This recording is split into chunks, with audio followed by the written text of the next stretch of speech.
my colleague who is continuing to week 2 on another jury trial.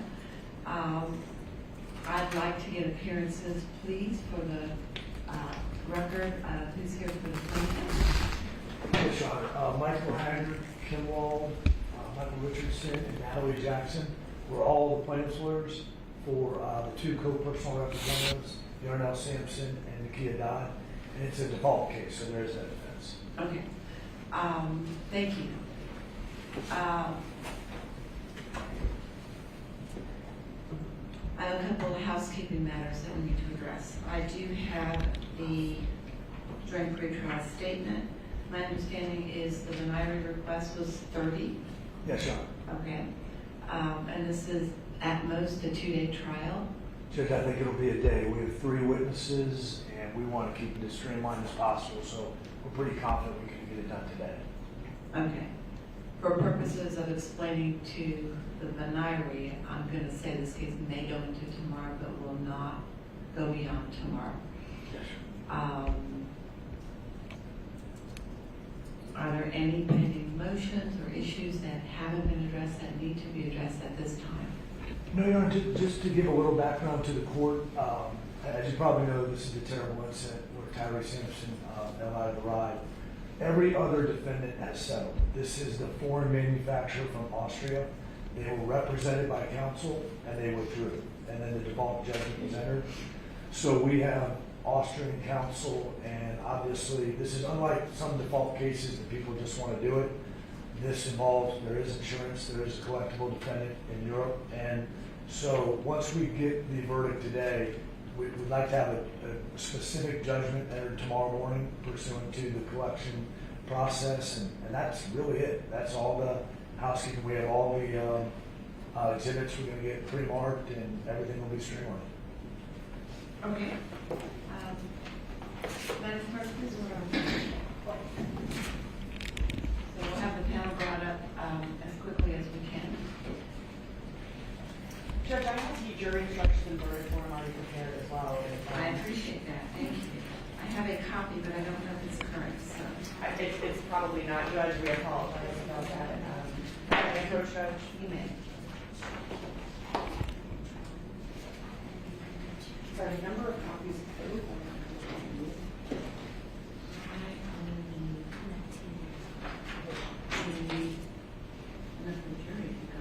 Yeah, these are the final jury instructions. They're all on.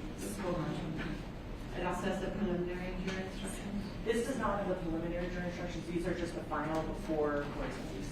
Okay.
While we're waiting on the venire to be sent to us, let me just ask if you are here, and I'm just addressing seating and whether or not we need to move to a larger room.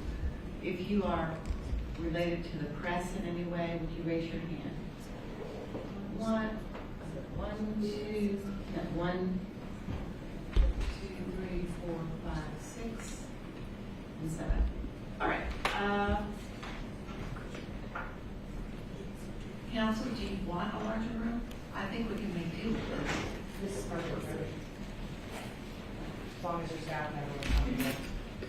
we're comfortable. Would you?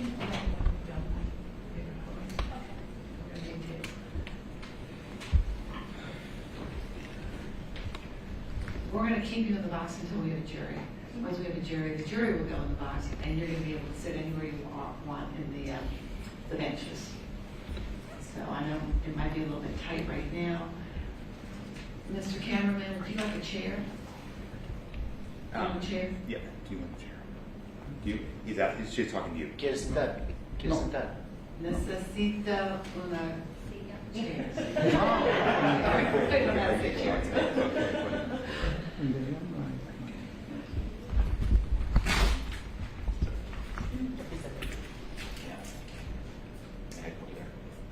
May I go over to the other side of him? Yeah. I'm just making sure.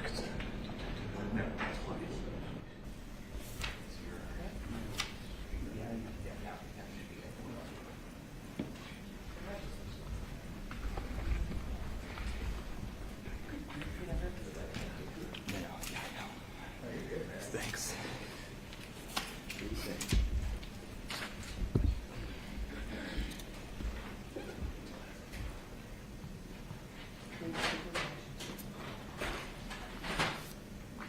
I have a question for counsel. The statement of the facts to be read to the venire, do you want me to begin with the statement of the case in the joint pretrial statement to be followed by the claims? Do you want one or the other from the jury instructions or the statement or the stipulation? What do you guys? They are different. The one in the stipulation is general. I'm going to address them with what I because it's the statement of facts.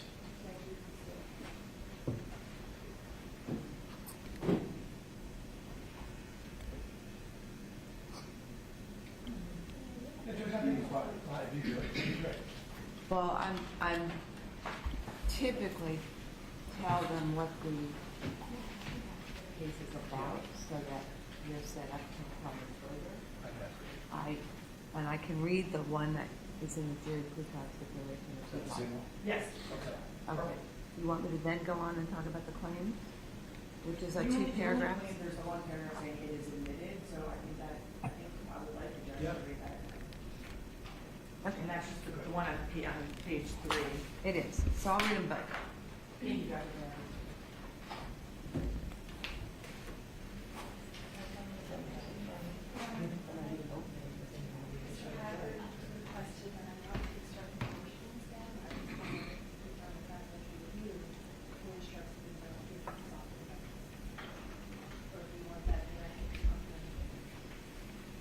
Well, I don't know what he wants to be off the record on, so. So usually in the default trial, you don't have, we're doing it because we're going to perfect the our counsel there told us that all we need to do is have the actual proceeding.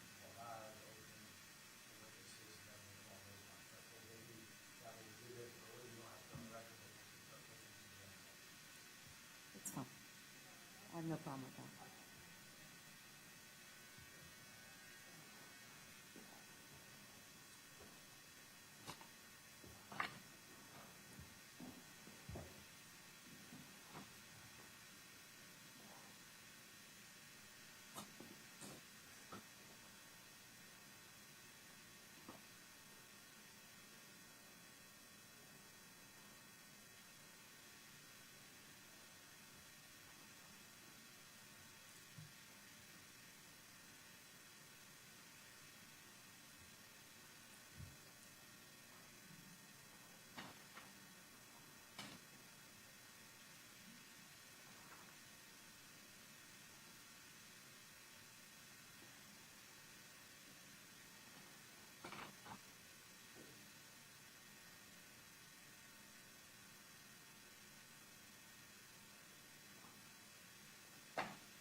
Counsel, could you approach so we can have a sidebar off the record? Yes.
a chair, counsel? What's that, Your Honor? Do you need a chair? No, Your Honor, I just came up to visit my friend Mr. Haggard. Yeah.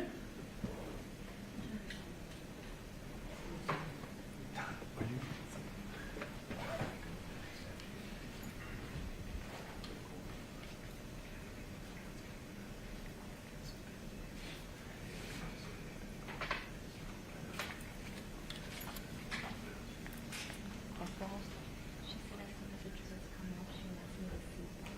So, they come up to start seeing them. I'll put the number up, and I'll tell you that. Got it. Thank you. We are.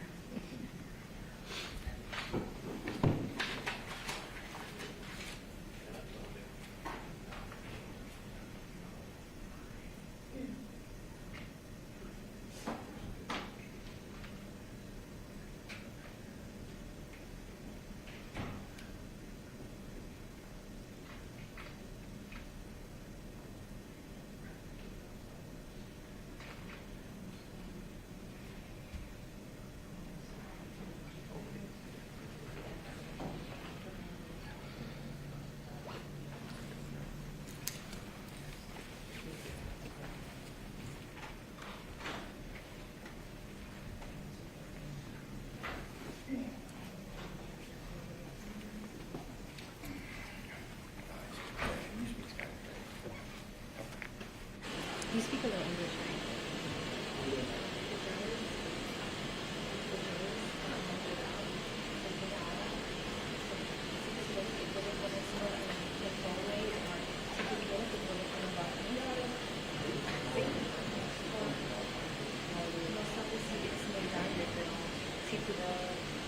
That's not gonna fit there. Ya, eso es muy grande.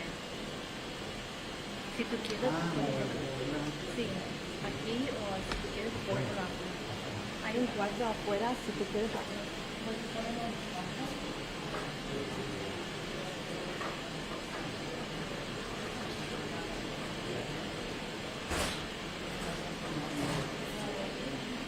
Mr. Haggard, Yes. come on up, please.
Council, let me know when you've emailed that to me, please. I just did, Joe.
I haven't gotten it. I haven't gotten Oh, it. you haven't? So I just Joe, want send it to CTJU MS2, MS, oh, is it two, not MS2 Oh, okay. Sorry, Joe, I sent it to MS. at ocnjcc.org. Thank you, ma'am. I apologize, Joe.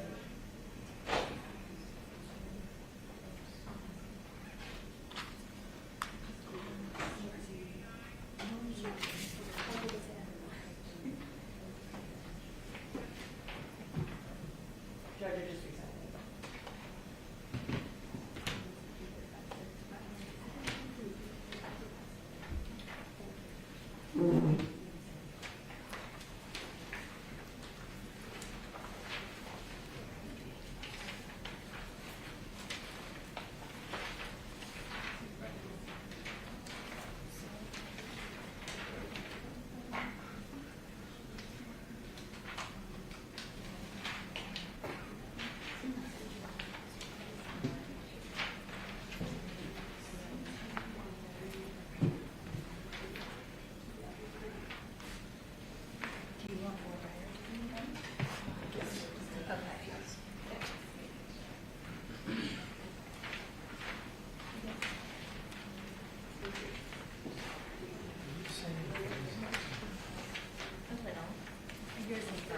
Oh, wow, this is beautiful.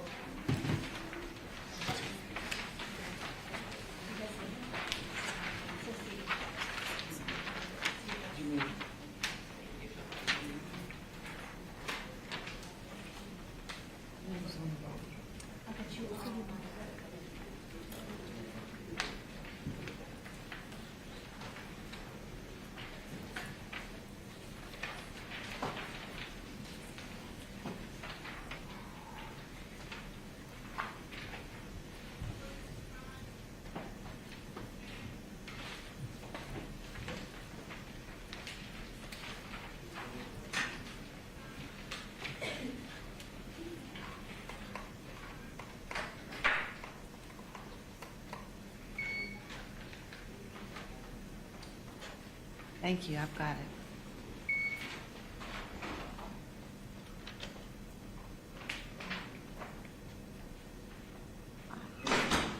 I didn't.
Ready to come in, they told me.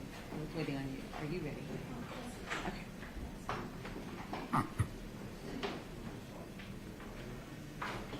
All right, is the plaintiff ready to, are the plaintiffs ready to proceed? Yes, Your Honor. Very good. Please bring in the panel. All rise.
just gonna have to try to squeeze out some more. Thank you.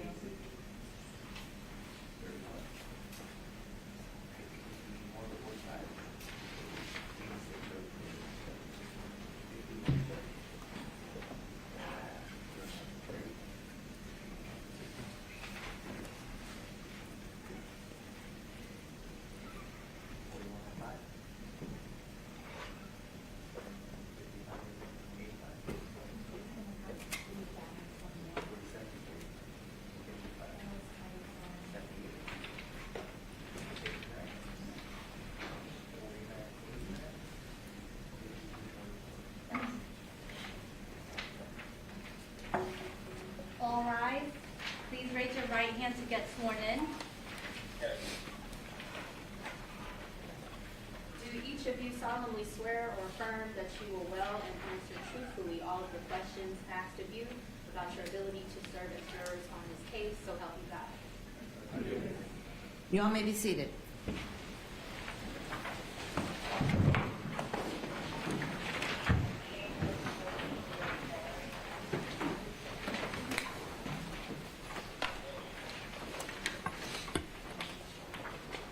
All right, good morning, everyone. I'm Judge Margaret Schreiber, and I will be the judge presiding over the jury selection process as well as the trial of this case. I want to start by saying thank you. Thank you for responding to your jury summons when you received it in the mail. Thank you for getting up and being here this morning, ready to do your job. We understand that jury service can be an inconvenience and a sacrifice, but it is at the core of our democratic process, just like voting or serving in the military. It is vitally important that we have a diverse, representative, engaged group of folks deciding disputed issues of fact and rendering verdicts in both criminal and civil trials. Think of it this way. Jury service is direct democracy. It is we the people, all of you, participating directly in our democratic process. It's where one person, one vote can truly matter. So I personally, on behalf of all of the folks participating in this particular trial, as well as the entire Ninth Judicial Circuit, want to thank you for being here today.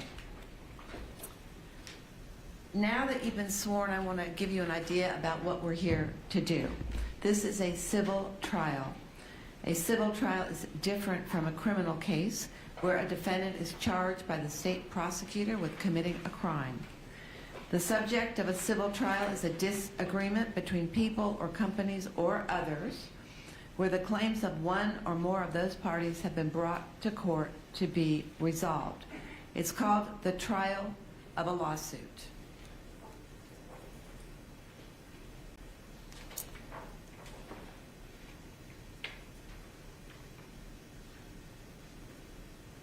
The parties have authorized me to read the following statement about this case. But before I do that, I want to ask a question. Is there anyone there in the gallery who is unable to read, speak, or understand the English language? Raise your numbers. Que numero? 18, and can't see it, 17 and 18. Ms. Desperance, good morning.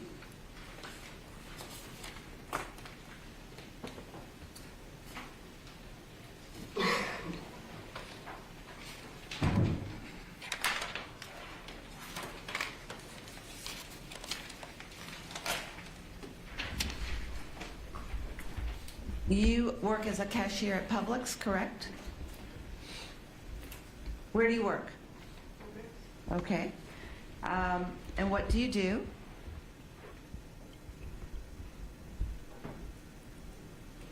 Are you nobody help her, please.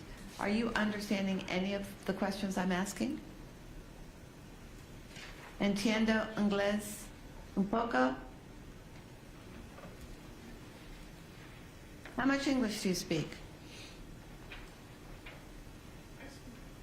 Louder. You understand English? Okay. You speak English? My vision, that's for reading.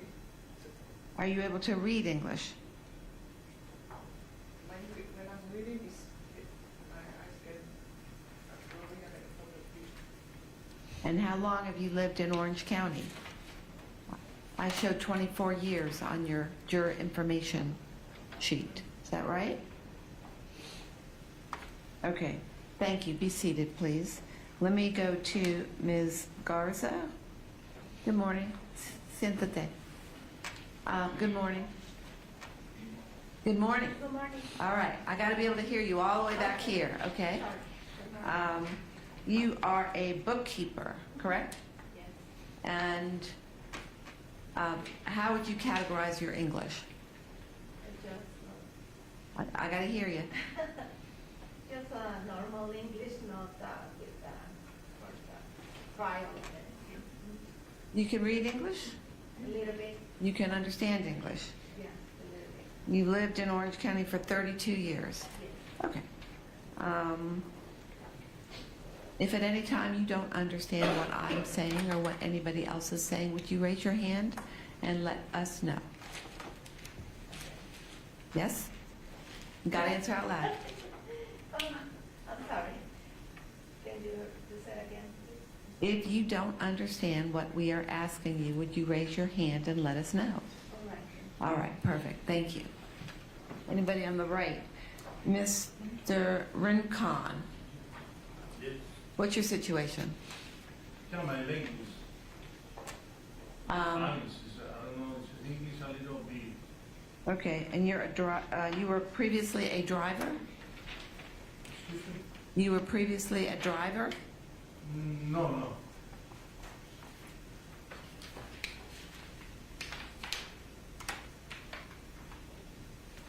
Are you able to read and write in English?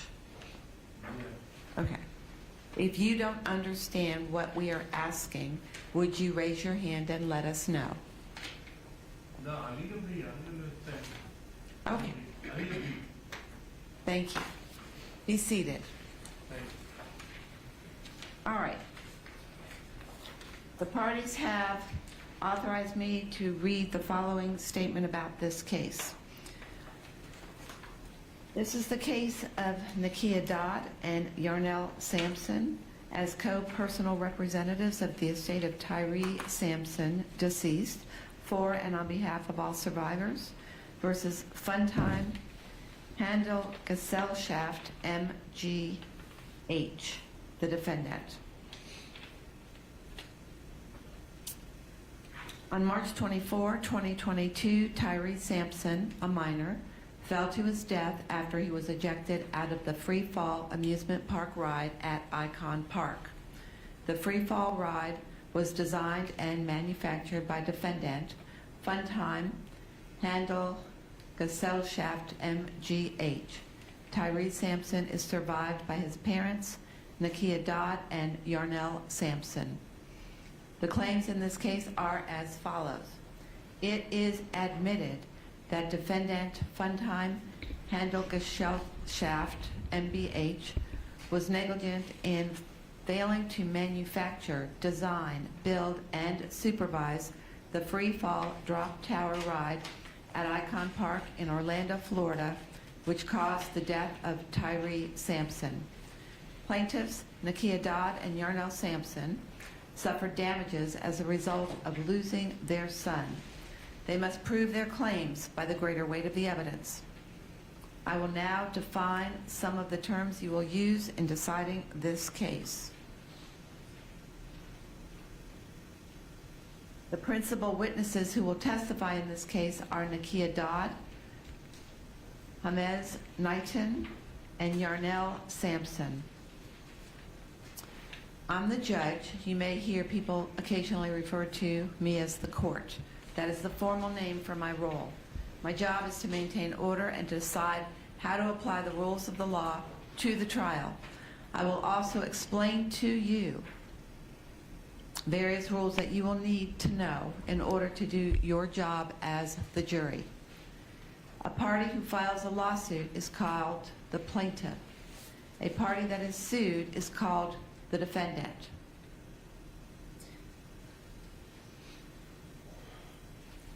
The attorneys have the job of representing their clients.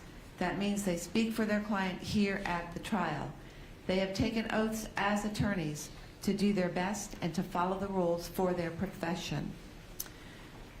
I'm going to ask lead counsel for the plaintiffs to please stand, introduce themselves, their colleagues, and their clients. Thank you, Your Honor. Good morning, everyone.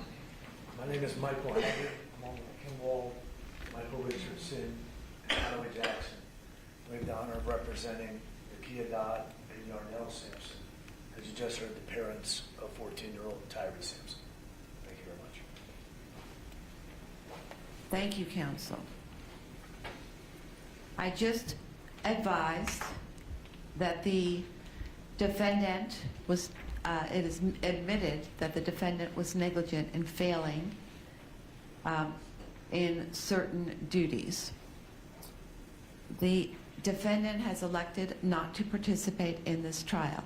Accordingly, all of the folks at the council table are either a party, the plaintiff party, or plaintiff's counsel.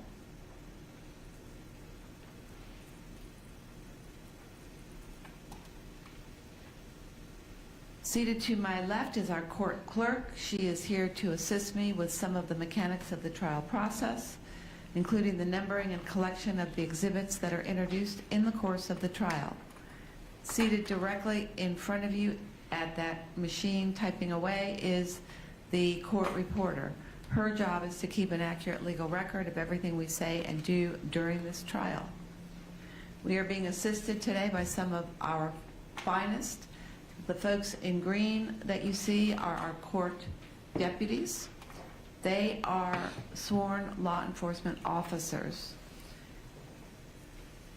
Anything you need or any problems that come up for you during the course of the trial should be brought to their attention. However, they cannot answer any questions for you about this case. Last but not least is the jury, which will begin to select in a few moments from among all of you. The jury's job will be to decide what the facts are and what the facts mean. Jurors should be as neutral as possible at this point and have no fixed opinion about the lawsuit. I'm going to pause for just a minute and ask whether or not any of the folks that have been introduced so far, whether you know any of them. And if you do, raise your numbers. So if you know me, if you know any of the staff, if you know any of the plaintiffs or their attorneys, please raise your number. And for the record, I see no hands. I also want to talk a little bit more about the court stenographer or the court reporter sitting in front of you. Her job is to take down everything that is said during these proceedings. She can't take down what she can't hear. If I can't hear you all the way back here in the corner, she can't hear you. If I don't understand what you've said, the likelihood is that she won't understand what you've said. So, as my mother used to say, please speak loudly and use your words.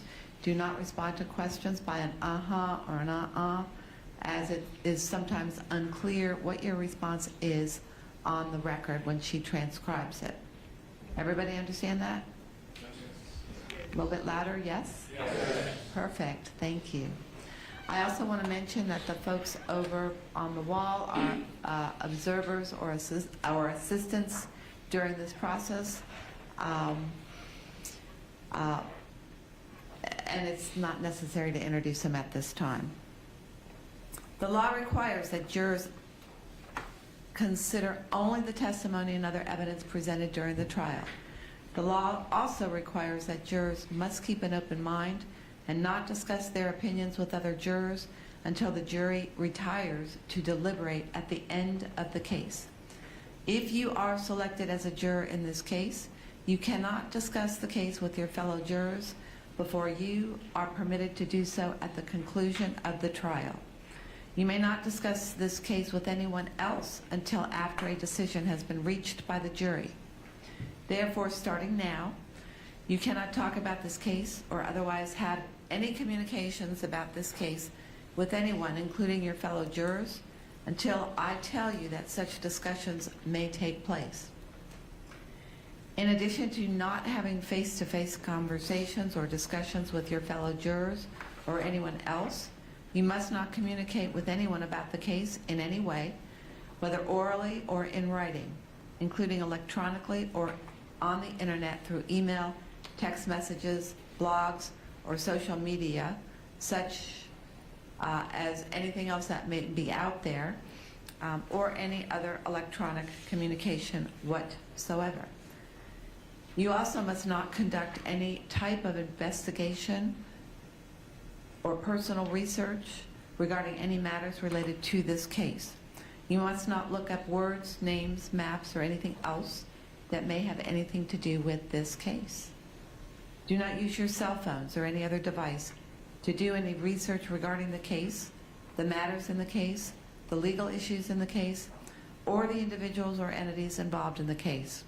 And you must ignore any information about the case that you may see, even accidentally, in the news media, on the internet, or on social media. This is because you must base your decision solely on what you hear and see in this courtroom. I want to stress again that this rule means you must not use electronic devices to communicate about this case. You may not send any or accept any messages to or from anyone else about this case or your jury service. This applies whether you are in the courthouse, at home, or anywhere else. If you become aware of any violation of these instructions or any other instructions I give in the case, you must tell me by giving a note to the court deputy who will instruct me.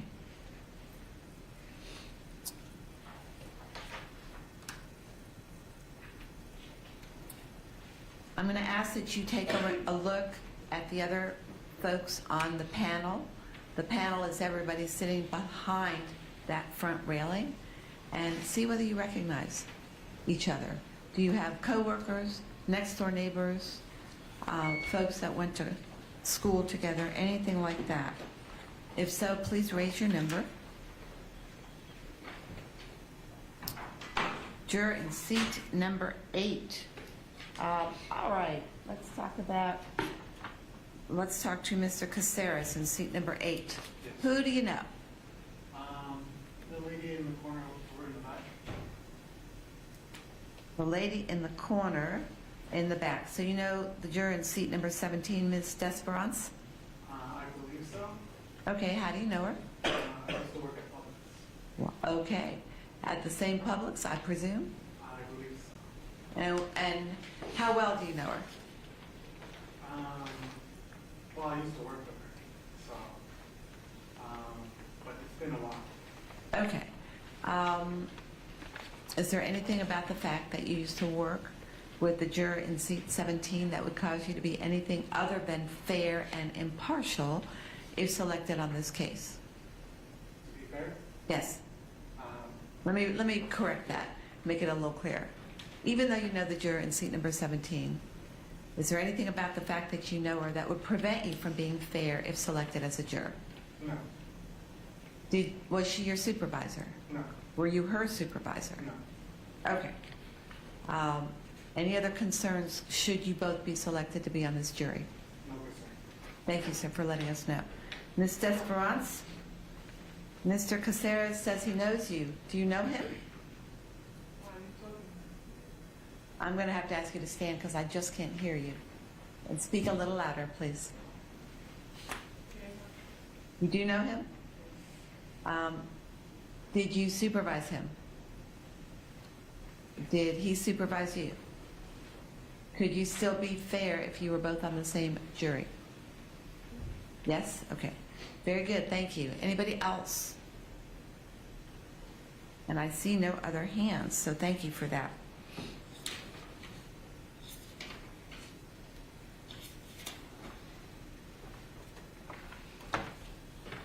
I also want to explain that no one on the front side of the railing is allowed to have any communications with you during the course of this trial. If you have something you need to tell me, again, notify the court deputy and they will relay that information. If you happen to be in the elevator during lunch and you ask one of the parties in this case whether they can recommend a good place to go to lunch, and they just ignore you or just kind of give you half a smile and then look down, it's because they are not allowed to have any communications with you outside of this courtroom. They're not being impolite, they're just living up to their ethical responsibilities and duties as attorneys in this case. So please do not hold it against them. Everybody agree not to hold it against them if they ignore you outside of these doors? Yes? Okay, thank you. The last thing I want to do is tell you a little bit about how we go selecting a jury. This is the part of the case where we get to know a little bit more about you and you get to know a little bit more about this case. First, I'm going to ask a few questions to each of you, which I'm doing now, and then counsel will have an opportunity to do the same. At the end of all the questioning, which is designed for the sole purpose of determining whether or not you could be fair and impartial if selected on this case, the parties will select the jury. I also want to let you know there are no right or wrong answers to any of the questions that you're going to be asked. You are simply instructed to answer the question truthfully and honestly and to the best of your ability. In fact, you've taken an oath to do exactly that, and we are going to hold you to that oath.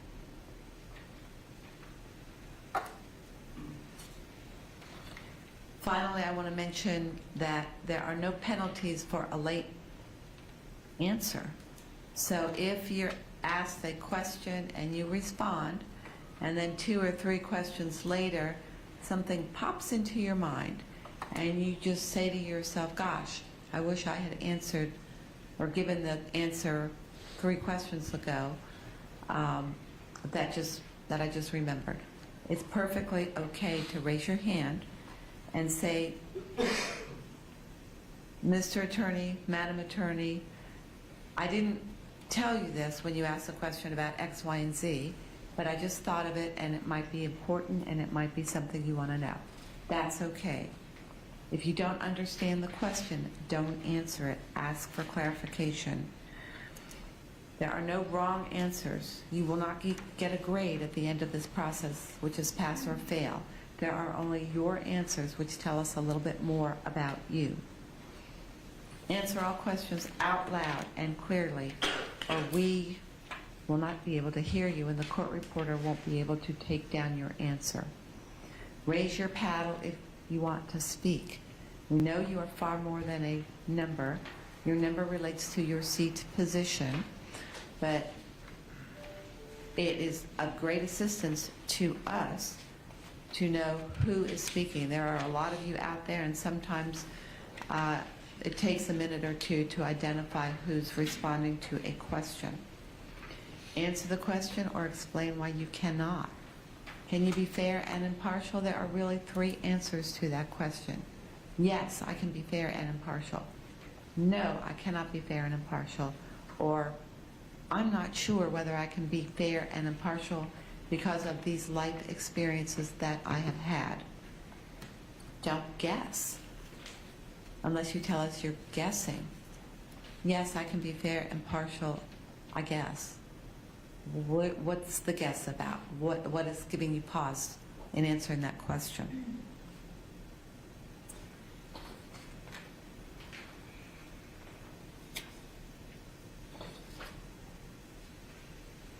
When you received your juror summons, it was for 1 day or 1 case. This case is expected to conclude today, but there is a potential it will go into tomorrow. If it goes into tomorrow, it likely will only go to midday. I will tell you this, it will not go beyond tomorrow.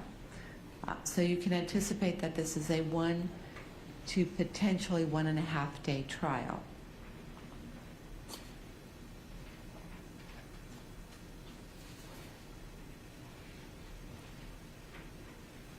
I know you've already blocked out today. Does anybody have any unavoidable conflicts that would prevent you from returning in the morning to wrap up this case, should it be required? And I need you to leave your numbers in the air until I say them. So 7, 21, 24, and 29. Once I say your number, you can lower your number. And was there another one? 6? Yes, your number was up? No, it's not a problem. And 27. Okay. Let me also tell you this. Your being an invaluable employee is great as far as your job security. It is not a factor as far as the court's determination over whether or not you could be here tomorrow. So I sometimes get, and it's usually for my longer cases, folks telling me their employer just can't do without them. And I give back the example that says, if you were unfortunately stricken ill and could not go to work the next day, your employer would figure it out. It's not an appropriate get out of jury service card to play. All right, let me go back to the folks that did raise their hand. Mr. Rage, what is your conflict, sir? I'm the GM of a family center, and all of our holiday parties are coming up, and I just fired one manager, and my other manager gave birth. So I'm extremely short on what I can do, and my holiday parties are a main part of our business. Okay, and I appreciate that. And you're already arranged to be here today. But if I require that you come back tomorrow, I presume you would show up, correct? I would. And if you did get picked to serve on this jury, would you commit to setting aside those outside worries for a brief period of time tomorrow to complete your duties as a juror? I'm sure I could do that. Okay, and I appreciate your bringing that to my attention. It is a tough time of year to serve on a jury. And I can tell you right now, in other courtrooms, juries are being picked for far longer trials. But I thank you for bringing that to my attention. I want to go to the juror in seat number 21, Ms. Haberjan. That's me. What is your concern? I'm going to be traveling to Mexico tomorrow. I have a flight scheduled to depart at 7:20. A little bit louder, I'm sorry. You're going to Mexico tomorrow? At 7:20 a.m. And your flight is what time? 7:20 a.m. In the morning. In the morning, yes. I'm going to excuse you right now. Go back to the jury room. Have a nice time. Okay, thank you. All right?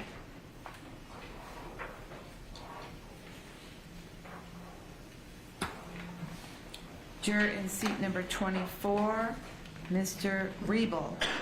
You've already excused why I can't. Mine is working. Okay. I'm running 4 different jobs. And I know it's tough, but we may need you for a brief period of time, and I'm going to ask you the same question. I asked the juror in seat number 7, would you commit to setting aside those outside worries and do your job as a juror if it goes into tomorrow morning? To the most part. I'm sorry? To the most part, yeah. I'm Okay. still going to be worried about your job. All right, but you would still do your job here, Yes, ma'am. correct? Yes. It would not, you would not base your decision on some sort of retaliation against No. anybody in this case No, ma'am. because you're here, and we're keeping you from going to work. No, ma'am. I will not. Okay, very good. Thank you, sir. Juror in seat number 29, where are you? Ms. Schwartzman. Yes. What's your concern? My godfather had open heart surgery last night, so I have plans to travel to New York tomorrow morning. So you have plans to travel to see Travel to him? New York to visit him in the hospital as soon as he's able to have visitors. Okay, and I take it, have a plan for I take it you're close to your godfather? Yes, very. So even if that's a pressing concern for you right now, yes? Yes. Any objection to my releasing the juror in seat 29? Yeah. Okay. Ma'am, you are excused. Thank you. Best of luck with your situation. Thank you. I see your paddle on your chair. Thank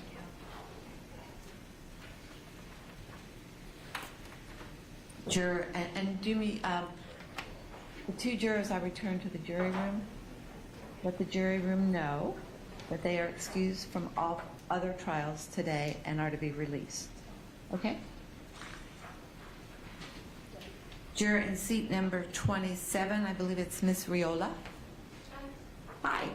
What's your concern? Childcare. I have a 6 and an 8-year-old. I'm sorry, child care, you have a six. Childcare, I have a 6 and 8-year-old, and just school drop-off pickup on the primary care. Okay, well, I presume you've made arrangements for today. Yes. Yeah. So your concern is drop off tomorrow? Yes, in the morning and pickup. And what time is pickup? 3.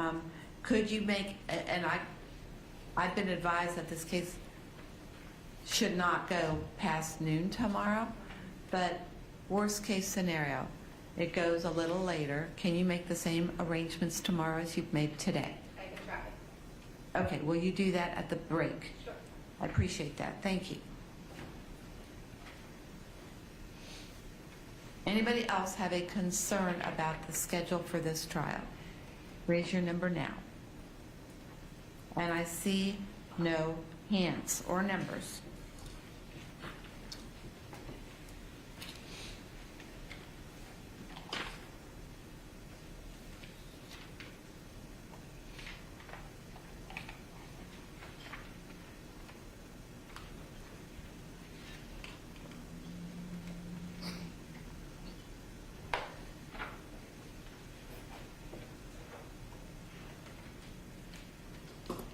All right.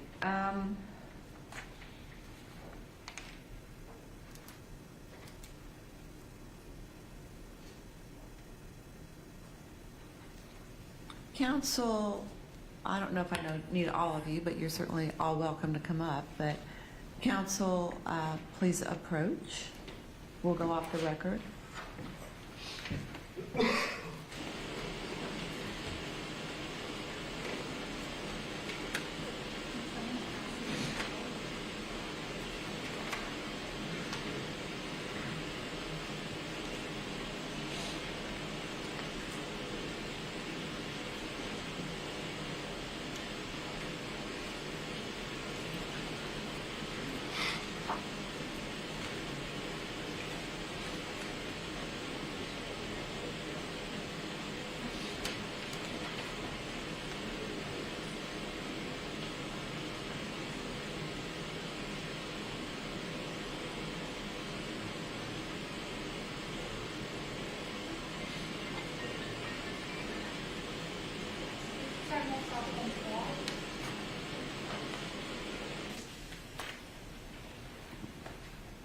Ms. Desperance in seat number 17, we're back on the record. And Mr. Rincon in seat number 30. Thank you for being here today. At this time, I am excusing both of you.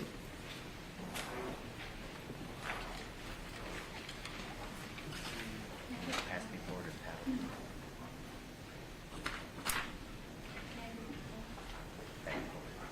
And folks, you can spread out a little bit if you want to get a little more comfortable on those back rows.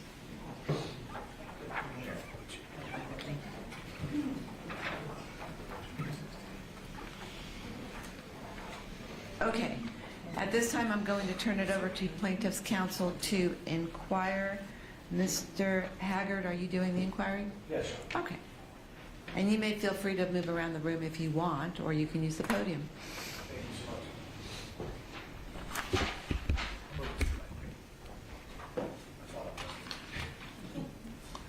Good morning, everyone. Good morning. You heard from the outset from Her Honor that I think a number of you remember the terrible incident when you heard about it from the judge. That this is a tremendously tragic case, but at the same time, a very short case. Most cases of this magnitude might last weeks. Does anyone, because it's so short of a case, feel like, well, it just can't be that serious? I'll start maybe Mr. Hanson. Does that enter in your mind? Well, if it's so short, how can it be that serious? Anyone? Can I see a show of hands, a number? Anybody think, well, if it's so short, it must be a minor case? Okay. I want to introduce a couple other folks in the courtroom. We have Ania here. Ania, you can raise your hand. This is Tyre's younger sister. She's 11 years old. She won't be testifying, but obviously she's here today with all of you. And also Jamez, Tyre's older brother, and he will be testifying. So I wanted you all to meet them. A number of you have been jurors. Could I see a show of hands and numbers of those who have served as jurors? Okay. And you've either, I won't get into it now, you've either been in a criminal case or a civil case, and you have two tables that are going at it. Objections, different views of the evidence. You don't have that here. We have two tables just because you're not combined. We're all together in this case. And as the court has instructed you, the judge has found that Fun Time, the manufacturer of this ride, has already been found negligent, already been found liable by the court as a matter of law that they are responsible for Tyre's death in this case. So your job as the one jury that ever hears this case is to determine the damages in this case. Does everybody understand that distinction? Yes. Okay. In some cases, you would be having a huge battle. Experts over liability, who's at fault. You don't have any of that in this case. And I'll revisit that with you guys in a little bit. And although this case is about as tragic as you can possibly think of, we will have some levity in this court because that's only fair to the family and to you as you fulfill your duty. And talking about your duty, who here, when they got that summons, was so excited that they yelled in their house, yes, jury duty, or somebody, yes, again, I've been selected. Let me see all your hands go up. What? No one? Did anyone think, I'll pick on some folks. Let's start with number one, Ms. Arama. Did you think ever to throw that summons in the garbage? Did anyone think, you know what? The judge sent me a summons, the clerk sent me a summons. I'm just going to throw it in the garbage and not come. Thought about it. Thought about it? So, Mr. Rebel thought about it. Did it make it to the garbage? Yeah. You picked it up again? No, they sent me another letter. They sent me another letter. All right. I figured I wasn't going to ignore this one because the next one would be a registered letter where I have to sign it. Okay. By fight. All right. And the judge talked about how, you know, besides serving in our military and voting, this is one of the few things that our government really asks us to do, to serve on a jury. In most countries, there aren't jury systems. But in the United States there is. I'm going to tell you a very interesting story. We had a Chinese lawyer visit our office many years ago on a program. And we brought him to a trial. And he sat, you know, right in one of those chairs there. The jury was here, bewildered as to who these folks were. He knew who the judge was. But he kept saying, I don't understand. Who are these people? And we kept saying, they're the jury. They decide the case. And he kept, no. Who are these people? They're the jury. It was incomprehensible to a lawyer that jurors make the decisions in this case. And that's how unique our system is, how important it is, and I'll echo what Her Honor said, how great it is that you all fulfilled your duty by being here. And we all, this family, this is their one shot in the courtroom, and they want to thank you for that. So what do we do? Why is this lawyer up here peering and asking you these questions today and everything like that? And this is the time to be open, to talk about a number of issues. We often use the term, we want to find out people's biases and prejudices. I for one, think that's a little strong of a word. We want to find out your opinions. We want to find out how you feel about certain things. As Your Honor told you, there is no wrong answer. There is no wrong answer. How do you feel about things? Because what we want to do is find the 7 jurors who are right for this particular case. Doesn't mean that you might not be right for another case down the hall, on another courtroom, but who is right for this particular case here? And that's why we'll ask you those questions. There's no wrong answer. Don't be shy, as Your Honor told you. If you're late, if you think something 3 questions later, raise that paddle in the air. I'll get to you, but keep it up there until I get to you to make sure you can supplement that answer. Is that okay? Everybody agree? Yes. All right. So, and some people just aren't right because, for a particular case, just because they feel a little bit on one side or the other particular issue. There's absolutely nothing wrong with that. So the example I thought of, because obviously we're in such a serious case involving an amusement park and a ride, is that we are in the amusement park capital of the world, right?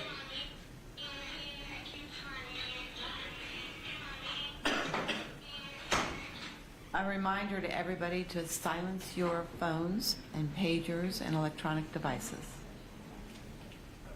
So, and I know we have, Mr. Valentine, you work at Universal, is that right? Yes, sir. Okay. And then we have Mr. Nelson, who works at Walt Disney World. So, I can tell you, my outline, I had this beforehand. I didn't just do this because of you guys, okay? So I'm a little bit older, no offense, Mr. Valentine, so I'm a Disney World guy, all right? We grew up, it's a small world, all that kind of stuff. So I might not be the right juror if we're picking what's the greatest amusement park. That's simply it. For me to be honest about that, if I was asked, what do you think? Who do you slightly favor? 1%. Do you have any doubt? Those are the types of things that we're going to try to get to today with regard to that.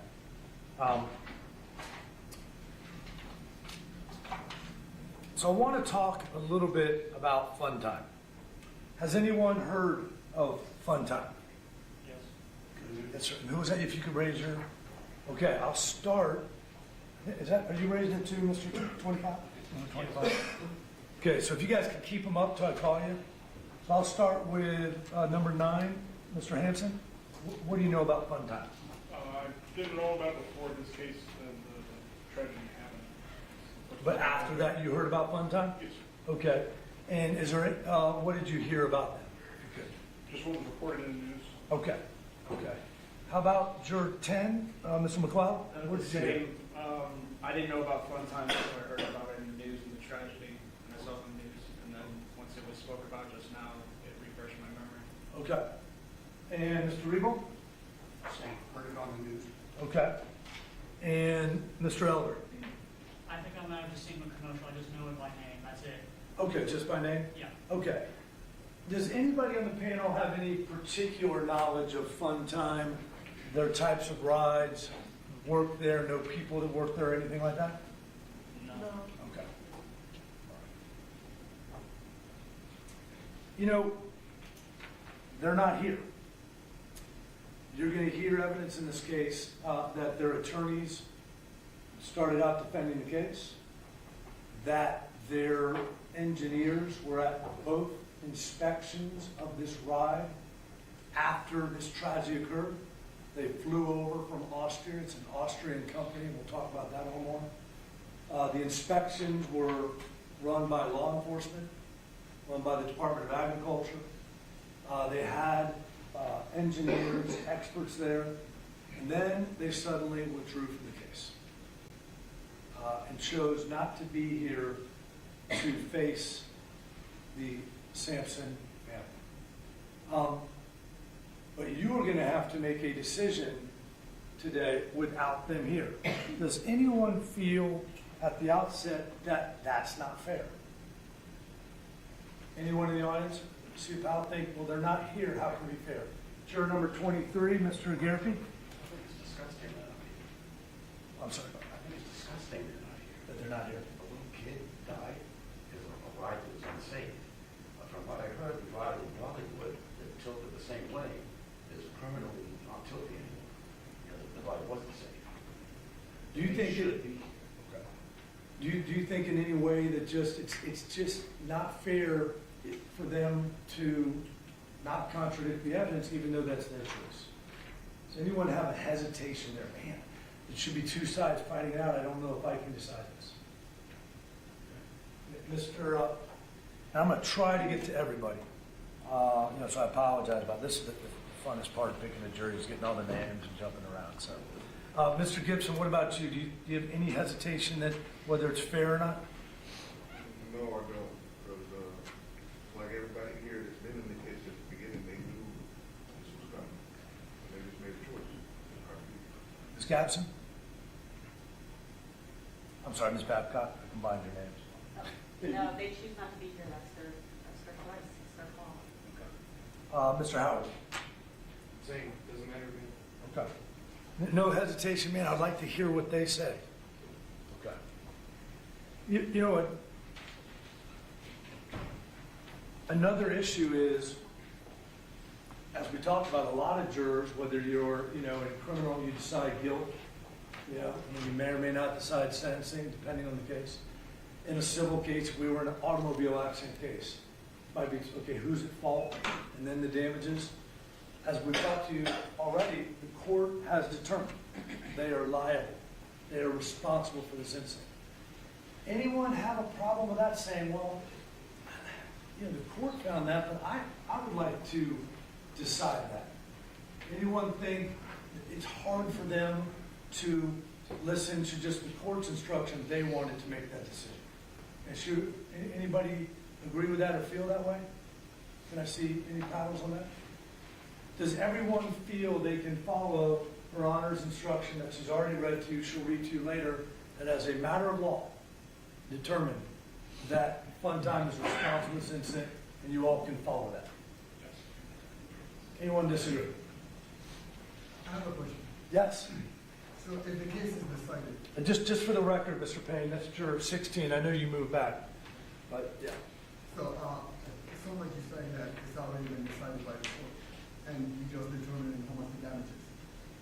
So how do we know? How do we put a price on the damage? Yeah. How do we determine that? We're going to talk about that in a little bit, and I'll start out by answering it that there is no calculator. There is no set way to measure these types of damages. But jurors have been doing it in courtrooms across Florida, across the country for over 100 years. And you will assess the pain and suffering over the course of Nakia's life, of losing her 14-year-old son, Yarnell, the exact same measure of damages.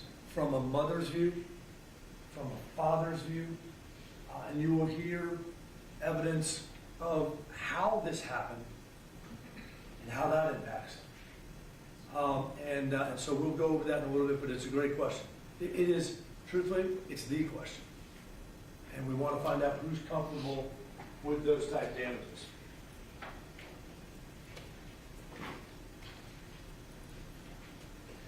And the ride itself. Has anyone ever, I see Mr. Howard, you in some pain over there? Let me come right Do you need to stand up or? Sir, you may step out. Just return quickly, please.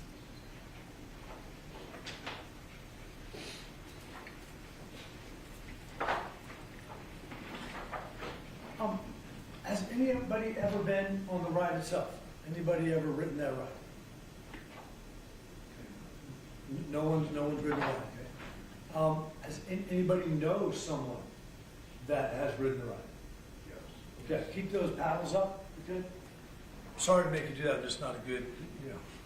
Yes, sir. Juror number 7, Mr. Rage. Yes, my best friend and his wife went on the ride. Actually, probably about 6 months before this happened. Any issues that you know of that they had?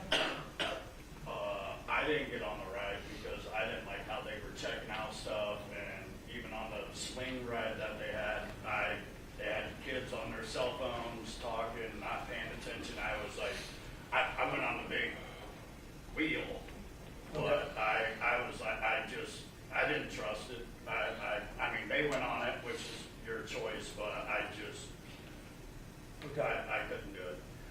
See, And I do like rides. yeah, okay. Let me ask, that brings to a question. We've already heard 3 times now that the court has determined liability, and you won't decide that issue. But I have to ask, does anyone, and I'll give you a little facts that you'll hear. Nikki and Yarnell were not there. Tyre was on a trip with his football coach, his best friend's dad. They traveled the country, which we'll hear a lot about. Tyre was what we call a blue chip football player. I mean, he was going to play, whoever your favorite team is, your coach was writing letters to these two about Tyre. He went with his coach who traveled with him across the country to various tournaments, and this was their spring break. Does anyone have a problem with the fact that Tyre was on the ride in the first place?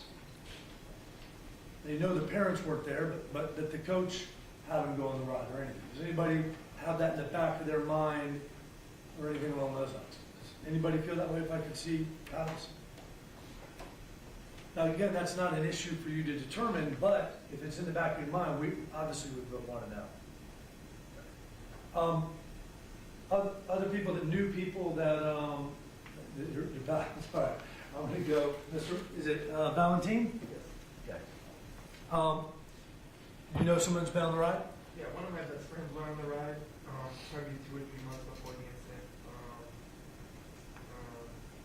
I didn't go on it because I'm scared of heights. Okay. I watched him go up and down there, no issue. Okay. Any issues? Nothing that I saw, besides how high it was. Okay. Yes. You're number 10, Mr. McLeod? My older sister is visiting from South Florida to this location, and she took her kids on the ride, and she made jokes to me about how the negligence of kids that were operating and in charge, being distracted on their cell phones, not paying attention, not fully checking, just being completely negligent, and she decided to pull her kids out of it before they actually went on the ride. Okay. How old were the kids? 10 and 16. Okay. So one 4 years younger than Tyre, one a little bit older. Yeah. Okay. And she pulled them off because of what she saw with the attendants. Yeah, she made the joke that the teenagers that were what she called they looked like teenagers that were in charge, weren't even paying attention to what they were doing. Okay. Somebody mentioned the Star Flyer. Was that you, Mr. Rage? Yes. Okay. And what ride is that? Are you talking about the big wheel or are you talking about the swing? The swing. It's a swing, yeah, Okay. that's crazy. And are you aware that Fun Time manufactured that ride as well? Not at the time, I do now. Okay. Anybody aware of the death that occurred on the Star Flyer prior to this incident? I see Mr. Valentine. Anyone else? Okay. Let's start with Mr. Valentine. What are you aware of with that particular? I don't know too many details besides what was passed down the line to me. I guess they had fallen off the ride while it was midway and had fallen on the concrete or something. And Mr. Caceres, I believe you're number 8? Yes. What did you hear about the Star Flyer incident? We can let Mr. Howard back.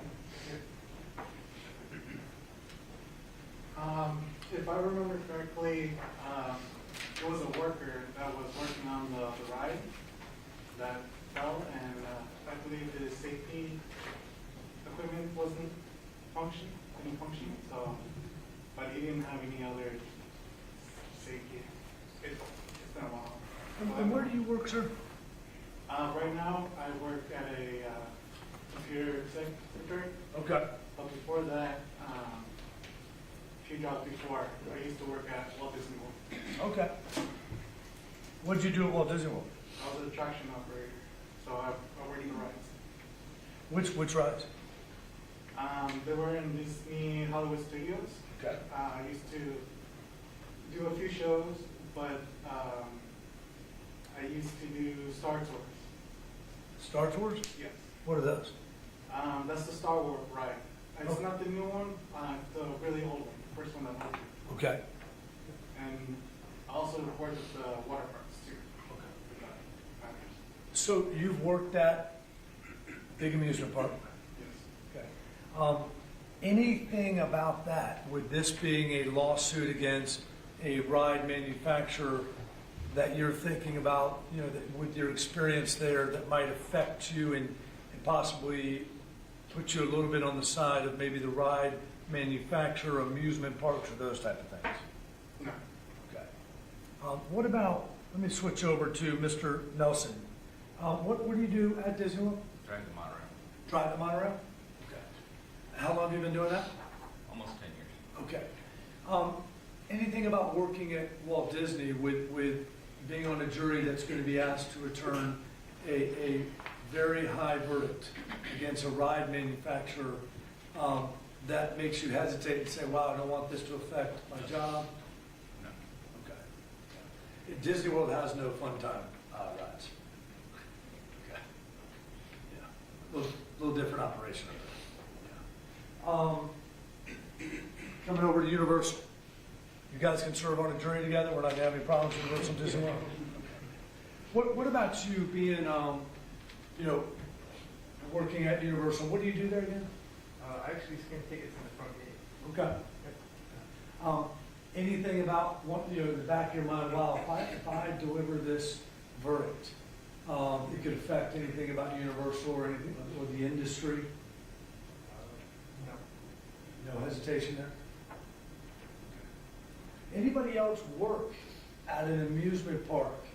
You know, obviously Disney, let's go beyond Disney and Universal. Any other amusement park in their life that we can see show of hands of anyone? Yes, turn number 12. We haven't talked. I'm sorry about that. Mr. Icepro? Did I screw that up? Yeah. What is it? Icepro. Icepro. Okay, you're all right. Where'd you work at?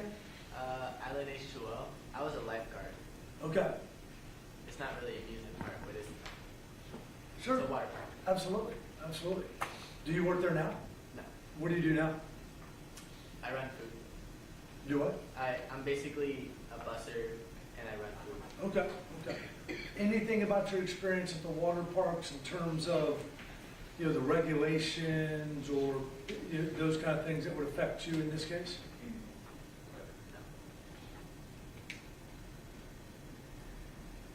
There's been some other noteworthy things that have happened since this tragedy that I just want to ask folks if they're aware of. Is everybody aware that the ride has been taken down? Yes. Okay. Anything about that, well, the ride's already been taken down, what am I doing here? You know that's been accomplished. Anybody have that in their mind? Mr. Bauer, I haven't chatted with you yet. What about that? Is any hesitation when you're going to be asked to return a very large verdict? Well, the ride already got taken down. What are we doing here? No, because so, I mean, it doesn't affect my outlook on it. Okay. Mr. Is it Magetz? Correct. Okay. Anything about that makes you feel like, oh, there's been some justice, something done that the family required and really, you know, made that as a priority? Anything about that affects you, would affect you with this verdict? No. Okay. Anybody? Okay. What about, there's also been, that the family's urging a safety bill passed in the Florida legislature and signed by the governor to make these rides safe and safer, adding different inspections and different safety measurements. At the family's urging and lobbying, getting that done, anybody think, oh, that was done, why am I here? Let me talk to some people I can talk to, I apologize. Mr. Randolph, anything about that you think? Apples and oranges. That's for the future. Everybody else's kids, that's not going to help this situation, but at the family's urging, what they wanted was this never to happen again. No one has a hesitation there that those two, you know, really monumental things have happened that wouldn't affect your verdict in any way?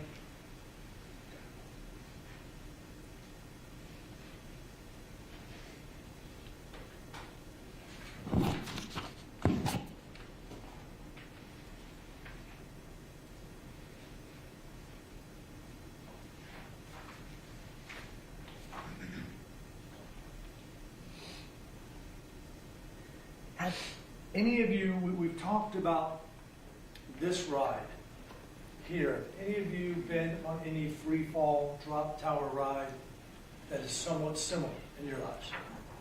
All right, keep them up. Actually, I'll write these down. That's a lot. I want everybody to get their arms tired. All right, so let's go. I've got 3, 19, 20, 22, 7, 8, 9, 10, 12, 14. Did I miss anybody? If I missed you when I get through these, I'll go back to you. Ms. Babcock, what type of ride and where? I will ride anything crazy, roller coasters, but I've done the 300-foot swing that Rock Tube down in Old Town, did the one on I Drive. I've ridden the swings on I Drive, and then over at Universal, Dr. Doom or something was the drop. Did all of those rides have a seatbelt? Lots of cars. Okay. Anything about riding those rides, you really enjoy it, and everything like that, that would affect you in this case, saying, wow, if I award a big verdict, then this may affect whether they, rides anymore.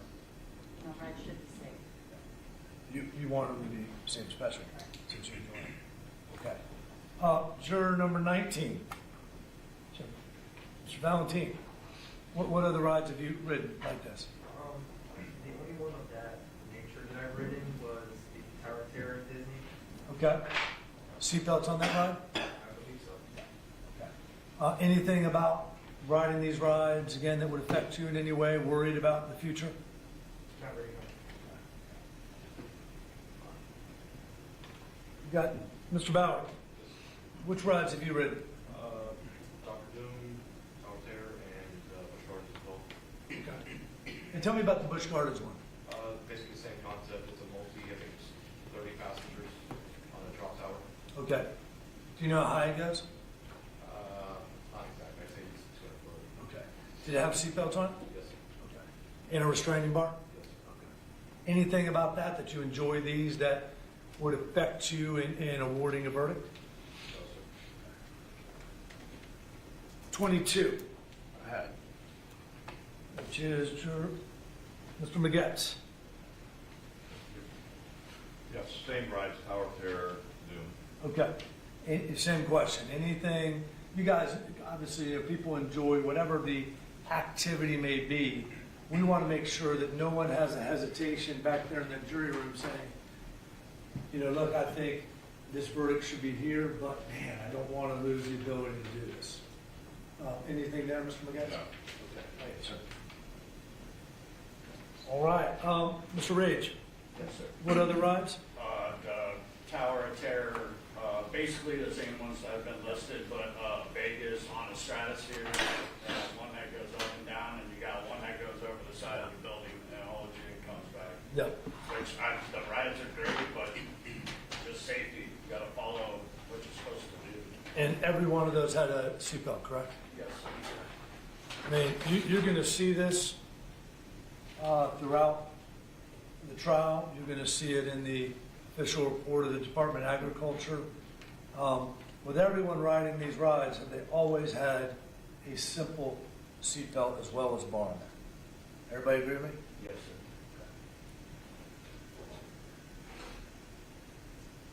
sir. Mr. Caceres, Yes. which rides have you ridden that are similar? Same that everyone said, and I did ride carnival rides that has free fall. Okay. Same question.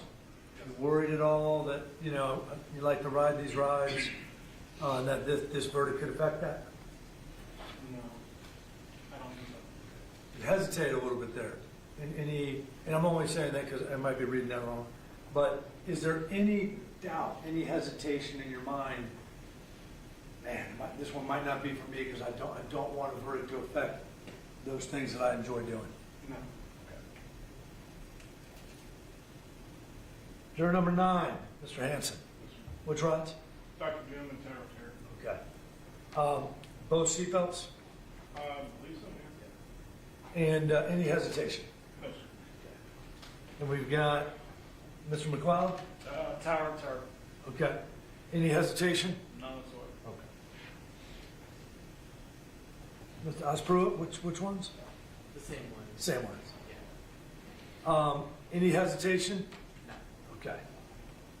I think lastly, we had Mr. Tran. Yes, sir. And I haven't talked to you, I apologize. That's all right.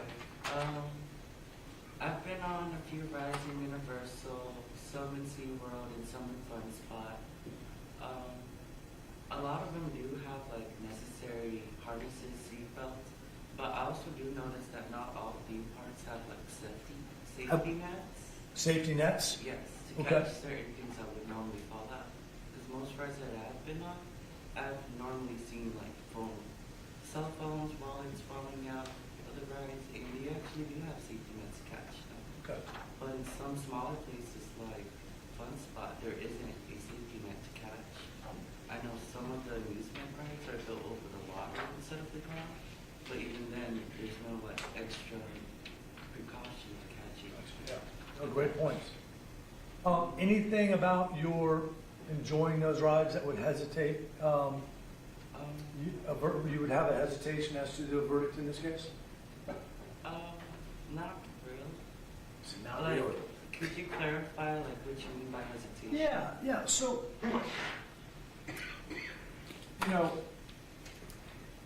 this case, when it occurred, probably the most appalled people were Universal and Walt Disney. Because they don't have rides like this.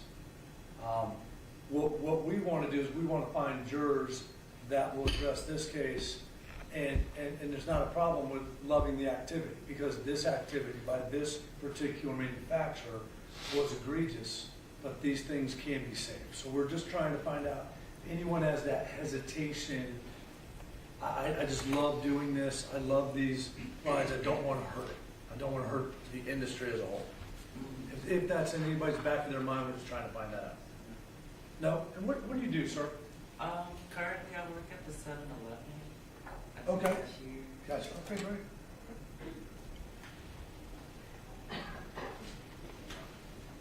And Ms. Alvarez, what do you do currently? I haven't talked to you. I apologize. I am a lab assistant at the job. You're what, I'm sorry? Laboratory assistant. Okay.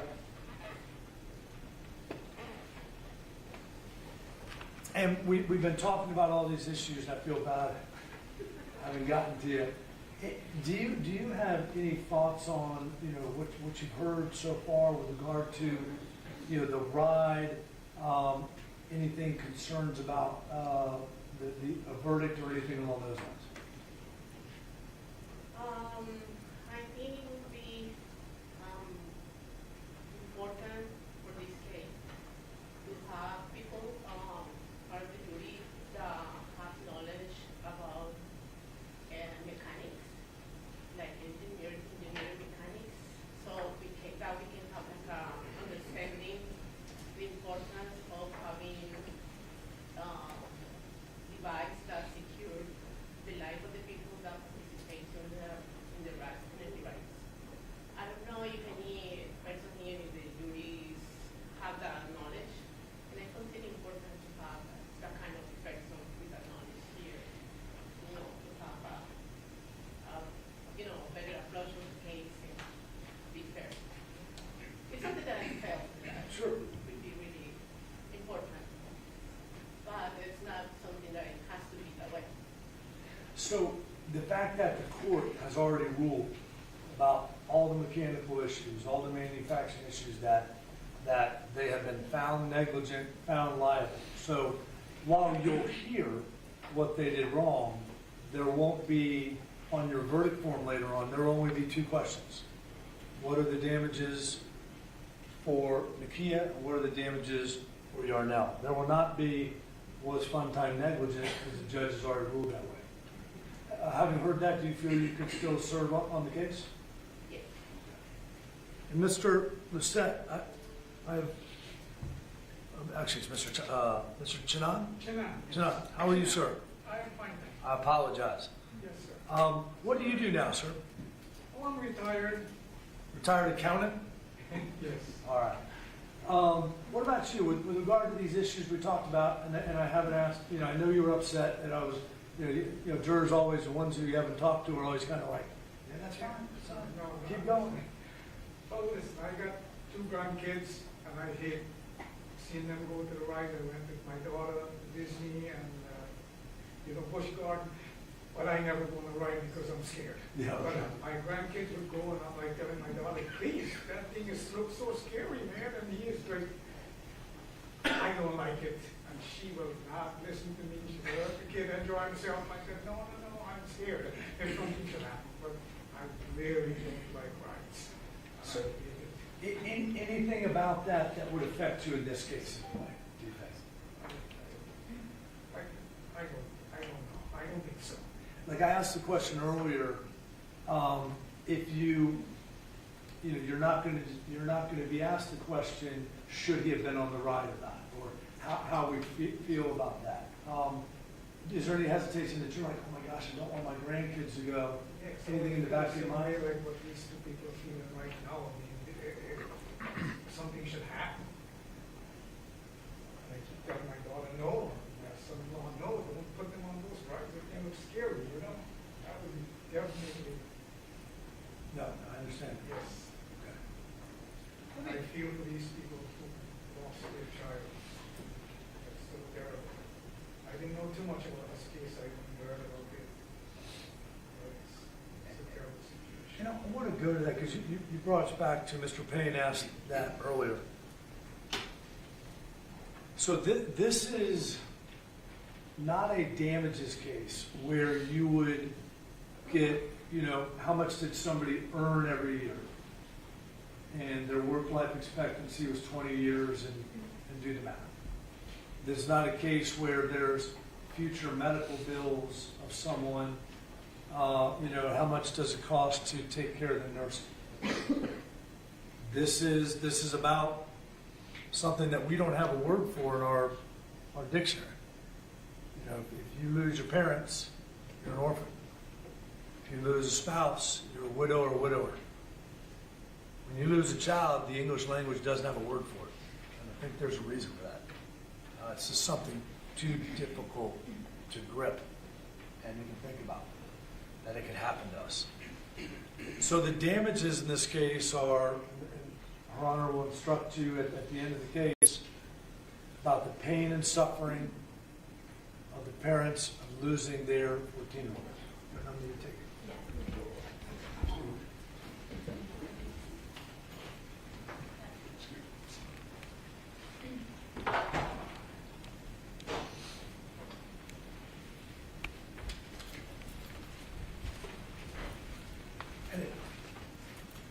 And at times, ladies and gentlemen, the family is going to have to take breaks and leave the courtroom.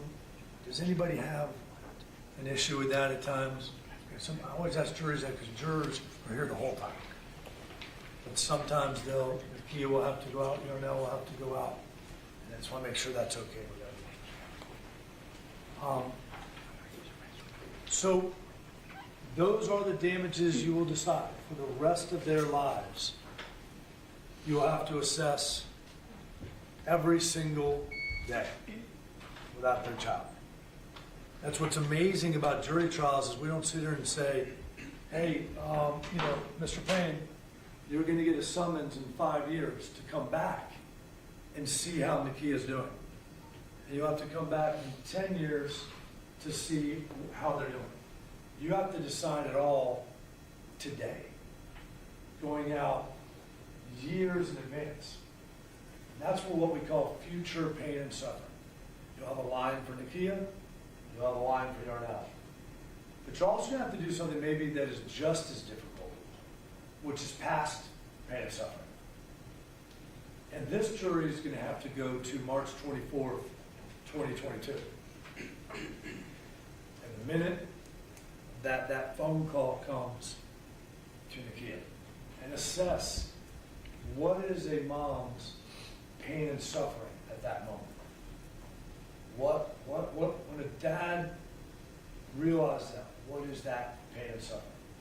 And go from that day to today, those 2.5 years going into the holidays, what is that value of pain and suffering?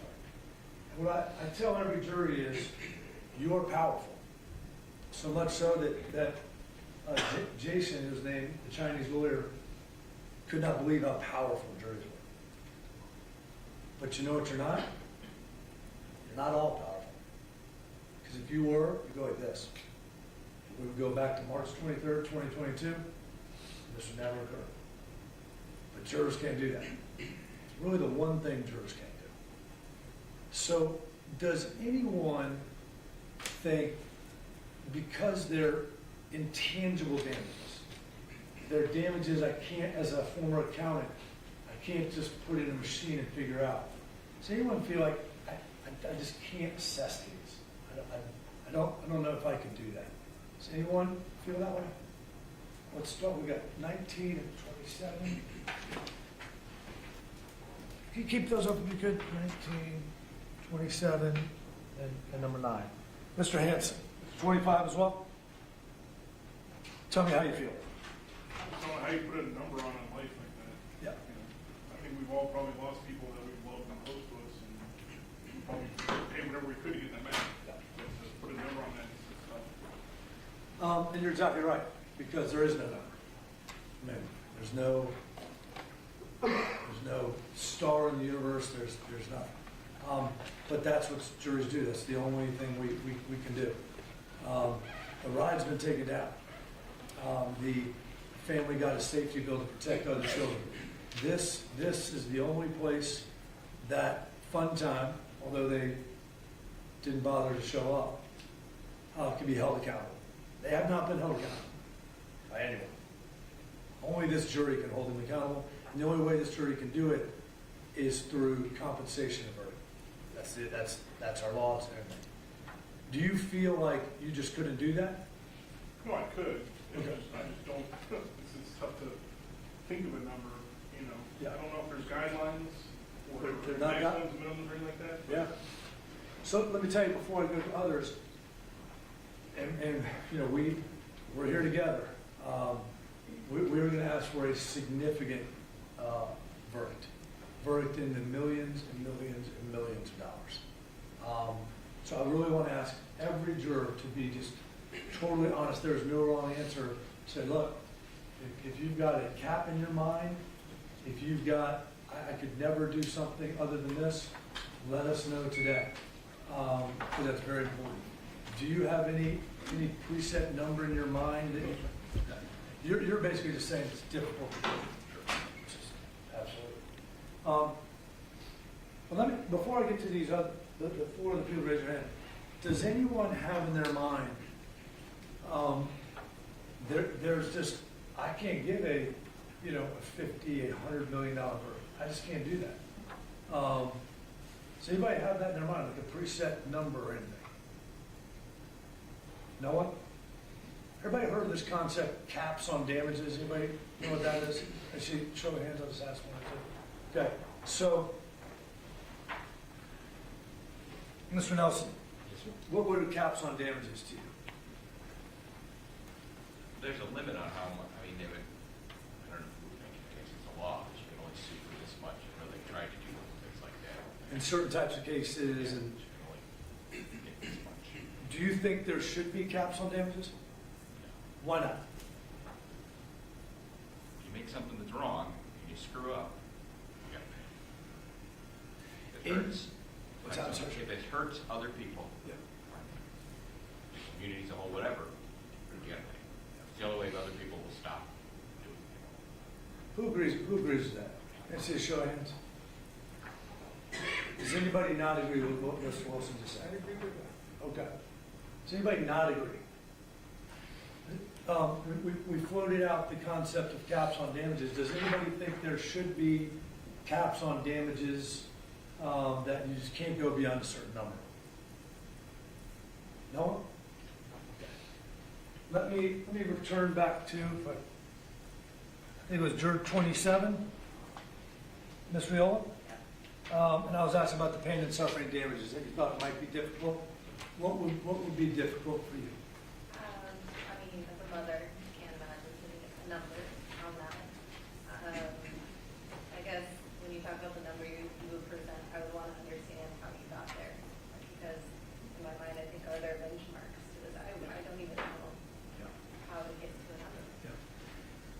and I'll answer that with two parts. There are no benchmarks, but there will be suggestions, really by the lawyers. You're going to hear Darnell testify, Nakia testify, Jamez testify about Tyre, about the relationships with the family. But this is not, you're not putting a value on the life of Tyre. There's no such thing in the state of Florida. Your damages go to the pain and suffering of the parents. I know a lot of people say, well, but the pain and suffering is because of this awful tragedy to this boy. But that's the legal definition. And I guess the question is, do you feel like you, listening to the evidence, could give a monumental verdict because of the damages you hear about, or do you feel like, I just don't know if I can do that because it sounds too difficult? I don't know. Okay. Don't know. That's fair. That's fair. I think, talk to Mr. Hanson. Was it Juror 19? Mr. Valentine, do you raise your hand on this one? I did. What do you feel? What do you feel about the damages and? Pretty much the same as before. You kind of clarified for us, but you can't put a price on a human life. Yeah. I don't think I can think of anything that can replace a human life, especially your own flesh and blood. Yeah. And we know like I said, we know we can't go back to March 23rd, 2022, which is all they want. They've accomplished a lot, getting the ride down, getting the bill passed. That's all they would want to accomplish, as we all would. Do you think that you can listen to the evidence and award a monumental verdict, or do you think it's something I just don't know how to get there? I'm not the right juror for this case. Be up to you. Thank you, sir. Then we had, I think, juror 25, Mr. Elder. Yes, much of what's already been said, and since it's a corporation responsible for this, I'm biased to say that whatever the highest suggestion is, that would be what I would automatically go to, just top the principle. And that's based off of, the court's already found them liable. That too, but it also what was said, you can't put a price on human life, and they have to pay. The service paying.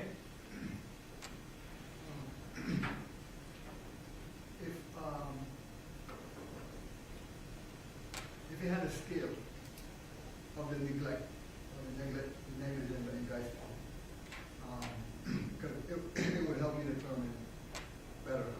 So if on the scale, if it was a 5 or it was a 10, then each would deserve the amount, 10 being max. So was that determined in the case like how neglectful it was? Was it like to the max or to the And I hate to be the bearer of bad news. There's no scale. It is an intangible job of jurors like yourselves to somehow get into this evidence, and then like I said, you will have two distinct journeys. I can't stress this enough. One, from the day of this tragedy till today, and then traveling with Darnell and Nakia into the future. And really to the last day they have on this earth. We all know who they'll be thinking about. And that day, wherever it is, you will have to compensate them. Now you'll have 4 lives, so you will aggregate, you will get what is the past pain and suffering for Darnell, what is the past pain and suffering for Nakia, and what is the future pain and suffering. And we will give you suggestions, and you can go higher, you can go to any number that you would like in this case. I think Ms. Lucette, I've not talked to you. You're hiding over there.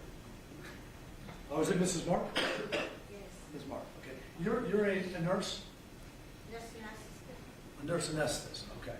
Anything about these damages that we're talking this discussion that do you feel like you can assess these damages that we discussed so far today? feel no? Okay, why is that? Talking about the patients. No, I'm talking about what we've been talking about with the pain and suffering damages here today, and whether as a juror that's going to be the role of you as a juror. Could you feel comfortable that you could do that in this case? Yes. You do? Okay. All right. I want to talk to you, and I think we've covered it a little bit, but it's something that I always bring up is we have feelings about lawyers, right? Come on, you guys got to give me a little giggle there. I know I do. We see a couple billboards out there, a couple of commercials, especially a couple in Orlando. Okay, you won't see any of us lawyers on any billboards or any advertisements or anything like that. I just want to ask if anybody has a feeling about lawsuits, too many lawsuits, lawyers that would affect them in rendering a verdict in this case. I guess I could ask a two-part. If you have feelings about lawyers and lawsuits, let's see the hands. Okay. All right. Let's start over here. Mr. Rama. Well, this is what you say, right? With lawsuits all the time, like my daughter got in a car accident. We had insurance. She had the money. The insurance deal with it, and yet still they're going to come after her because of you think the lawyer and the person that got in the insurance, where there was really no damage, not even the damage to the other car.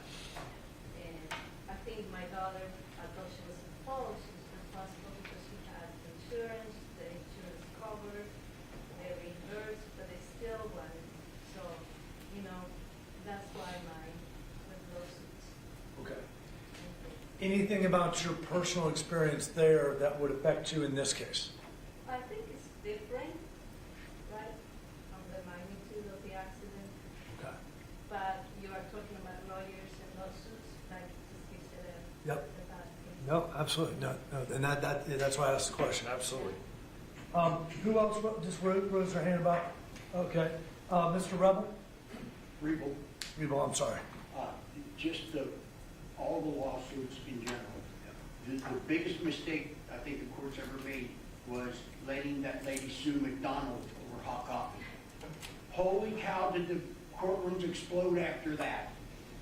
That's my opinion about it. So I used to bring up the coffee case all the time, but then jurors didn't know what it was anymore. So Well, it just shows my age. You and I. Anything about that, sir, that would affect you in this case? That rendering a big verdict. This case is a lot different. There is means to this. I do have one question. It might come out later. Is this company still in operation? Oh yeah. Yeah. You'll hear testimony that they have rides in New York, Missouri, Utah, Tennessee, Massachusetts, Minnesota, California, New Jersey, Georgia, Kentucky, North Carolina, Ohio, Florida, Colorado, Texas, and Maryland. Right now, presently operating. Same ride? What's that? Not the exact same ride, similar ride. Somebody mentioned Dollywood. I think someone had seen the exact same ride in Dollywood.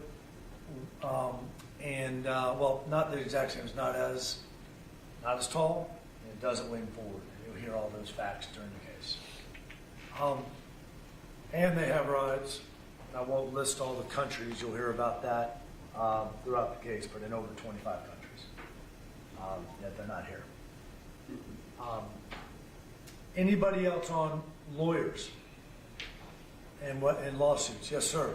Juror number 9. I mean, there's definitely a difference of frivolous lawsuits and the amount of those that you hear about versus ones like this case that are, I think, legitimate. Even if Fun Time hadn't bothered to show up, I don't think anybody would ever say this is a frivolous lawsuit.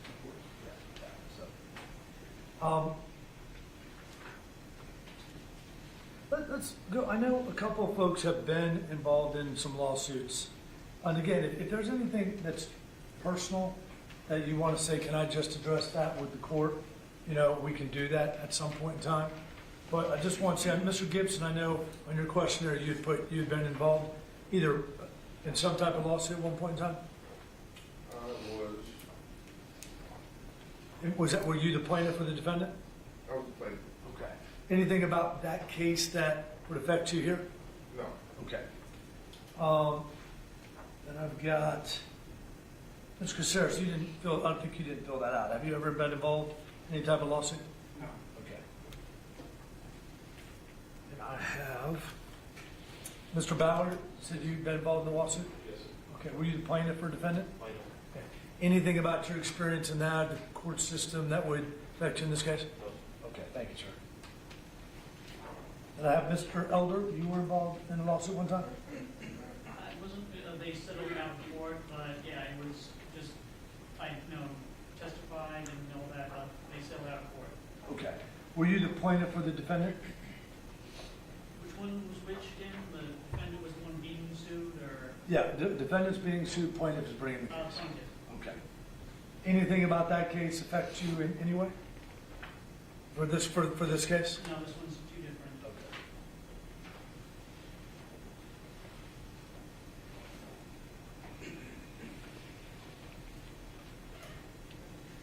So, this ride was located at Icon Park. Who here has been to Icon Park? Let me see a show of hands. Okay. See a bunch of folks. I'm not going to go through every detail. Anything about being at Icon Park that any of you would feel could affect you in this case?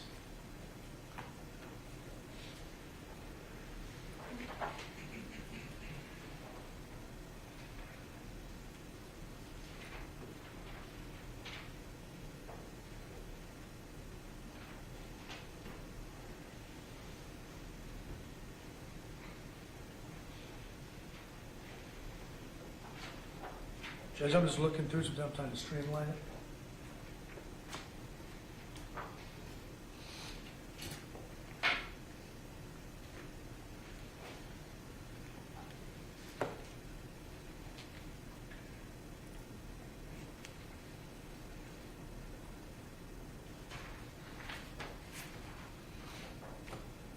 Judge, I think I'm pretty close. Would you want to take a little bit of a break and I can meet with counsel? See if there's anything else? No, I'd rather you wrap it up, and then we'll take a break before we send them to lunch. And Okay. so I can turn the noise on if you need a moment to confer. We can do that. That'd be great. I'll be done in 5 minutes.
right, so we're going to wrap up in a second. I'm just going to kind of go back to some individuals real quick.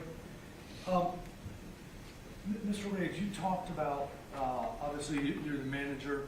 It's a bowling center, correct? Yes, sir, a Vito Bowling Center. Okay. Lounge. And I know you were talking about that maybe some managers had left and everything along those lines, so you kind of got stressed a little bit with the holiday season? Yes, sir. Okay. Is there anything about that that you feel might, you know, when we talked about this monumental task of looking at the damages, that could affect you in any way, you know, that you might not be as attentive as you normally would be to a case like this? No, if I'm going to do something, I do it correctly. Okay. And take pride in what I do, so. Absolutely. What do you bowl? I'm sorry? What score do you usually get? I used to be a 236 bowler, but I blew out my knee a little while ago, so, I mean, I can still bowl about 200, 185, but I just conserve my energy now. I'm going to get half that, but anything about, you know, being a small business owner, you know, you guys have events, you have, you know, obviously some risk there. Yes. That would affect you in this type of case because this is a wrongful death case against a manufacturer. Anything there? And kind of repeat that. Yeah, sure. I am a little hard of hearing. No, and I worded it terribly. So, anything about being a small business owner with kind of like a activity type business, you know, with a bowling center, that would, well, this is amusement parks and everything, it's kind of similar. I don't want to, you know, give a giant verdict because it might affect me in some way. Now, if something bad, if you do something wrong, I mean, you have to pay the price for it. Yeah. That's just how I am. Okay, no, I understand. Mr. Howard, what business are you in? I'm a small business owner. What type of business? Smoothie shop. Okay. Same kind of question. I mean, I know it's totally unrelated. I mean, a ride manufacturer and obviously, but anything about being a small business owner, paying insurance, anything like that, that you'd be like, man, a big verdict. I don't know if I feel comfortable with that. No. Okay. How about you? I know you weren't feeling great earlier. Are you feel good that you can serve and I have to, a little under the weather right now. Okay. Do you think that will, you know, obviously, we talked about the monumental task we have. Anything that gives you a doubt, oh, I just don't know if I can do this today and maybe into tomorrow? Okay. All right. Thank you for that.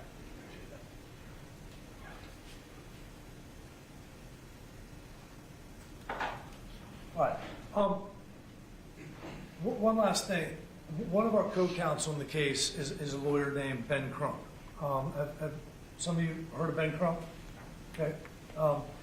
He I think just got here, but was staying outside, didn't want to interrupt. May or may not participate in the trial, but has been part of the team for a long time. Sometimes I say that because, Ben, can you hold on 1 second? One second, I'm talking about you, okay? Does anybody have any, and again, it's fine to say yes, any preset notions of Mr. Crump since he's, you know, pretty well known? Anyone? And this is not a police brutality case or anything like that. It's kind of like all of you have said is, this is different. And I've tried to make analogies because I'm trying to get to the bottom of everything. But I just wanted to hear if anybody did have a hesitation there, which is totally fine. But there's no issues there? Okay. We're going to try to, as important as this case is, get it to you all today.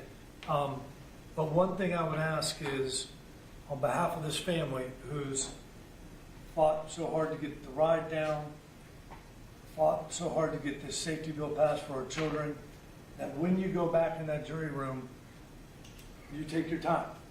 You're going to have to come to a unanimous verdict on the amount of compensation, and we want you to share your opinions with each other and everything along those lines, because it's just that important. Even though somebody decided to throw their summons in the trash can, it's that important here because you guys did it. Thank you so much for your service to your country, to your state, and to Orange County to be here today. We look forward to presenting Tyre's case, his family's case to all of you. Thank you very much. Thank you, counsel. Folks, we're going to break momentarily. I have one final question for you. Is there anything that we have not asked you or you have not told us that you believe would affect your ability to be fair and impartial if selected as a juror on this case? Anybody at all, raise your number. Juror in seat number 10, Mr. McLeod. So I'm a father of two, and going back to earlier about the caps, to me I feel as if there should be no cap because there's no price on a life. And if I was on that side, I would want to take everything from that company. And there, so I think I go back to it will be hard for me to even, if there is a cap, to me it's going to be at the most egregious to that. let me clarify something. There are no caps.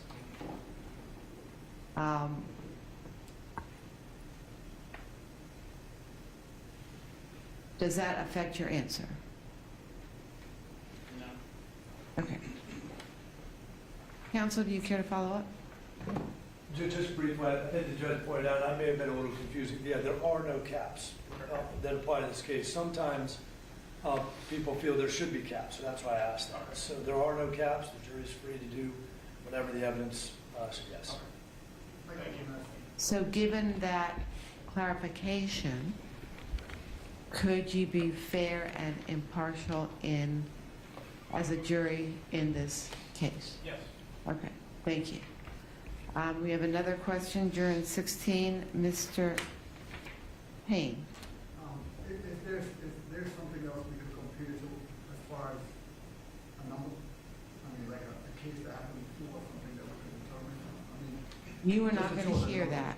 You are not going to hear that in this case. You are not going to hear that in California. Somebody was awarded X dollars, and in Michigan they got Y dollars. That is not part of the evidence in this case, and one of the instructions you will receive is that you are to evaluate the evidence in this case and the law as I instruct you in this case in making your decision. Can you still, does that answer your question? Yes. Okay, great, thank you. Are you comfortable serving as a juror in this case, or is there something else that would give you pause? No. Okay, thank you. Anybody else? Juror in seat number 12, Mr. Eitzprua. I probably said that wrong, so I'll apologize in advance. It's more of a question. So, like, is it, talking about, like, no caps, is it a set amount of money? Or are we doing, like, percentages or, like, donations to, like, other people from the defendant? Is it just set? You will receive all of the instructions at the appropriate time if you are selected to serve on a jury. This is not the type of situation where a jury can deviate from those instructions. So you could not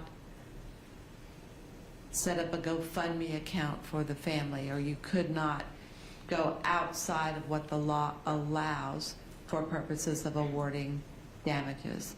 There's no percentage that you are required to impose. There are no minimums or maximums that you are required to use. There is your evaluation of the evidence, which essentially says, what are the damages in this case? Before today, what do you expect the damages will be in the future? Any other questions? Then here's what we're going to do. We're going to take a break, probably be about 10 minutes, I'm going to ask that you remain on the floor. We'll invite you back in. We will announce the jury at that time, and then we'll take a lunch break. All right? Please do not leave the floor. And we are in recess except for counsel.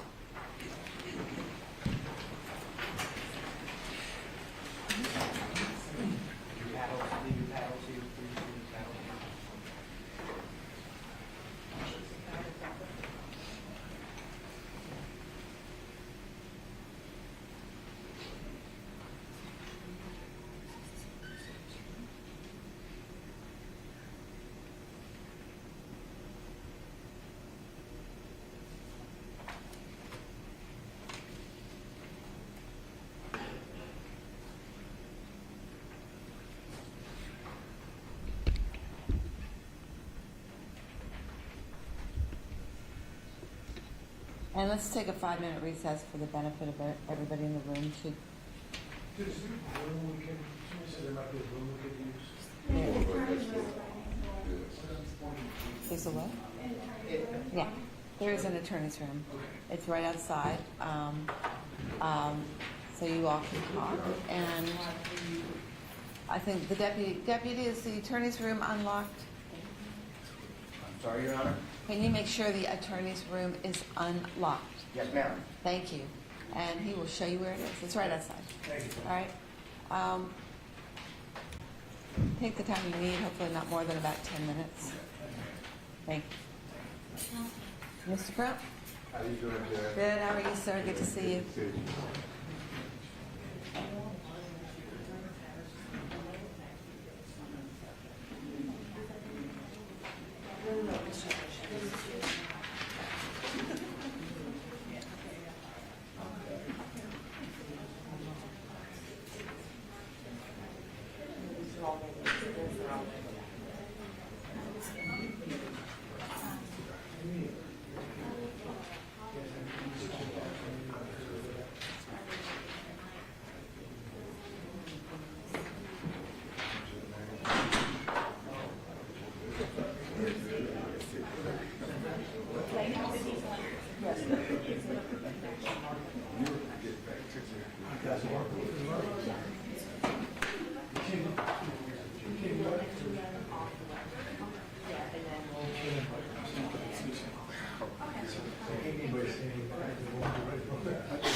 Jet lag and all. Yeah. I should already know where they're at. Yeah.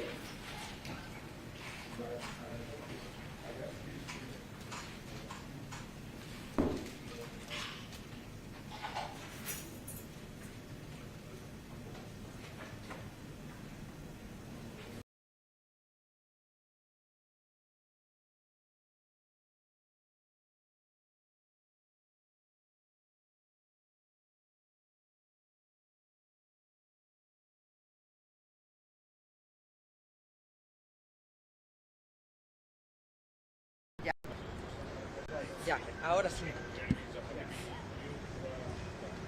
Perfecto. Thank you. ¿Ya estoy ya? Thank you.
several minutes. I just think in light of the jurors we have today and getting a jury, put them through that doesn't make sense. Agreed. Then, Your Honor, number 5, Ms. Alvarez, she mentioned the, mechanics, that she would need to know mechanics and everything along those lines. And also she was struggling with her English. I had to ask her about 3 times what she did. And finally, I looked down at my notes and looked out to see she was a laboratory assistant. I couldn't really understand it. So we would move for calls on her as well. Agreed. Then, so Judge, I didn't ask this, but Mrs. Ford has a spouse who works at Wicker Smith, and I'm 99% sure that's Richard's Ford. Dick Ford, who I travel with in organizations and different things. Also, he's at Wicker Smith. I don't know if you want to bring her back in and ask that, or I would move for calls on her. I doubt there's many Fords at Wicker Smith, but he looks about the same age. He was originally from Miami. She used to work in Miami. She never mentioned it when I asked if anybody had any other matters they wanted to bring to my attention. If you want to use a cause challenge on her, I think we need to bring her in. Okay. Can we play it by ear at this point? Yes, sir.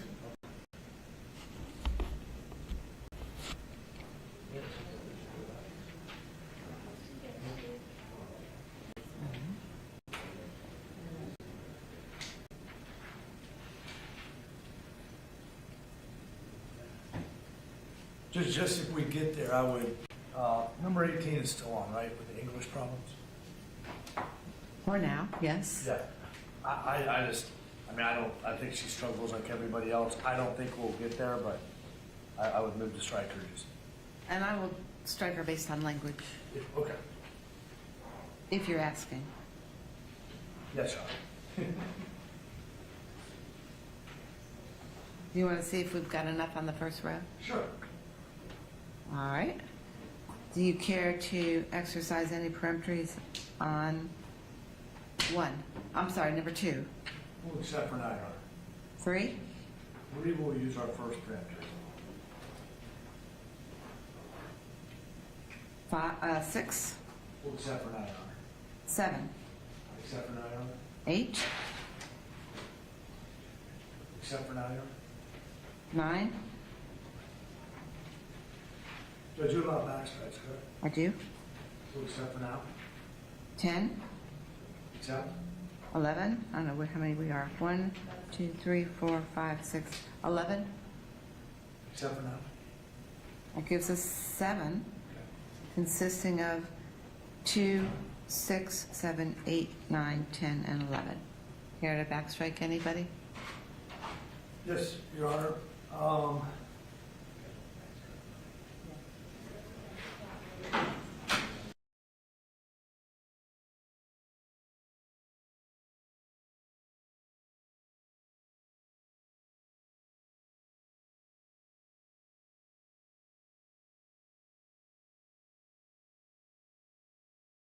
The firearm, don't do it in Tampa. This is just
terms like, well, you didn't use this term, but you kind of intimated it, you know, gigantic, enormous, and we all know, and God bless y'all, losing a child, you can't put a price on that.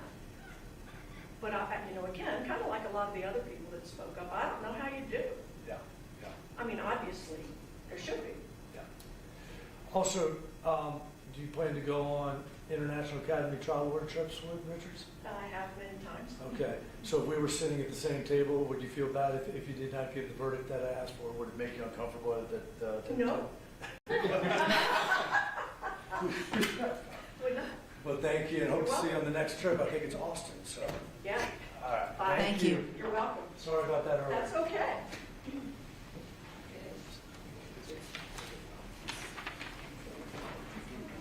Yeah, I think she's honest as you could be. We've moved for cause.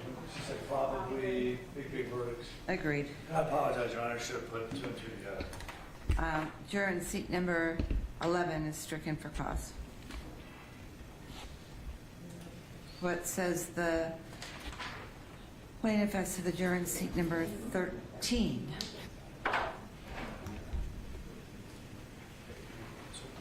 We have 2, 6, 7, 8.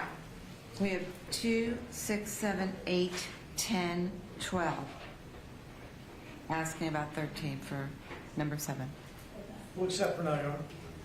Now you have 7 consisting of 2, 6, 7, 8, 10, 12, 13. Do you care to exercise your final peremptory? 1 second, Your Honor.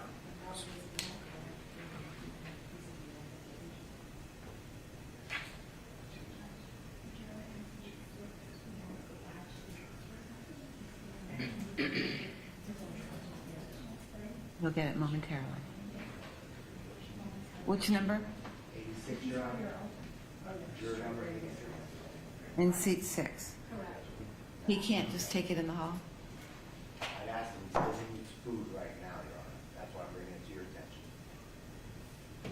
Is that true? Juror in seat number 6 has said he takes medication, he needs food right now, and he needs to do that right now. So, ask him if he can give me 5 minutes. Yes, Your Honor. Thank you. So, Judge, I mean, that concerns us because he'd be on our jury.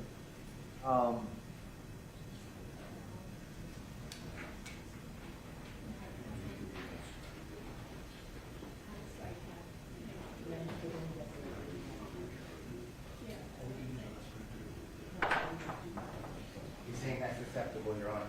Okay. 5 minutes. Thank you.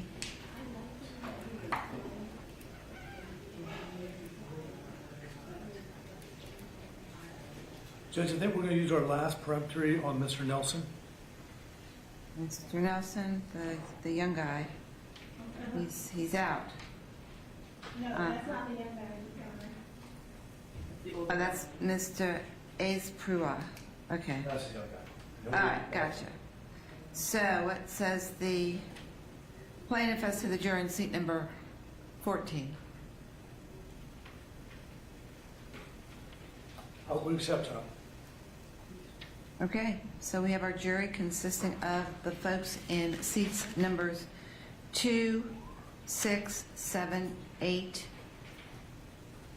10, 12, and 14. Does the plaintiff accept?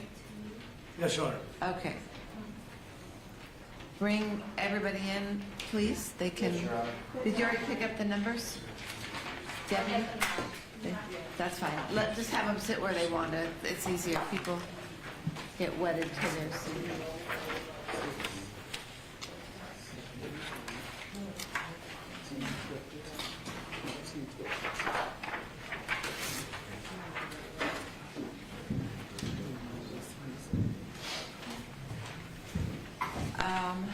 You guys can sit anywhere. You want me to come out of the box? You can sit at your courtroom. Thank you. Just hold on 1 second, though.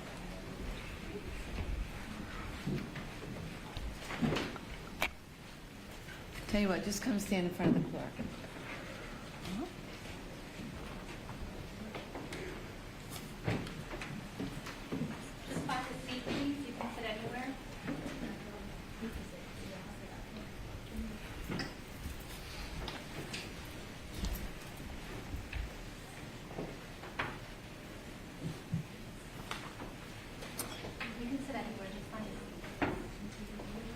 No, come straight back.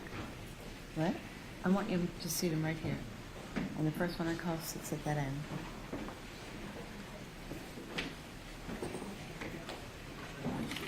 All right. Folks directly in front of me need to move.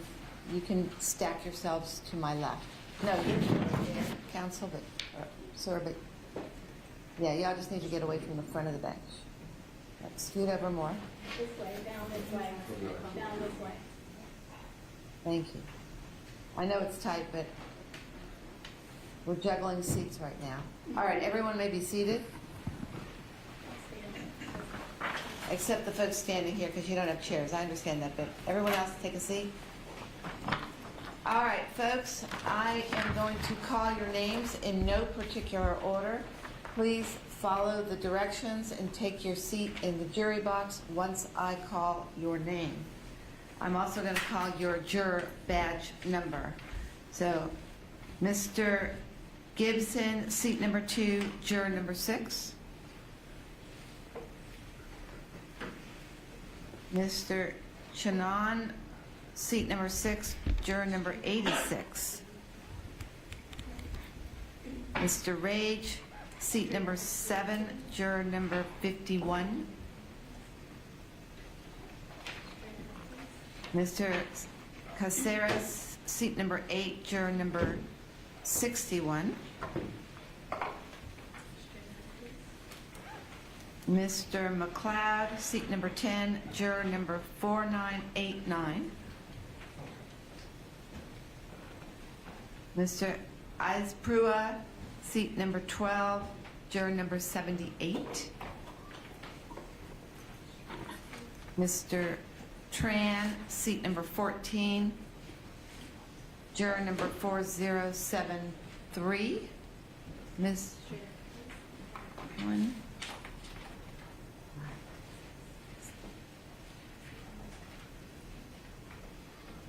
Okay.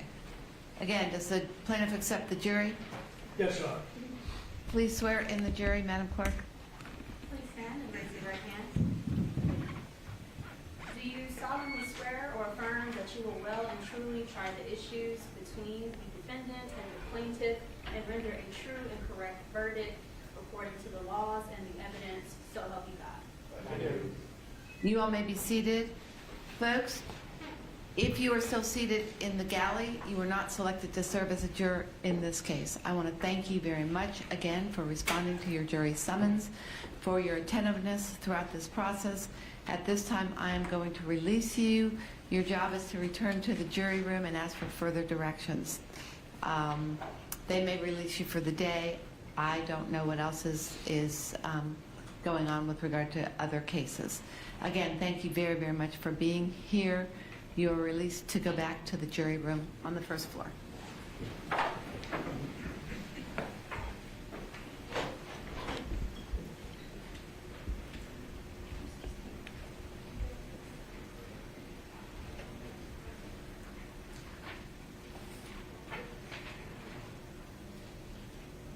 And all of the folks that are standing may now take a seat anywhere you want out there.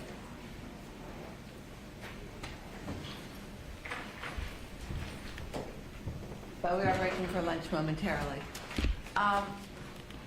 Folks, we're going to break for lunch. You're going to be taken back to the jury room. When you return, we're going to break until 1:30. When you return, please do not enter this courtroom. We may be handling other matters. Please be back promptly. Allow enough time to get through security so that we can start right at 1:30. Please remember, you are not to discuss this case with each other or with anyone else. You are also not to respond or communicate with any of the parties involved in this case during the lunch break. I'm not going to go into giving you any additional instructions for now. I'm simply going to say, have a nice break, and we'll see you at 1:30. All rise. Jury's exiting.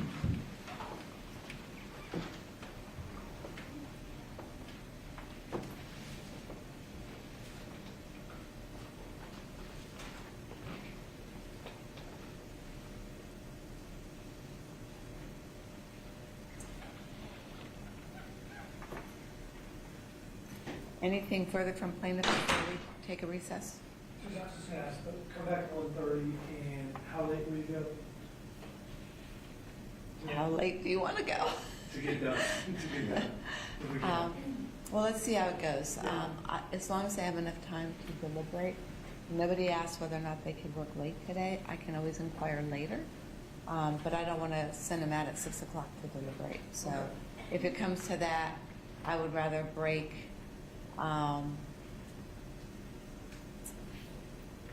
You're going to want to do closings the same day they go out to deliberate, I presume? With the time, I think we'll be done today. Okay. I just asked. I think All we'll right. be fine, because each witness is only do 20 minutes. Oh, well then the longest part of the afternoon is going to be me giving them jury instructions. There's no cross-examination. Is there any objection to me not providing the substantive jury instructions prior to presentation of evidence?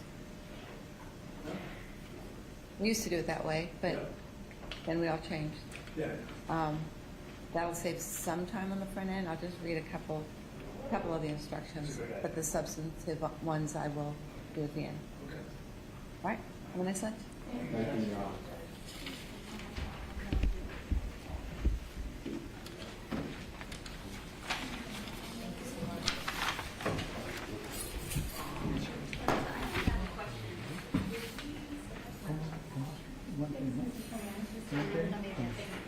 Yeah, I counted two. 1, 2, 3, 4, 5, 6, 7. Mr. Train is there. Is there a lot of evidence in this case, though?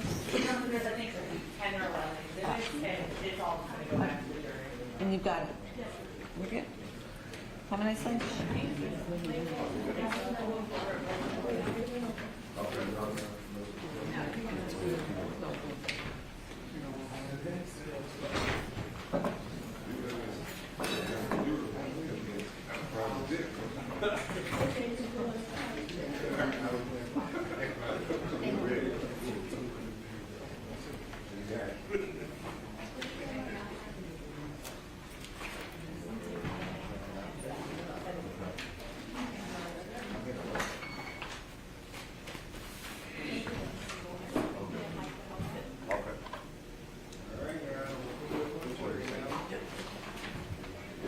Is this off?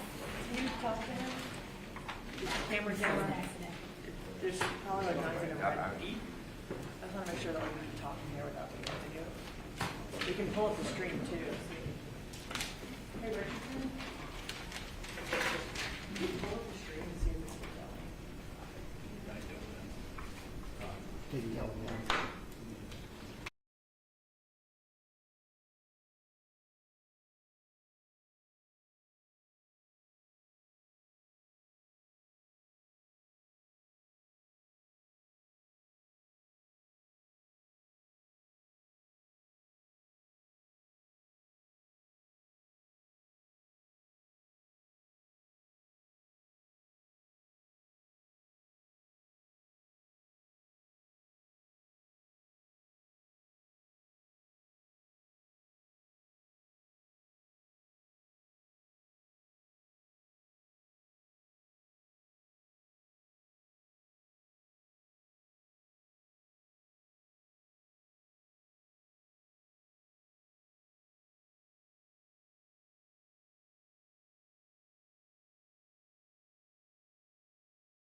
Counsel, do I have the jury instructions to be given before the evidence? These are opening.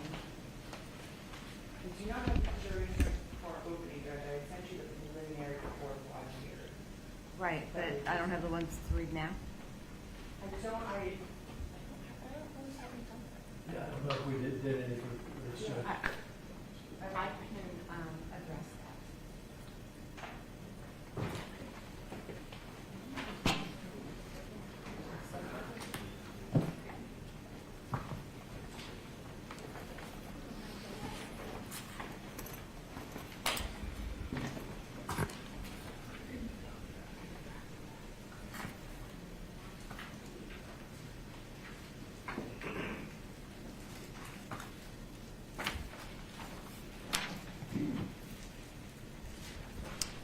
Please bring in our jury.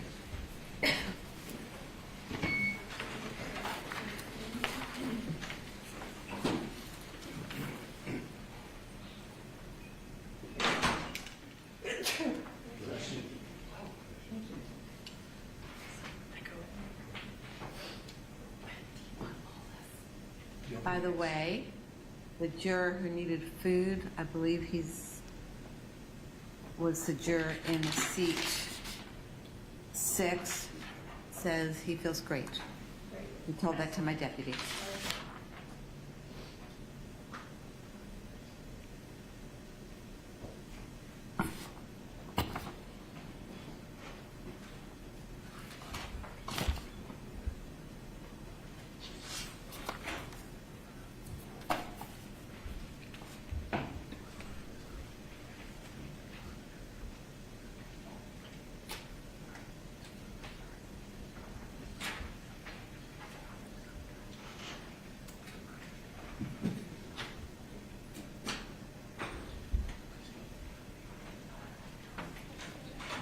All rise, jury entering.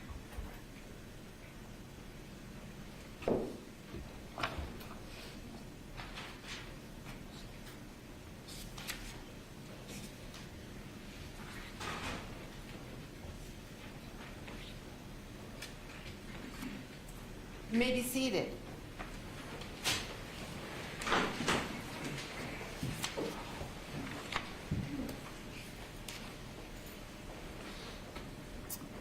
I hope you had a great lunch. I appreciate your being back on time. At this point, I'm going to review some early jury instructions. You will get the final set of jury instructions at the conclusion of the evidence.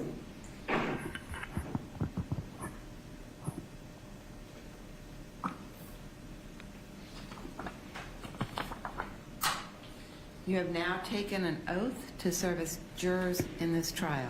Before we begin, I'm going to tell you about some of the rules of law that apply to this case and let you know what you can expect as the trial proceeds.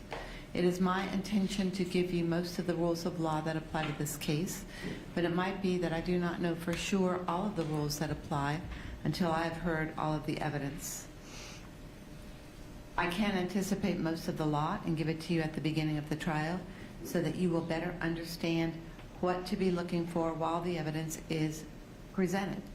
If I later decide that different or additional law applies, I'll tell you. In any event, at the end of the evidence, I'll give you the final set of jury instructions on which you must base your verdict. At that time, you will each have a complete written set of the instructions, so you do not have to memorize what I'm about to tell you. In a few moments, the attorneys will each have a chance to make what are called opening statements. In an opening statement, an attorney is allowed to give you his or her views about what the evidence will be in the trial and what you are likely to see and hear in the testimony. After the attorney's opening statements, the plaintiffs will bring their witnesses and evidence to you. Evidence is the information that the law allows you to see or hear in deciding this case. Evidence includes the testimony of the witnesses, documents, and anything else that I instruct you to consider. A witness is a person who takes an oath to tell the truth and then answers attorney's questions for the jury. The answering of attorney's questions by the witness is called giving testimony. Testimony means statements that are made when someone has sworn an oath to tell the truth. The plaintiff's lawyer will be asking the witness the questions. Certain documents or other evidence may also be shown to you during direct examination after the plaintiff's witnesses have testified. The defendant would normally have the opportunity to do cross-examination and then present their own testimonies. They have elected not to participate in this trial, so that part of the trial will not occur. It is important to you, it is important that you remember the testimony comes from the witnesses. The attorneys do not themselves give testimony, and they are not themselves witnesses.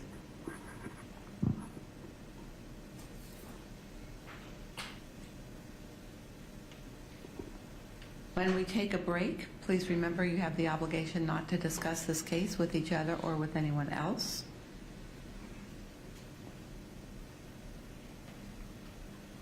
After all of the evidence has been presented to you, I'll instruct you on the final law that you must follow. Again, you will each have a set of those final jury instructions in writing to apply to this case. The attorneys will then have the opportunity to make their final presentations to you, which are called closing arguments. You will then go to the jury room and discuss and decide the questions I have put on your verdict form. The discussions you have and the decisions you make at that time are called your jury deliberations. Your jury deliberations are absolutely private, and neither I nor anyone else will be in the jury room with you while you conduct those deliberations. When you've finished answering the questions on the verdict form, simply advise the court deputy. We'll all return to the courtroom where your verdict will be read. When that is complete, you will be released from your assignment as a juror. Please remember to keep an open mind and pay close attention to the testimony and other evidence as it comes into the trial, and avoid forming any final opinions or telling anyone else your views on the case until you have heard all of the evidence and begun your deliberations. The time and place for coming to your final opinions and speaking about them with your fellow jurors is during deliberations in the jury room after all of the evidence has been presented, closing arguments have been made, and I have instructed you on the applicable law. It is the things you hear and see in this courtroom that matter in this trial. You cannot do any independent research or investigation into the facts of this case. This is as you are aware, a high-profile case. In the event this case goes to tomorrow, you certainly cannot watch any news accounts or any postings on any internet device or location or platform regarding the occurrences for today or the opinions that may be floating out there. So I'm going to instruct you to turn off any news that may be coming on about this case in the event this case does in fact go into tomorrow. Remember not to talk with any of the attorneys or parties or witnesses or anyone else about this case.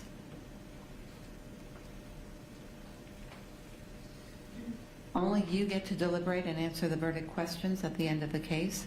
I will not intrude into your deliberations at all, and I am required to remain neutral. So please do not assume that I prefer one decision over another, and please do not try to guess what my opinion is about any part of the case.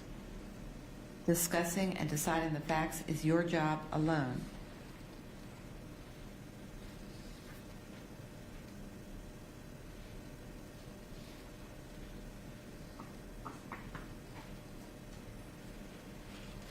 You should each have a notepad to take notes. You are welcome to take as many or as few notes as you would like. Your notes are for your use only. You may take them with you to the jury room when you begin your deliberations. At all other times, they should remain in your seat, and the court deputy will take possession of your notes. I am going to review the claims in this case. It is admitted that the defendant, Funtime, was negligent in failing to manufacture, design, build, and supervise the FreeFall drop tower ride at Icon Park in Orlando, Florida, which caused the death of Tyre Sampson. Plaintiffs Nakia Dodd and Yarnell Sampson suffered damages as a result of losing their son. They must prove their claims by the greater weight of the evidence. I will now define some of the terms you'll use in deciding this case. Greater weight of the evidence means the more persuasive and convincing force and effect of the entire evidence in the case. You should award Nakia Dodd and Yarnell Sampson an amount of money that the greater weight of the evidence shows will fairly and adequately compensate them for their damages, including any damages that the estate and the survivors are reasonably certain to incur or experience in the future. In determining the damages recoverable on behalf of Tyre Sampson's estate, you shall consider the following elements: medical or funeral expenses due to Tyre Sampson's injury or death, which were paid by or on behalf of Tyre Sampson; the mental pain and suffering of Nakia Dodd and Yarnell Sampson as a result of the injury and death of their son, Tyre Sampson. In determining the duration of mental pain and suffering, you may consider the life expectancies of Nakia Dodd and Yarnell Sampson together with the other evidence in the case. In determining the duration of any future loss sustained by Nakia Dodd and Yarnell Sampson by reason of the death of Tyre Sampson, you may consider the joint life expectancy of Nakia Dodd, Yarnell Sampson, and Tyre Sampson. The joint life expectancy is that period of time when both the decedent and the survivors would have remained alive. The mortality tables to be received in evidence may be considered together with the other evidence in the case in determining how long each may have been expected to live.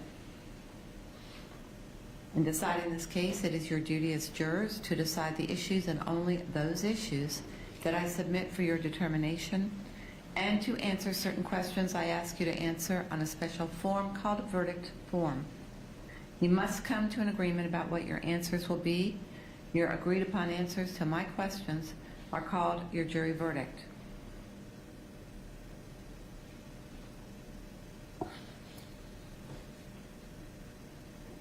The evidence in this case consists of the sworn testimony of the witnesses, all exhibits received in evidence, and all facts that were admitted or agreed to by the parties. In reaching your verdict, you must think about and weigh the testimony and any documents, photographs, or other material that has been received in evidence. You may also consider any facts that were admitted or agreed to by the lawyers. Your job is to determine what the facts are. You may use reason and common sense to reach conclusions. You may draw reasonable inferences from the evidence, but you should not guess about things that were not covered here, and you must always apply the law as I explain it to you. Let me speak briefly about witnesses. In evaluating the believability of any witness and the weight you will give the testimony of any witness, you may properly consider the demeanor of the witness while testifying, the frankness or lack of frankness of the witness, the intelligence of the witness, any interest the witness may have in the outcome of the case, the means and opportunity the witness had to know the facts about which the witness testified, the ability of the witness to remember the matters about which the witness testified, and the reasonableness of the testimony of the witness considered in the light of all of the evidence in the case and in the light of your own experience and common sense.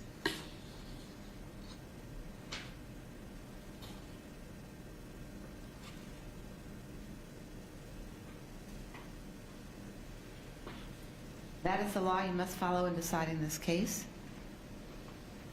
Attorneys for plaintiff will now present their opening statement. Who's doing the opening statement for the plaintiff? All right, counsel, you may proceed when you're ready, and feel free to swivel the stand. All right, thank you. Yes, ma'am.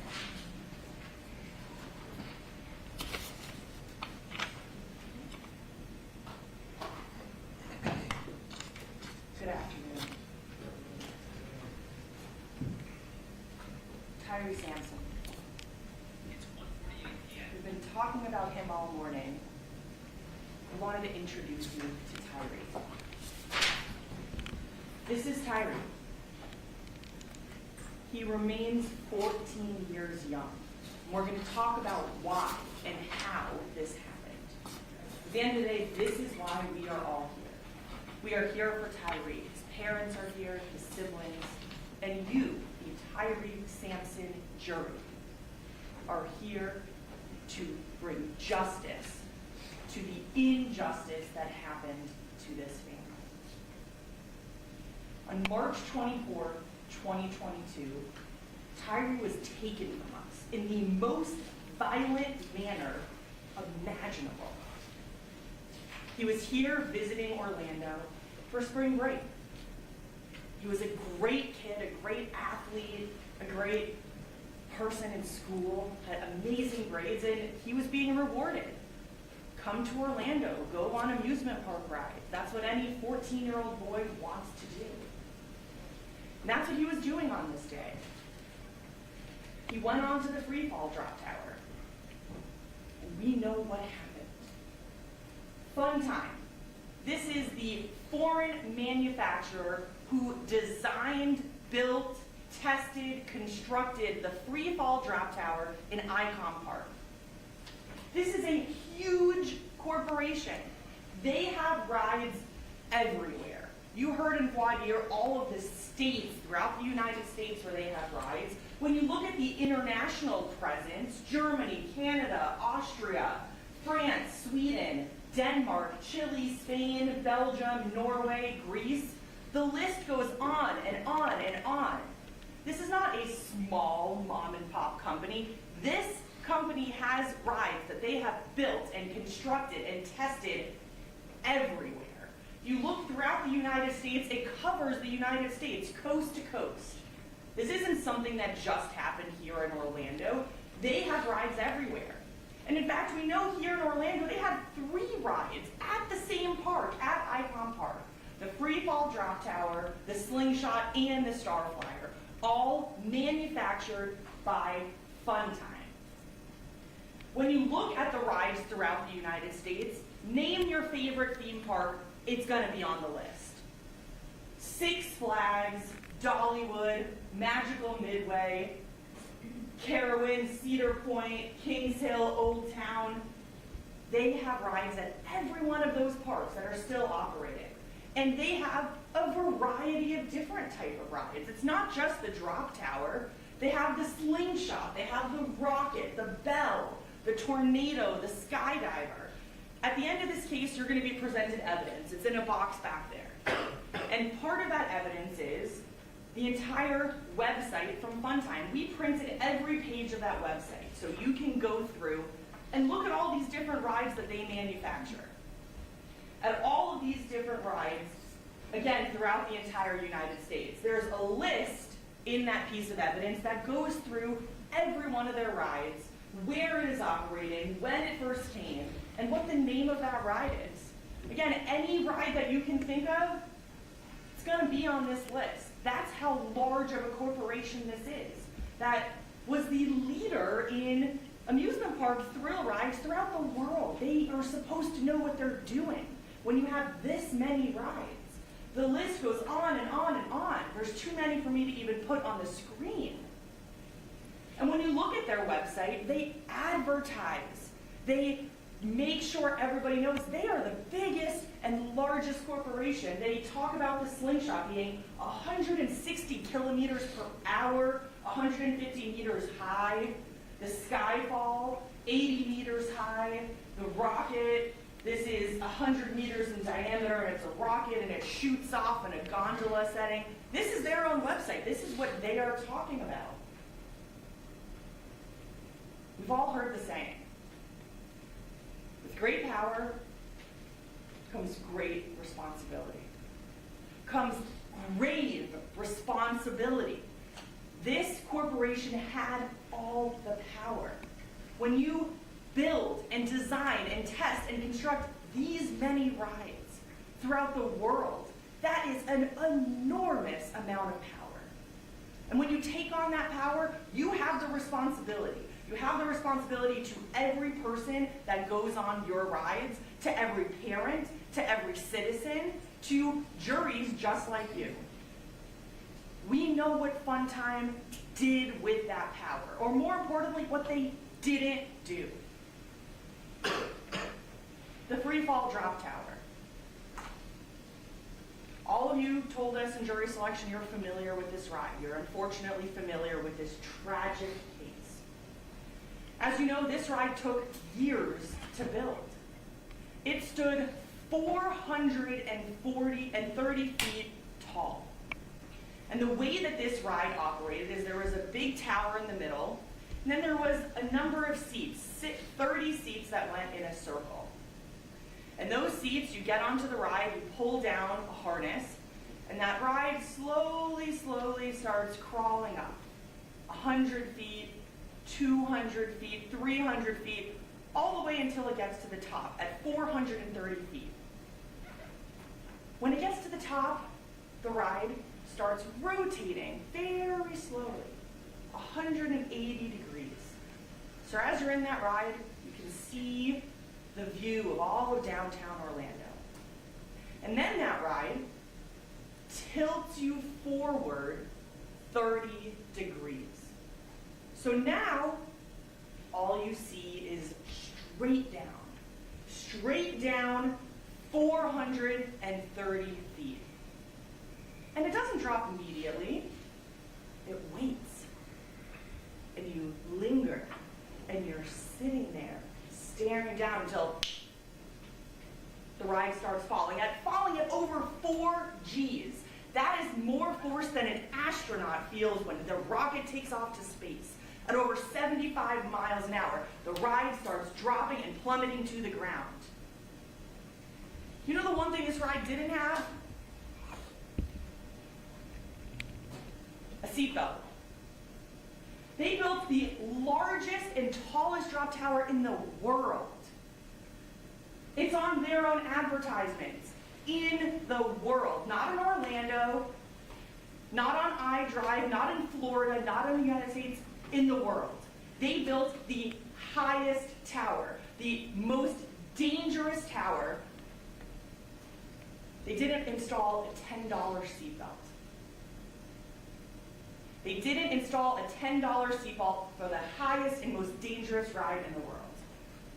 This is what the seats look like before the ride was demolished. They have the harness that comes over your shoulder, no seatbelt. This seatbelt would have connected by the end of the harness to the seat. This would have connected right there between your legs. None of us would be here today. Tyre would be with us. He would never have been able to fall out of that ride. He never would have been able to ride it because the seatbelt wouldn't have fit. This is a video taken by the Department of Agriculture after this incident, and this shows you how the ride operates. As you can see, Bobby, was it playing? Okay. You clip this, so it's just going down? All right, so the way that this video is, this is after the tragedy. The Florida Department of Agriculture was hired to investigate this tragedy. And so as I told you, the ride goes up into the air, and then you can see it pauses in the air, and then you're going to see it drop.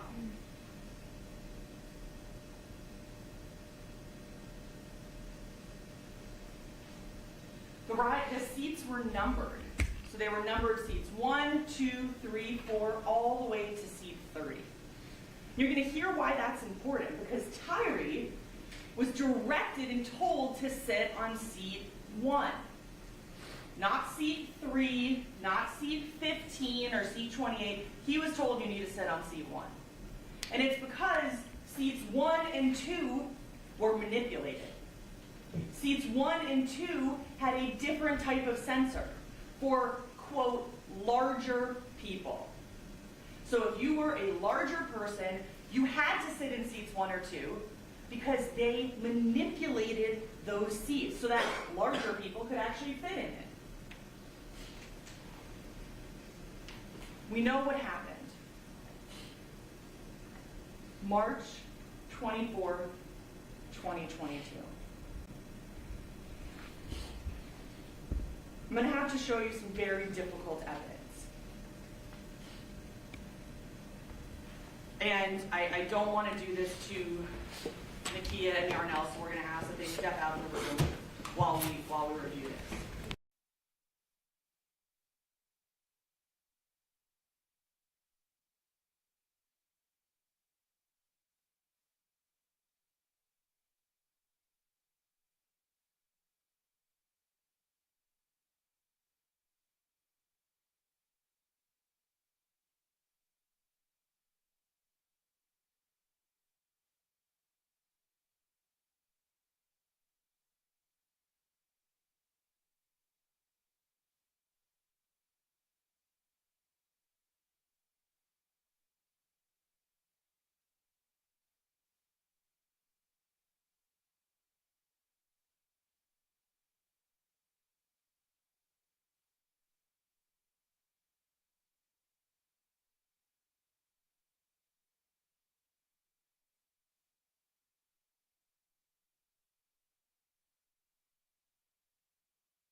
Harness. Guess what else it has?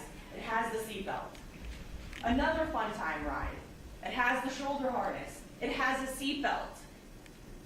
Another ride. Seatbelt, seatbelt. Seatbelts on every seat. The pictures and the list go on and on. We talked about this in jury selection. Those of you who ride thrill rides, there are seatbelts on those rides. Every one of these rides on their website. But yet when they choose to build the largest, tallest, most dangerous, no seatbelt. And in their own manual, they say, we don't need a seatbelt because the restraint system is so top of the line, it's so great. Well, is it? That leads us to their second failure, that this restraint mechanism was not top of the line. This harness was not, because they manipulated it. The way these seats work is you pull down this harness over your head. And as you pull it down over your head, it starts getting closer and closer to your body. And then there's a light off to the side that once it is in a place that the engineers have determined is safe enough, the light goes off. And that's when you know that the restraint is in place, that you cannot get out of the ride. For seats 1 and 2, they went in and changed that safety sensor so that when you're pulling down that ride, it stops sooner than it should have. It stops before the engineers and all of the mathematics say is appropriate. Why would Funtime even manufacture a ride that allows that to be adjusted? If you know what the correct mathematical formula is that's going to keep a person in a ride, why would you ever allow that to be adjusted? And it was adjusted. They trained their employees to say, seats 1 and 2 are for larger guests. We want to get more traffic in the door. We want to have as much money as possible. Profits over people. And they trained and told them, sit them here. That's why Tyre sat in seat 1. He was directed to go to seat 1. After this, again, the Florida Department of Agriculture commissioned an independent report. It wasn't our firms. We're all here together today. Not one of our attorneys paid this engineering firm. Funtime didn't pay them. The Florida government, the Florida Department of Agriculture. And they found that the reason that he fell out of this ride to his death is because this seat was manipulated. This picture says it all. Every other seat had a gap of 3.3 inches between the bottom of the harness to the seat. Tyre's seat had over 7 inches, over double what every other seat had. That's how he fell out of the ride. If there was a seatbelt right in that opening, none of us would be here today. This is a side view. As you can see, the seat is not far down enough. This is how he slipped and fell out of the ride. This is how this manufacturer who operates rides all over the United States and the world, this is how they put this safety sensor. This is it. Anybody with a screwdriver can change that. How is that safe? Anybody with a screwdriver can manipulate it to the extent that somebody can fall out of a ride. That is not properly designing or manufacturing or constructing the most dangerous ride you can think of. The Department of Agriculture found the conclusion that Funtime was at fault. Funtime chose not to appear here in the courtroom today. Unlike all of you who took your jury summons and fulfilled your obligations, like we have that one juror in the morning, they threw it in the trash. They didn't want to look at Nakia and look at Yarnell and explain why there was no seatbelt. They didn't want to look at you, our 7 Tyre Sampson jury, and explain why there was no seatbelt. They came to our inspections. We inspected this ride twice over a year apart, and the attorneys were there, the engineers. We have sign-in sheets. They came to both of those inspections, but not the courtroom today. You've heard the judge already give you this instruction twice. You're going to hear it again. It is admitted they are at fault. They are liable. They are negligent for negligently manufacturing, designing, building, constructing, and supervising this ride. There's only 2 questions you're going to be asked at the end of this case. The pain and the suffering for Nakia in the past and in the future, and the pain and the suffering and the mental anguish for Yarnell in the past and in the future. How do we determine that? We talked about that in jury selection. Well, you're going to hear from his parents. You're going to hear from his older brother. You're going to hear all about Tyre. We have a stack, probably 4 or 5 inches thick of photographs for you that you'll see in the jury room of the family growing up, what Tyre did.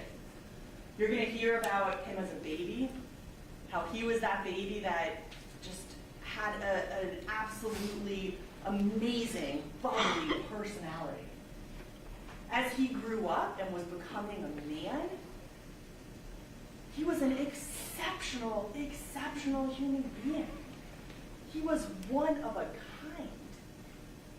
We're going to hear a lot about his football, which was his huge interest, his joy, his pride. But Tyre wasn't just a football player.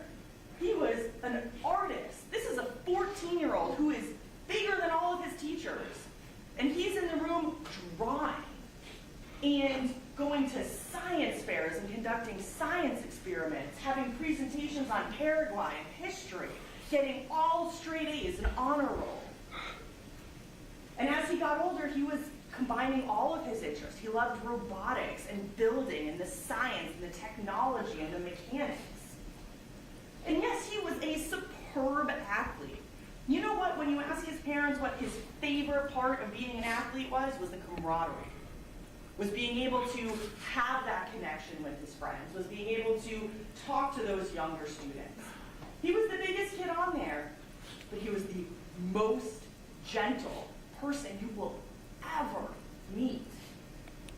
You're going to hear about his football career, about his travel teams that he went on, about what his future looked like that fun time took away from these two parents. And most importantly was his family. His parents, his older brother, his little sister. That's who Tyre Sampson was. We talked about the power that Fun Time had and what they failed to do. You, as the Tyre Sampson jury, you are going to have the power at the end of the presentations today to render a just verdict for this family. Thank you. Thank you, counsel. Please call your first witness. Your Honor, we call Jamez Knighton.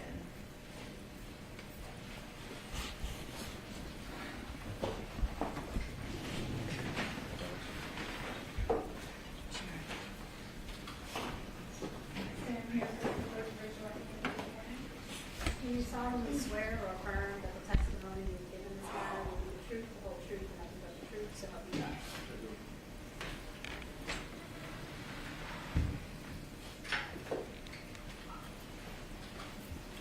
Sir, in order for everybody to hear you, you're going to have to be fairly close to that microphone, and the chair swivels but doesn't move, so you're going to have to be the one to move.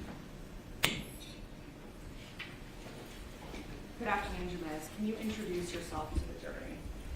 I'm Jamez Knighton, Tyree's older brother. Tell us a little bit about that. What was the age gap between you and Tyre? It was about 12 years. I was in middle school when he was born. And let's learn a little bit about you. So what do you do for a living? I'm a Ferguson police officer in St. Louis, Missouri. How long have you been a police officer? Been there for 7 years now. It'll be 7 years in January. And what do you do as a police officer in Ferguson? Currently, I'm a FTO, so I train all of the new officers coming on. And, show them how the streets work and everything. Can you tell the jury a little bit about your brother? What was his personality like? He was a free spirit, you know.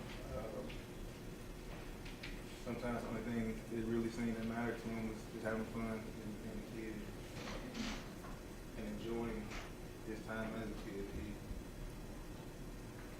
No matter how bad things got, he was always that breath of fresh air. Now, with this age gap between the two of you, can you describe your relationship with your brother? It was a balance. There was an age gap. It was more of a guidance role. Sometimes I couldn't just be the friend brother. I had to kind of show him, you know, and lead by example. But it was a balance. What are some things you all would like to do would do together? The thing we did the most together was play video games, Madden, and stuff like that. And sports. When he was younger, he used to try on all my football equipment.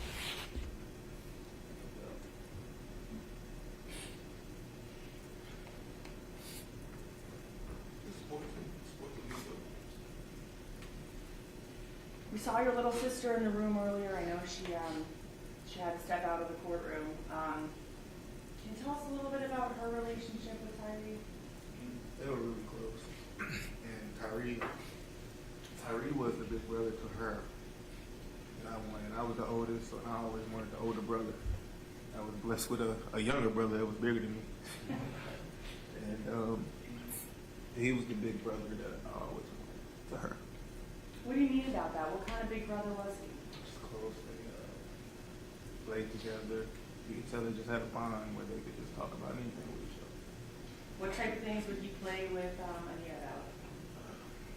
The thing that comes to mind is tag. We all used to kind of just randomly play tag.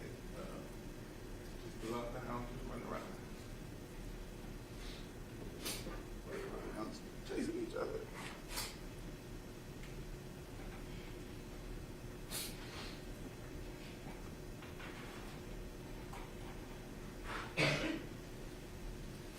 I want to talk about Tyre's relationship with your mom. So, we know that Tyre was into football. Can you tell the jury what kind of a football mom was Nia? She was very supportive. Sometimes it was times where he'd maybe have an event or something coming up, and she wouldn't quite know how we was gonna make it, how he was gonna make it there, but she always found a way to do it. He never missed anything when it came to sports, and my mom made sure that even if it was hard. Was she one of those loud football moms, or kind of the quieter in the corner moms? This was loud football mom. What do you mean by that? By the loud football mom? You knew exactly where she was. All right, and did your brother have a nickname? What kind of cheers would your mom do for your brother? Called him Big Tick, and it was almost apparent why.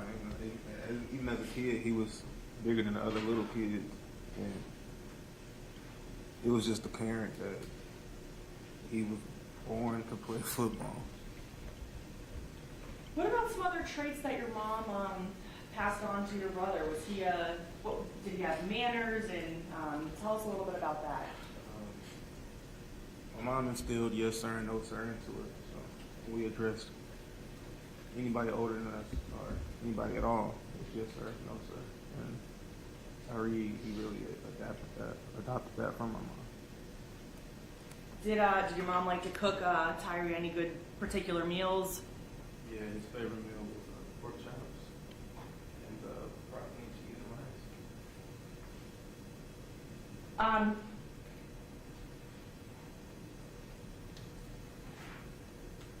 If money was ever tight around the house, what would your mom do? Would she try to make do with whatever you had to always make sure you children had what you needed? I honestly don't know. Sometimes, my mom, like I said, she just found a way, and that was even when I was a kid. It was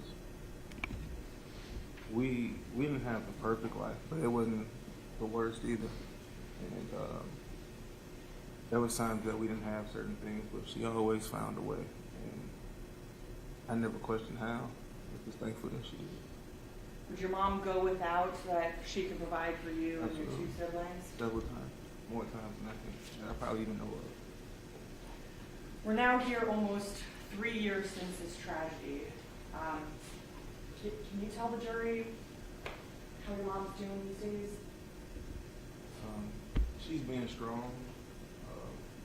She spends a lot of time with family. We have a lot of family time with our grandmother and cousins and stuff like that.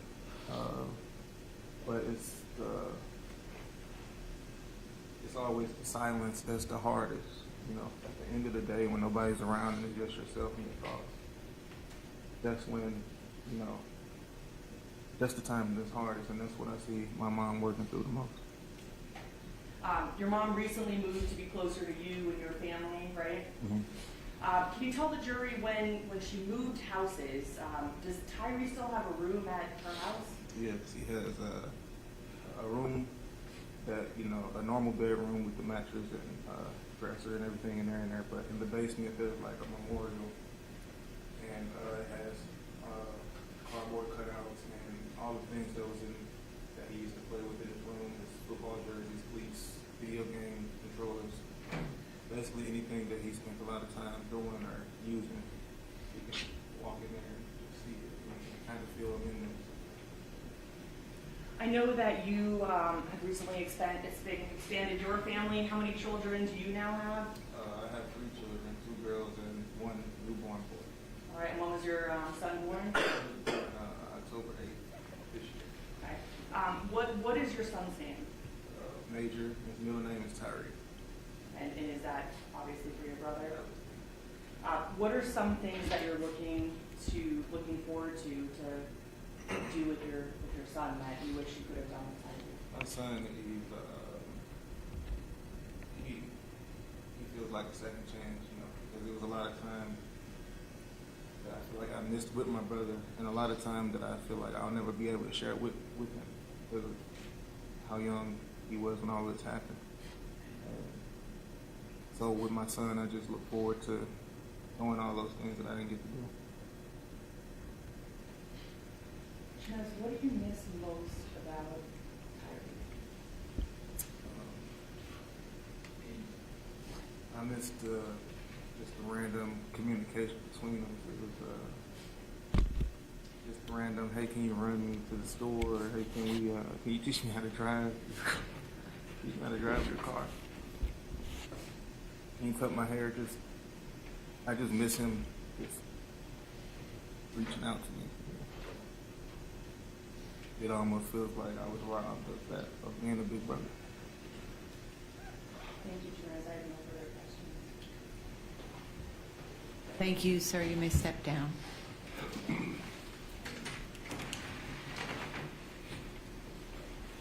Plaintiff, call your second witness. Your Honor, at this time we call Mr. Tyre Sampson. Thank you.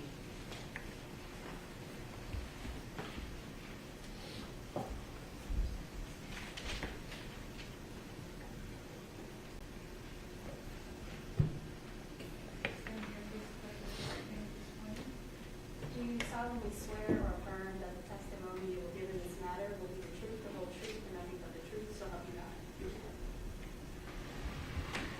May it please the court. You may be seated. Go ahead and get comfortable whenever you're ready. Thank you, Your Honor. Good afternoon, ladies and gentlemen of the jury. Gentlemen of the jury. I'm Attorney Ben Crump with this great team of lawyers who represent the parents of Tyre Sampson in this terrible loss for any parent. But we're going to now hear questions to his father about his only son, his only child.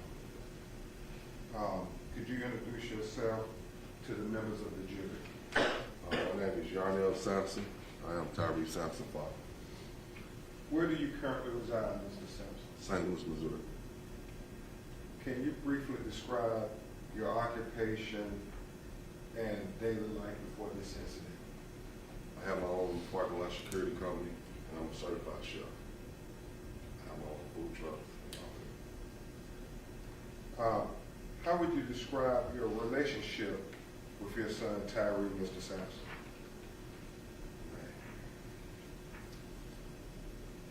First, it started off when he got stuck in the delivery room, first of all.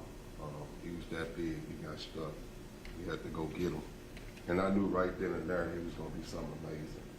But just the conversation, the demeanor, the respectfulness, man, he loved to eat. My son loved to eat. Like, we toss places up like we want to go eat and stuff like that. And it was just everything. Like, I can't really pinpoint one thing, but he was just amazing at all the things. Like, he was just an amazing young man.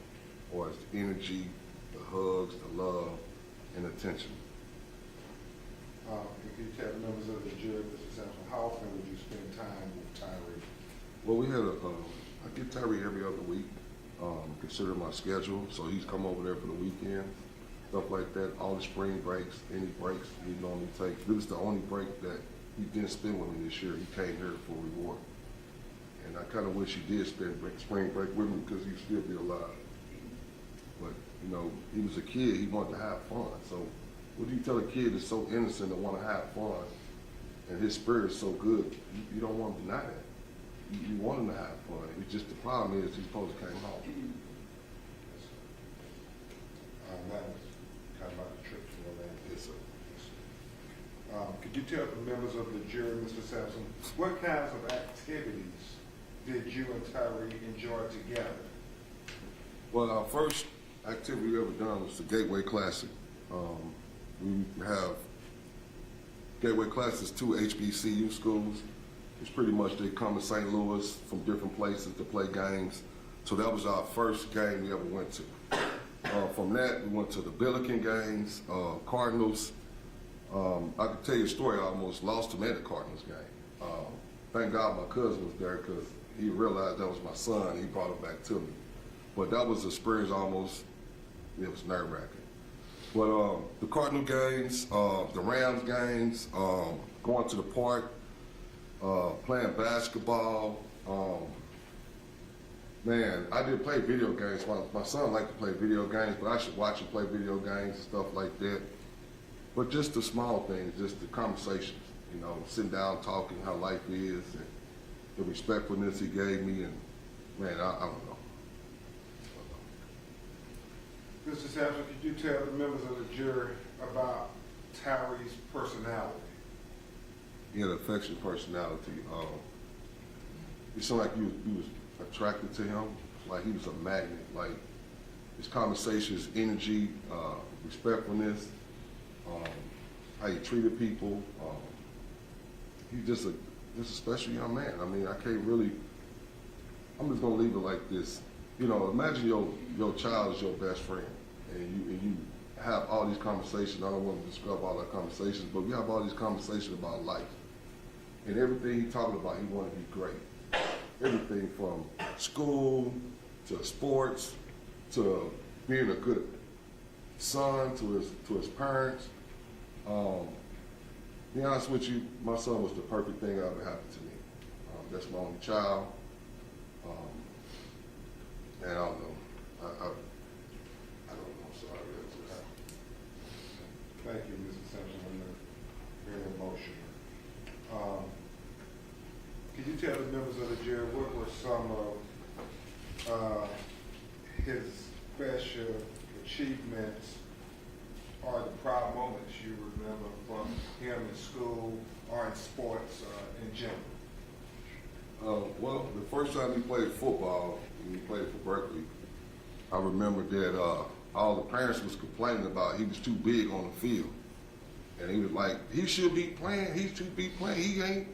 At the time, I think he was like 10 years old.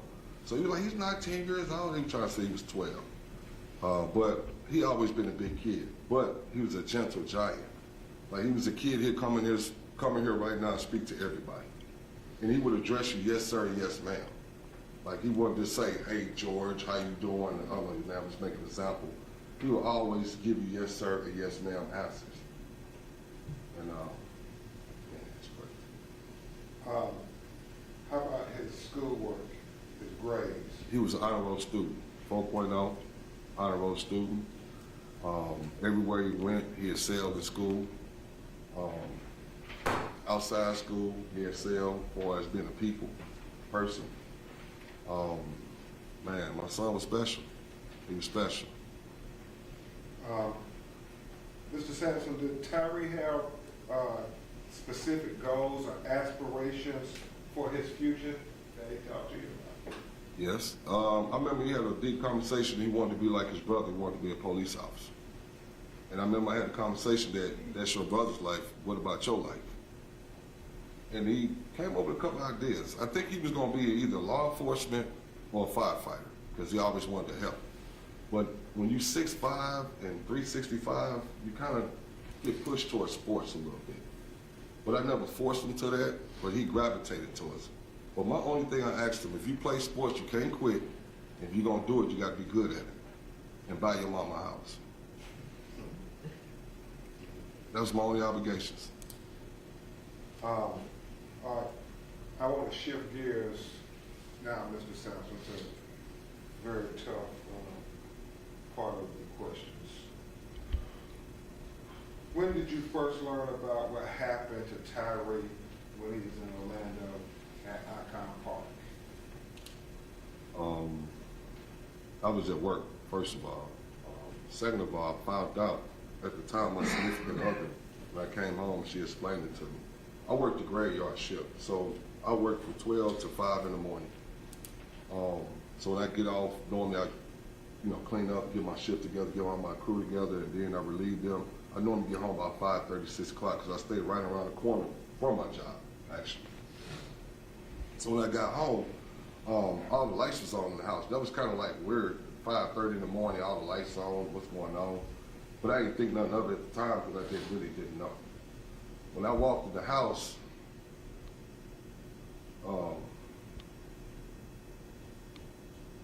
Somebody asked me, can I sit down for a minute? I asked her why. Why you want me to sit down? And I guess she knew right then, I didn't know. And she said, I want to show you something. What you going to show me? She tried to show me the video on my cell phone. And I turned my head, listen.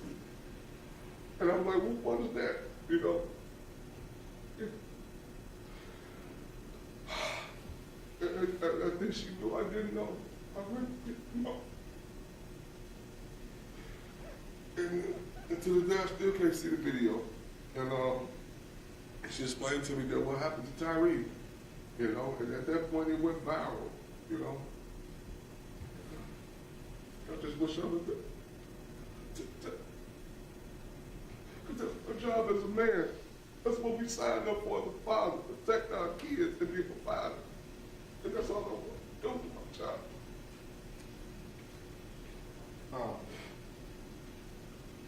Mr. Sampson, how has Tyre's death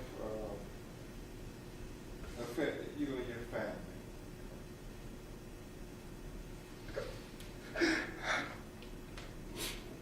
Well, I'm just going to say like this. My family split up because of this. I missed my family unionship.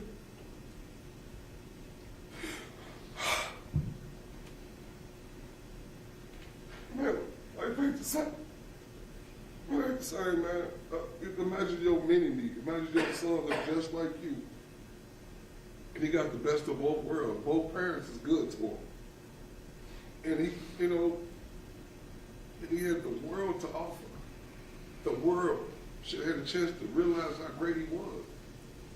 And I just felt like that he had reached his full potential because his potential was unlimited. I didn't want to he could be a doctor, lawyer.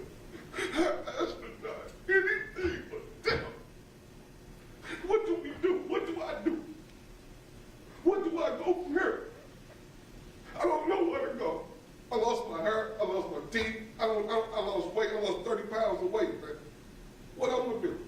I gotta see a mental psychiatrist the rest of my life. And then for them not to be here just to give me my closure, I feel robbed.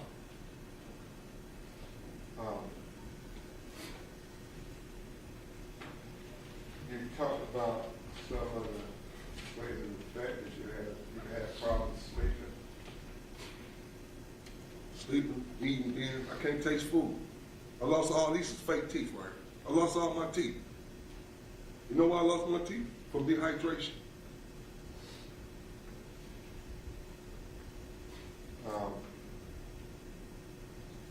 I want to ask, what effect has it had on your mental and emotional? I can't sleep. Food don't taste the same, Ben. That's my only child. What am I supposed to do? I ain't got nobody else I can go lean on. What death will do sometimes to a family, it can split families up because everybody grieves different. You know, you're going to have some situations that people point fingers. You have situations that it affected my family to the point that it split my family up almost to the point.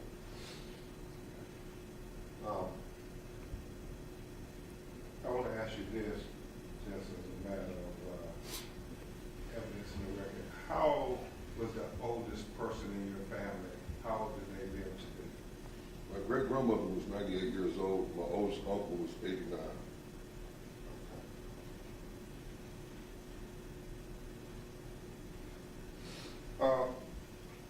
In March it'll be 3 years. And I know this is a common situation, but every day of your life, have you thought about your son? Every day of my life, I'm thinking about my son now, man. I don't know.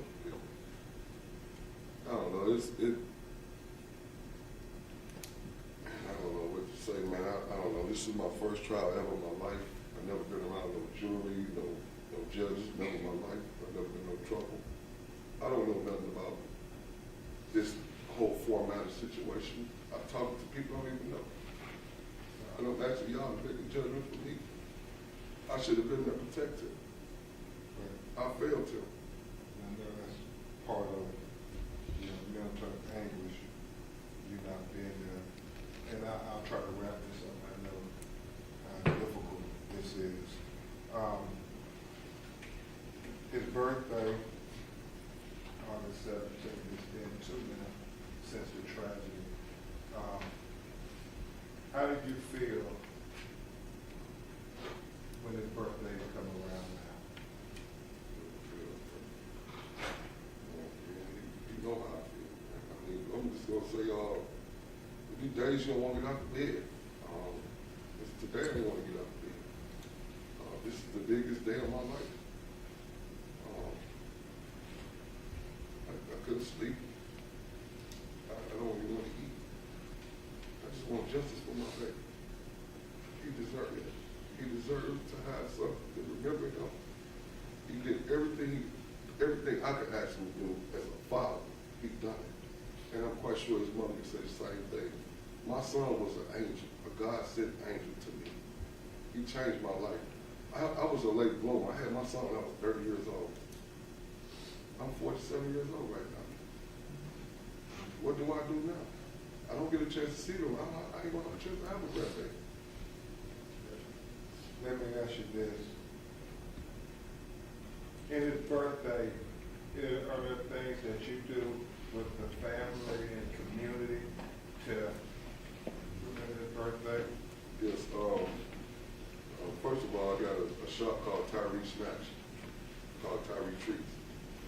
It's to honor my son, because my son used to be playing and running around in Madison, Illinois. My son must stay in Missouri, I stay in Illinois.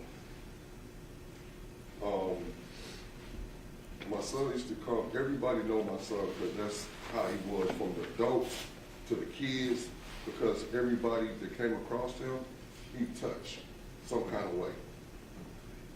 Either he was trying to help an older person take the groceries in the car or something like that. But to answer your question, Ben, I do what you call a balloon release every year for my son since he passed away.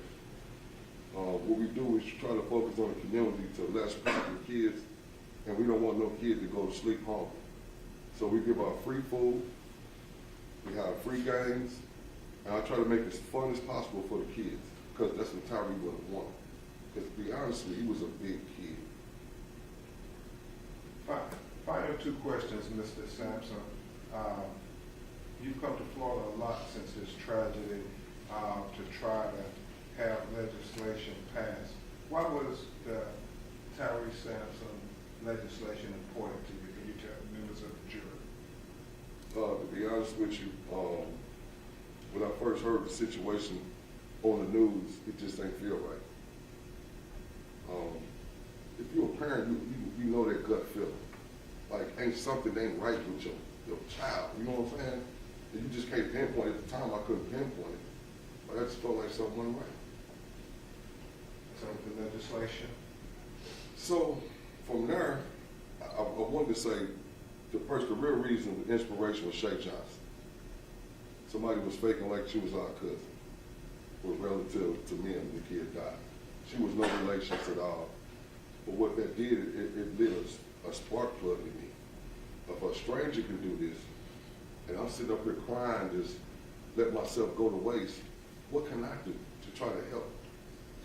And when I didn't know whether to start or go or even try to even get around to this. But when I started digging into it, people was laughing at me. They was like, they're not gonna take me serious. You from St. Louis, you from the ports, probably stricken city. You know, you wasting your time, Mr. Sampson. That's what they kept telling me. You wasting your time. And then from there, I just can't quit. I'm like, no, I'm not wasting my time. I'm gonna keep pushing. And look at where we are now with the Most High blessings. He moved doors for me. He put people in places and things in my life to make these things happen. So I'm not taking credit for something that he used me for. This is for Tyre. Tyre deserved that. My son, he deserved explanation, and he deserved the true honesty from us. Y'all do the right thing. You know what to do. Do the right thing.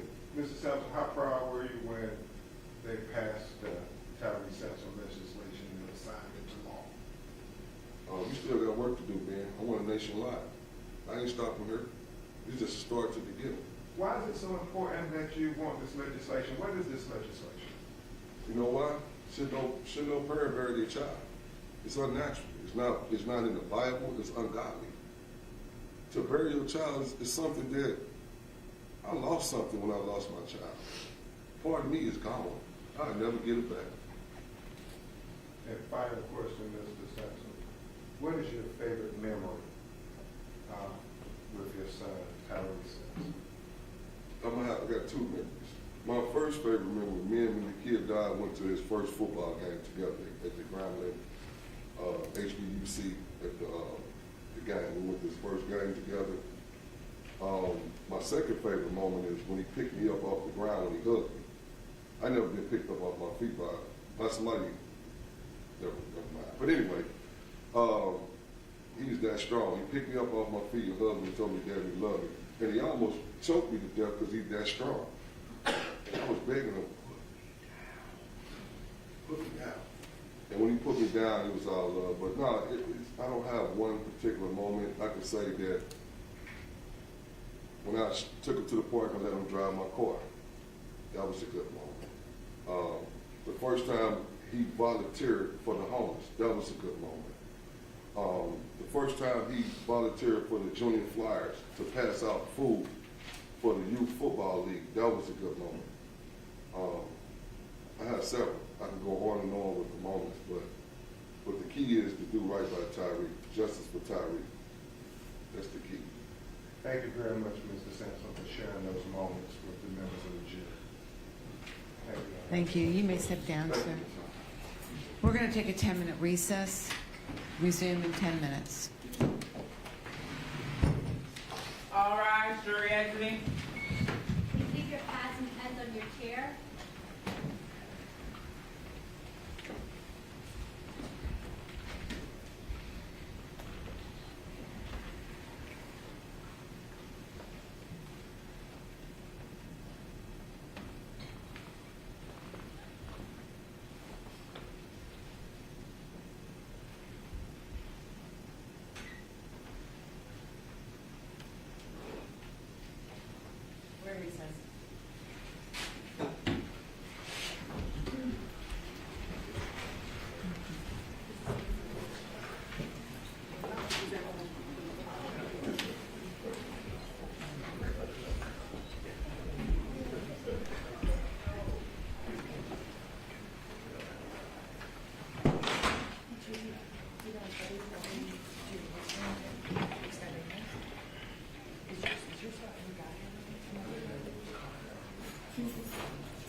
She texted me. Actually, I think it's technically next year.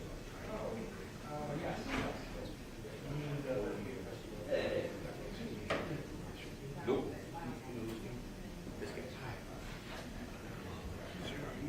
Plugged in using the cord drive?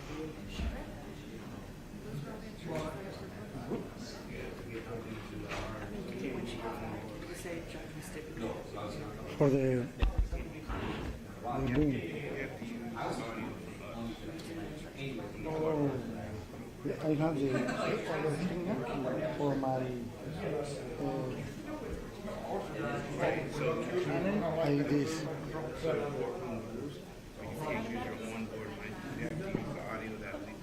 Okay, no, in this. Okay. Yeah. No, no, it's fine. That's fine. I don't know if you know, but I'm here to let you know. Yeah. So yeah, you have to use that audio and not the mic. Oh, yeah. Okay. The different generations. They try it.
seated.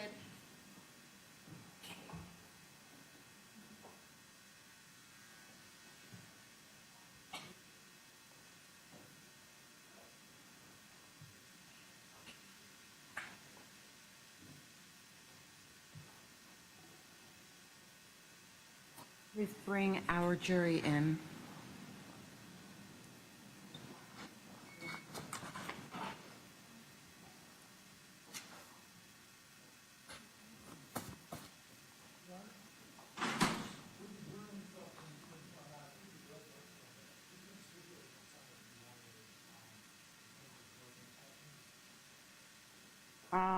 I have to read the law at the end of the case.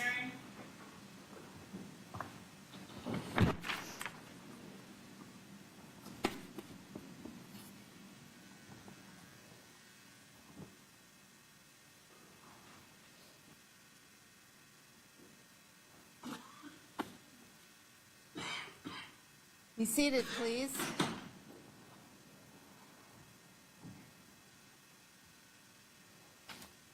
Plaintiff may call their next witness. Yes, Your Honor. We'll call Kia Dot to the stand.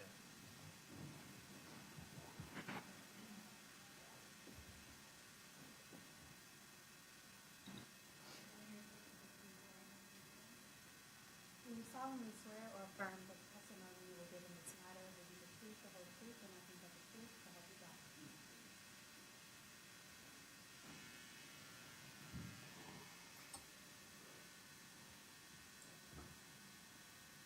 Ma'am, I'm going to ask that you speak right into the mic so that you could be heard. Whenever you're ready, counsel. Thank you, Your Honor. Nakia, if you could introduce yourself to the gentleman of the jury. I am Nakia Dodd, Tyre Sampson's mother. Nakia, I know that Ania, your daughter, was in the courtroom earlier. Did she go back to the hotel? Yes, she said it was kind of too much for her to take on, so she didn't want to continue the day with this. Well, you are our last witness, and I really want this to be about you and the jury. All I'm going to try to do is just ask you some questions, but I want you to talk to these folks who later on today will be deciding this case, okay? Yes. When is Tyree's birthday? August the 17th, 2007, Where was he born? St. Louis, Missouri. And can you describe Tyree as a baby? As a baby, born 8/17/2007, he was 8 pounds, 15 ounces, 23 inches. So with those numbers alone, I knew what I was up against. So I was already prepared in a sense. But as a baby, he was never the colicky or crying or spoiled as we call the babies. He was always happy, go lucky around anyone. If you showed him love, even as a child, he in return showed the same thing. So we've got a picture behind you, so it's going to be a little difficult for you to make, you can see it with the screen. It's coming up on her screen as well. So now that's Tyree as a 1-year-old? Yes, 1-year-old. Maybe a year and a week later, maybe. Yes. He looks very confident, standing up, and a big boy. And this is another picture of him playing on the couch? Yes. I'll say maybe 6, 7 months, maybe.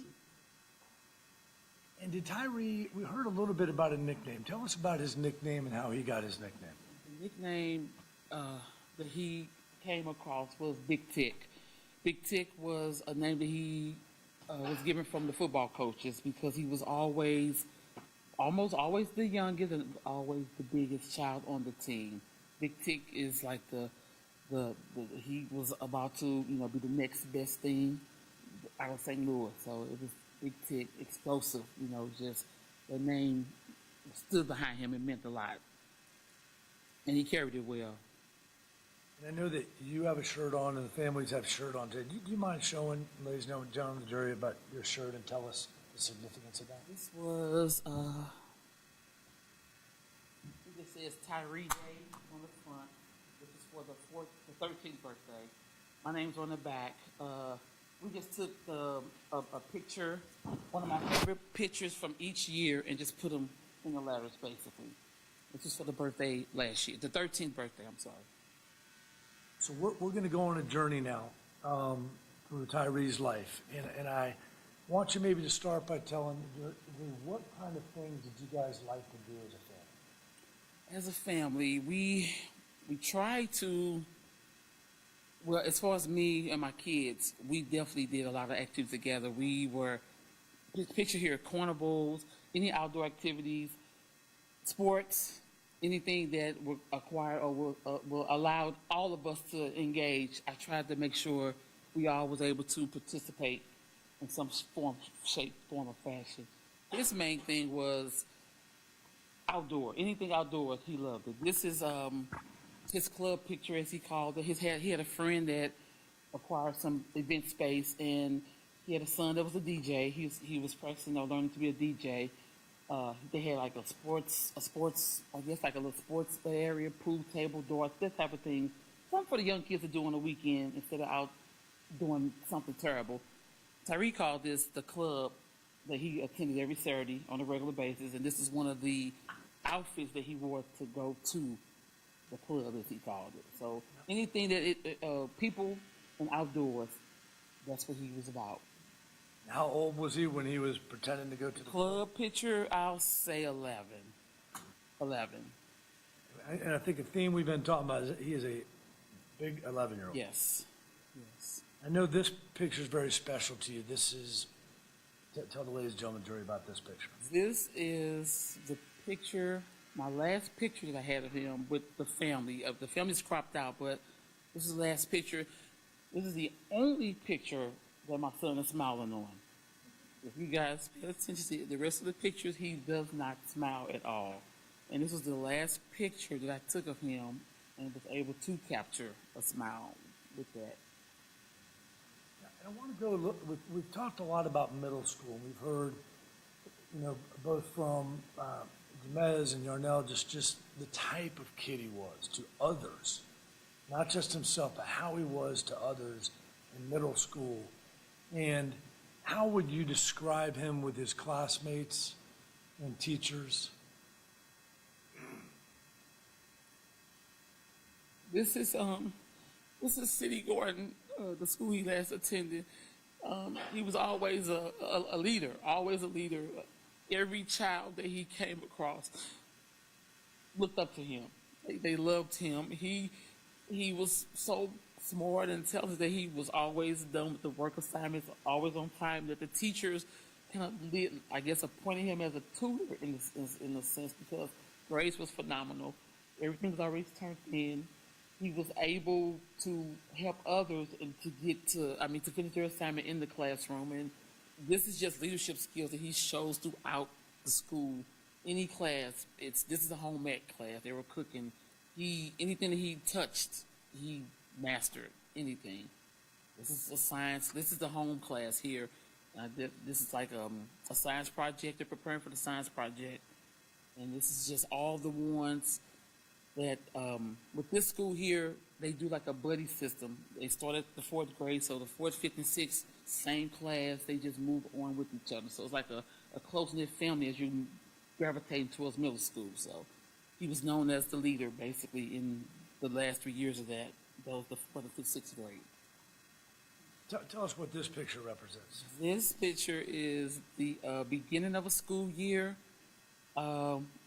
I want to say the 7th grade year, and I had my daughter as well, but this is him he's known for the protector stance, I have your back, I got you, I love you. He's always just had this swirl about him, and everyone that came around him, a gentle giant is what I called him, gentle giant, and he was definitely that.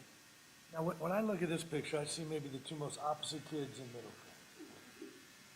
Tell us about this project and just the way he identified the kids that you would think they would not identify to have common interests. This is a science project, and what they would do, they would allow kids to pick their partner, so they won't have to work with the same partners. But they used to tell Tyre, pick someone different this time, so we can see how you guys collaborate. So he was given the chance to always pick first, so he could pick someone different each project, and whoever he worked with, A, B maybe, but they always aced the project. He got along with everyone. Again, grades, we didn't bring anything less than a C. And with the C, he was heartbroken with the C, so he wanted straight A's, but definitely A's and B's. C, a time or two other than that, but yeah. So, we've heard, I think, an opening in other parts of the trial, just his interest in the arts and also in science. And so tell us about this picture, but also tell us generally how this, we're going to hear about football, we're going to obviously talk about football, but how he was just so well-rounded in these other areas. He was good in everything. Anything he touched, like I said, he mastered. This is the Science Center in St. Louis. He had a thing for science and math, two favorite subjects. So anything that he put his mind to and heart to, he basically mastered it. I mean, he had no problems. He was like a science. He just had a niche for like building and making things and seeing the outcome of it after the cause and effect. That was his thing. Like push this button, what would this do? This goes this way, how would this react? He just had a niche for science. I was surprised. I really was. So I want to talk about basketball. The middle school that he went to before Tyree was there a basketball team? It was not a basketball team. The school he went to was again City Garden, and they didn't have anything, I believe, but a soccer team. Tyree was into football and basketball, so he basically persuaded the gym teacher to establish a basketball team. And she was like, Tyree, no, we're not going to have any kids that want to do it.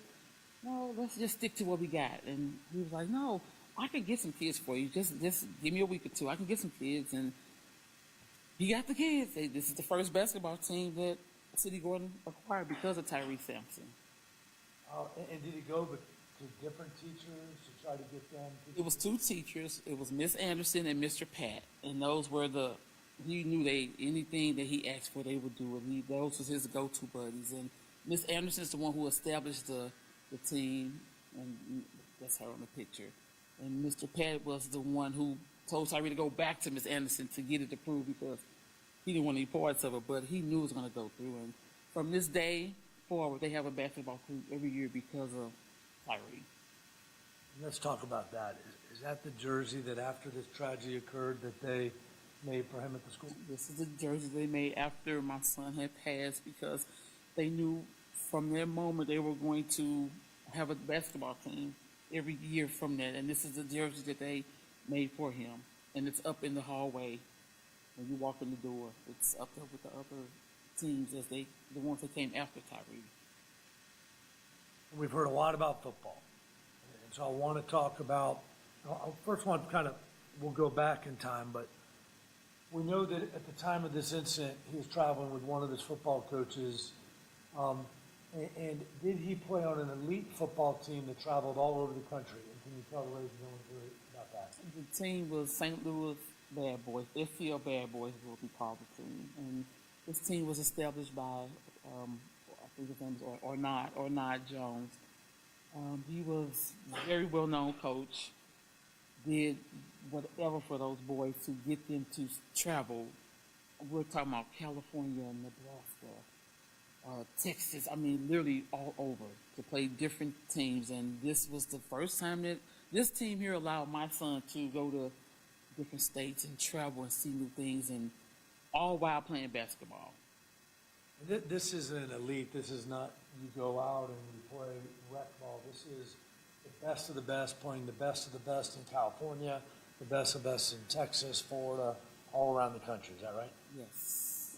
Is that how you all started hearing the interest of, even at a middle school level, of college coaches and obviously high school coaches? When he hit 8th grade is when we started hearing high school first, and then we had a couple of college coaches that were reaching out to us because of the high school, basically. But he was only in the 8th grade and had a lot of college coaches already knocking on the door like, who is this kid? I've seen him at STA. I'm just trying to get a little more information. He was on his way. He was definitely on his way. This is the first picture for the game, first one of the games at STA Bad Boys. And he just wanted to get the photo. done. And where was he going to go to high school? Did you already have plans for that? And tell us a little bit about that high school. The high school was going to be Eastside High. Actually, to back it up, it was going to be Cardinal Ritter. It was going to be Cardinal Ritter, depending on where I was living. That's how that came to play. Cardinal Ritter was the first one that reached out because they would go to the games and see him play and was like, okay, let's see what we got going on. When we denied Cardinal Ritter, we then went to Eastside. Eastside is the one that started getting him for conditioning and picking him up from the school to, he was doing practice as an 8th grader with high schoolers. So they definitely saw the potential in him at an early age. He was supposed to start 9th grade, which is the year he passed, of course. But supposed to start that following year, so they had him early to what they call the conditioning part. And that was the school that we went with, Eastside High. This is when he's starting out? This is when he first started out. How old is he in this picture? He was 5 on this picture. How much did he love the game? I mean, I really want you to tell this jury, the Tyre jury, how much did he love sport football? Tyre loved, that's him in the back, all the way in the back, always the biggest one.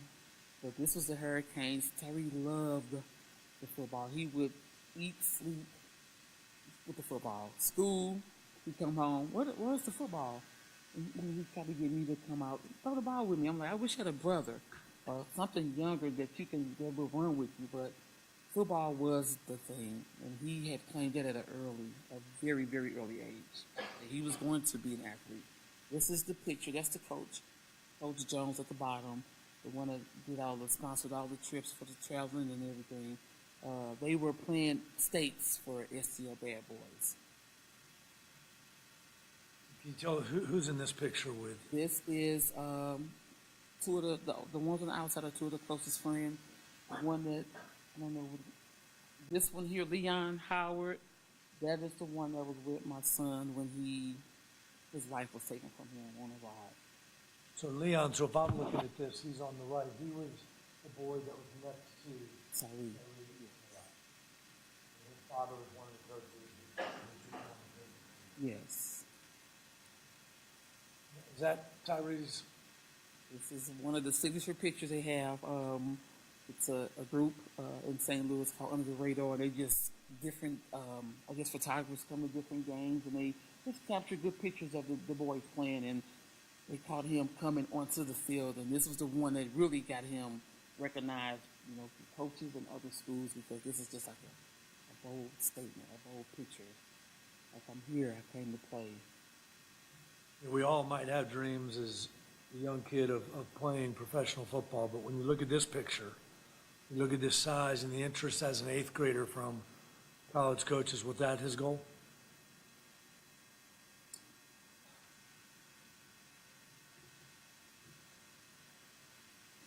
Yes, he had it all mapped out to be in the 8th grade. His plans was to start off with STL Bad Boys. From there, they would go to Eastside High. From Eastside to Alabama for the college, and the NFL team was going to be left in the air depending on who was doing the best in the season. I guess when it came time for him to go to college, but he had it mapped, like literally mapped. Him and Leon had like a pact basically. We're going to do everything together. STL Bad Boys. From STL Bad Boys, we're going to go to Eastside. From Eastside, we're going to go to Alabama. Alabama, we're going to the NFL. We know that for a fact, but the team was just question mark, basically. This is a picture, is my understanding, after the tragedy. Yes, this is after my son had passed. The East St. Louis High, the Fires, had just won state champs. And if you see in the caption, it says, did it for Tick.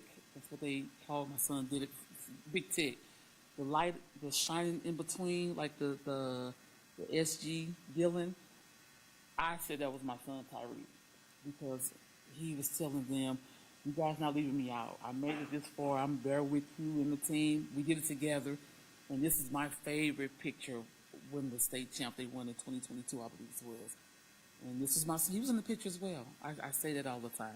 You say those lights right there? That's my son, yes, because there were no lights coming down in that particular area. It was like daylight, maybe 5 or 6, but it wasn't light, no sun was shining. So I know that was my son putting himself in that picture. You know, we heard from, obviously, Jamez talking about his relationship with Tyre. I'd like to talk about Ania a little bit. How old is she now? Ania is 11 now. Describe for the jury their relationship, Tyre and his little sister. Tyre was like the big brother. I'm the protector. Come to me if you have any problem, be it school, anything. I'm your big brother. I'm going to deal with everything that you're going through. He made sure that whatever she had, anything going on, he was the big brother. Especially when he came, they went to the same school as well, so everyone knew that's Tyree's little sister. So leave her alone. It was like a don't mess with Tyree's sister, but their bond was like undescribable. He had her playing football at times. You know, he just made sure that she stay on the right track, get those good grades. Like, Ania, follow me, I get good grades. You should do the same. That was his motto to her. You should do the same. How is she doing? She has her moments. She has her days where she's okay, and then she has her days where she kind of distant herself. So I had to let the school know what was going on, and if she's just so happened to pull away, not because she's being disobedient, because she's having a moment. She may need just a couple minutes to get herself back together. But other than that, her grades are good. A's and B's is what we know as far as academics. A's and B's. I know you're so proud of your older brother and your older son. When you look at him and see what he suffered, how does that affect this whole this family dynamic? It's gut wrenching. It's devastating that for a kid that was not, out here doing anything reckless, to lose your life for negligence is undescribable. I mean, to lose a child regardless is undescribable.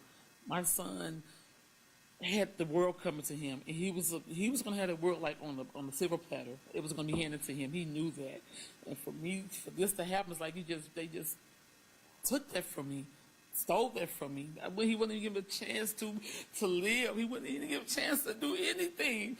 They robbed me. They robbed him. They robbed us. I'm left with memories like, what would he be doing? How would he look? I mean, that's unfair. It's unfair. It's unfair, especially the kind of kid he was. It's unfair. If you need to take a second. Oh, I'm okay. I know we've heard about why he was in Orlando. I don't want to go through that. We've heard he was with the Howard family, and if you can you talk to the jury when you got that call? He was gone. Supposed to be a 3-day trip. He left on the 21st. I'm sorry, he left on the 22nd. He left on the March 22nd. I had just talked to him. March the 22nd, I talked to him. And he always checked in with me to tell me, Mom, I'm here. Mom, I'm doing this. Mom, look at this hotel room. Look at the pool. I mean, I had pictures throughout the trip.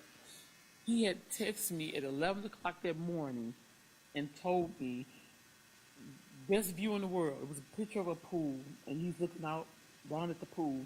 And when he sent me that picture, I immediately attached the song to him because his favorite rapper was Rod Wave. So I immediately attached one of Rod Wave's songs to the picture, and I posted on Facebook. And the name of the song was Already Won. So we're saying, you already got this. This is yours. Whatever you want is going to be yours. Just to get a call 12 hours later to say my son was gone. And it didn't even, to be honest, wasn't even told he was gone. I was told he was hurt badly. He was hurt badly. That's what I was told. So I'm in St. Louis. My son's in Florida. Imagine getting a call that your son is injured. You cannot touch him. You can't be there for him. You can't be there with him. You're doing everything over the phone. And then to get to get just so much confusion over the phone, where it was, is he breathing, is he hurt? That is heartbreaking. I was so confused. Like, is my son okay? Is he alive? What's going on? They're like, no, he's hurt bad. He's okay though. It was so confusing. I didn't know where he was. I knew where my son was because I tracked him. The phone was still on him. I was able to track my son to tell the house exactly where my son's location was. I mean, I got the call at exactly 11:11 St. Louis Central Time. Leon called the phone, and he was like, "Ma," and I'm like, "Tyree?" Because Tyree's phone, he never kept a charge on his phone, never. So when Leon is calling the phone, it's Leon's number, but it's, I have him saved under Tyree's other brother. That's how I knew it was Leon. So when I'm asking, like, Tyree, he was like, "No, Ma, no." I'm like, "Leon?" "Yes." I'm like, what happened? He was like, "Ma, Tyree fell off a ride." That's all I heard. That's all I was told. I'm thinking, first thing I said, "Is he hurt?" He's like, "Yeah, he's kind of hurt, but yeah, he's okay." I never knew the height of the ride. I never knew any of this. I'm thinking maybe a small little roller coaster or something, maybe a couple feet in the air, fell off. Okay, I'm like, okay, I'm panicking because again, I'm in St. Louis. He's in Florida. We are miles away. So everything's been told to me over the phone. So I'm trying to be calm, trying to get as much information I can. He was like, "Yeah, Mom, he's okay, but they're not giving us too much information, but he's okay. He's not, he's hurt. He's hurt badly, but he's breathing." That's all I want to know. Is he breathing? Yeah, he's breathing. He's breathing. In the midst, I'm packing up my clothes. I'm packing because I'm about to go to Florida to be with my son. I start packing. I'm coming from St. Louis County, and I had to go to St. Louis City. That's like a 25-minute drive. I did speak with someone, and they told me that they would get back with me as soon as possible to let me know what was going on with my son. I had to drive 25. I drove 25 minutes because I was leaving from my sister's home. The whole ride, I never got a call. Mother instinct is not good. Not good. So I'm getting there. I got the suitcase ready because I'm waiting for them to call me and tell me, "Okay, now you can come. You know, he's doing okay. Come see your son." Never got a call. Hour and a half goes by. I call down to Orange County. And I'm asking, like, "Hey, I'm the kid, Tyree's mother. What's going on? We can't give any information over the phone." I'm like, "I'm his mother. Why couldn't I get the information over the phone?" This HIPAA law, I believe, is what she told me. I'm like, "Okay, I have someone down there that he's with. Can you give him that?" "We can't give it to him. He's not the father." So now I'm like, what is going on? But at the same time, I'm knowing my son is gone. My son is gone. They never told me that. It took them about 3 hours to tell me that I lost my son. When they called back, she asked for me. I'm already knowing. I mean, I didn't even have the phone. I had the phone like on the counter, and I'm just like over the phone, like in the stands over the phone. And when she said, "Are you sitting down?" I just lost it because I had already knew. I knew I was. Why'd it take you 3 hours to tell me something I already knew? 3 hours. I was hurt to hear that over the phone. I couldn't get to my son. I had to. They told me, "Don't come. Don't come. Stay where you are until we get everything sorted out. Then you can come down."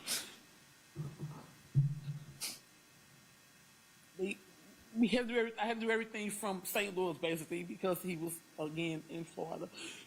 Everything was done in St. Louis. I had it to where I had to call the coroner. I had to find somebody to go get my son from Florida to bring him back. And I've heard the saying, like, you know, you're end up in a cardboard box. That's how my son was returned to me, in a cardboard box. In a cardboard box. They told me that when you see him, he's going to be in a better state than, you know, from the accident, he'll be in a better state than how he looked when he fell. I saw my son in raw form. Nothing was done to my son. So it's like, what is this? In the box, he's distorted face. I'm like, to see this, to remember this, it tears me up. It eats me up because I'm like, I was not there to protect him. I was not there to protect him. I couldn't see him. I couldn't hold him. I couldn't tell him, I got you. I couldn't tell him, I'm there for you. The same thing he would tell other people. I couldn't even tell my son that. Yes, that hurted me. I was crushed. I was devastated because I'm your mother. I'm supposed to protect you. By any and all means, I'm supposed to protect you. I failed. I feel like I failed on this one. I dropped the ball. And I just hate that. I couldn't get to him. That was the only thing. I couldn't get to him. That eats me up every day that I was not there when he this fall. I was not there for him or with him. That bothers me bad. It eats me up.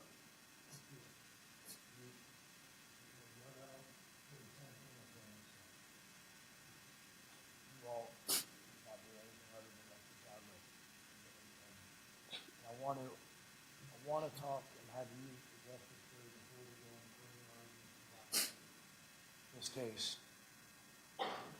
Think of the wonderful, wonderful young man that you raised. Know that his room has a special place to you. And we have a short video that I'll show the jury. Okay? This is his room. When you narrate a little bit, so we'll play it a little bit, and then I'll ask you a question. I get my mind together, my thoughts together. I come in here. This is also the same room where I lose my mind.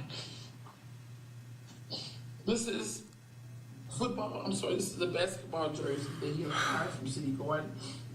They signed the basketball, different classmates, different sayings on it. These are a couple of pictures. This is how I had to know my son from this day forward. The rest of the things are things I have acquired from a group that I was in, or Tyre, that made buttons for him. This is the Flyers jersey, of course. One of the Flyers jerseys that he had. This is when they made state championship with the Flyers. This is what they call I believe it was a grave cover, mistaken. I've been in that room with you. So, ladies and gentlemen, when you say it's a room of peace, it's a room where you live.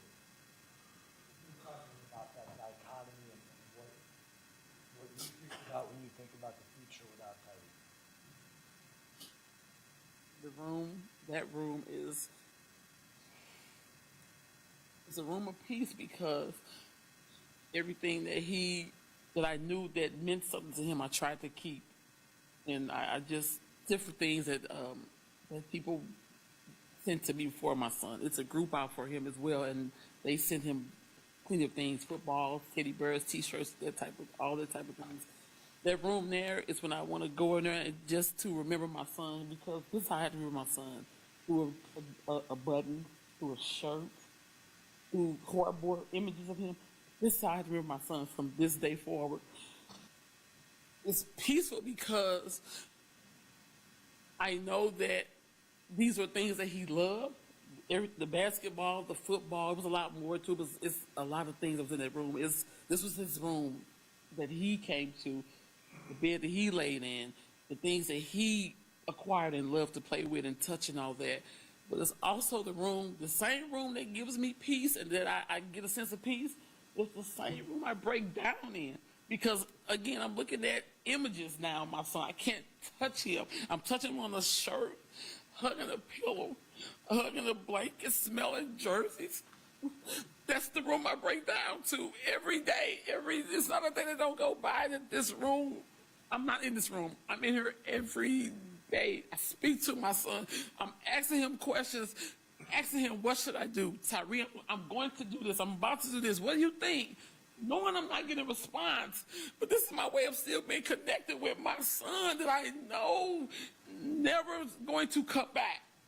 It took me a minute to get to this place of not knowing he's going to come back.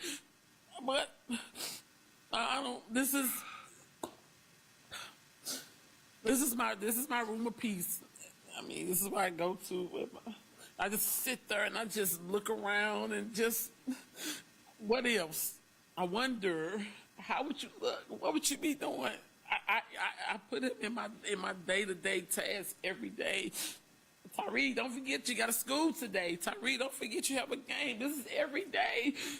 I'm asking him questions to get us nothing, no response at all. I have a makeshift figure of my son, which is a crate that City Garden sent me with all of his belongings in there at the end of the school year.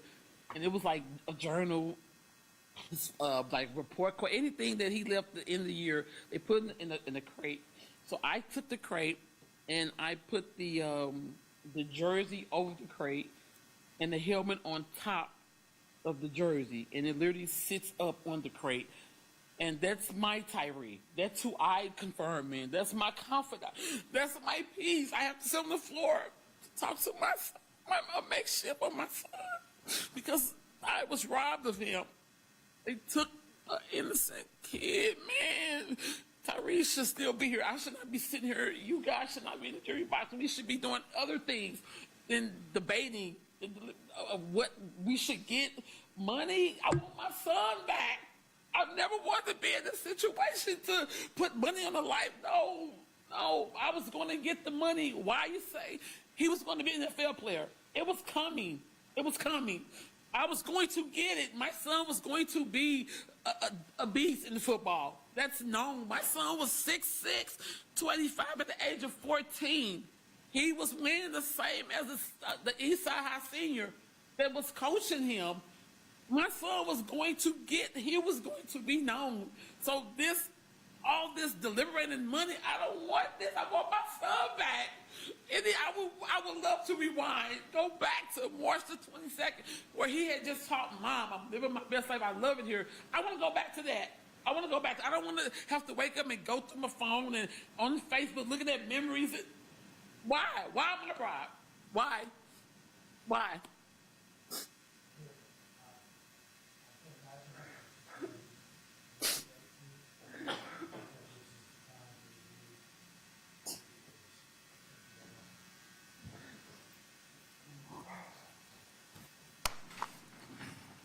May I have the jury version or the jury copy of the jury instruction, of the verdict, jury instructions?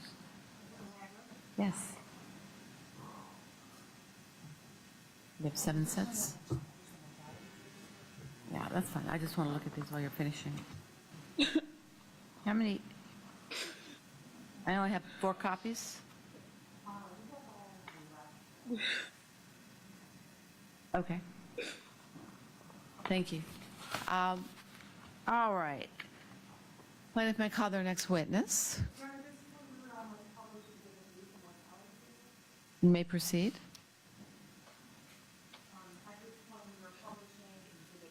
These are the mortality tables from the National Vital Statistics Report for 2021.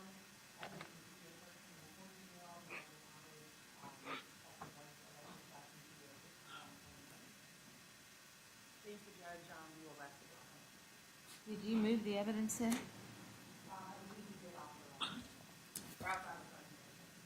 Okay. So exhibits 1 through how many?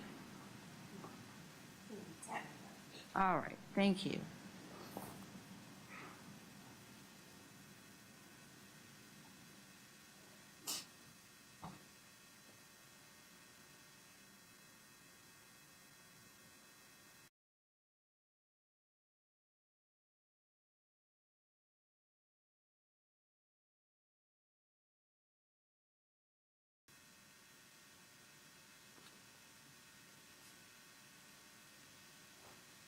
Can anybody give me the number for the mortality tables jury instruction?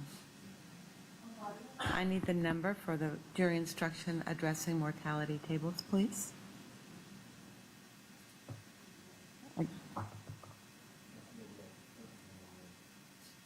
She just read it. About the parents that 89 and 98, that was the more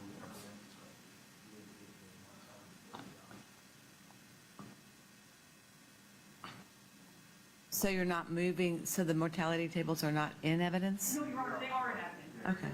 I still need the instruction since they're in evidence.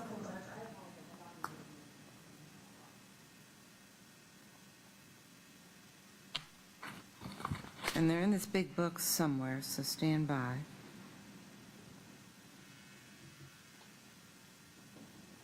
I think it might have been your preliminary instructions, because you talked about the mortality thing. I did, thank you.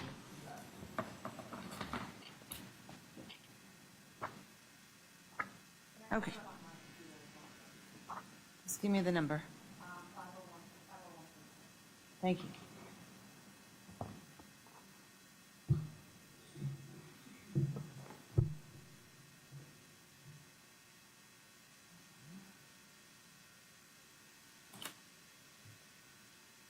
Do you have them in the final instructions?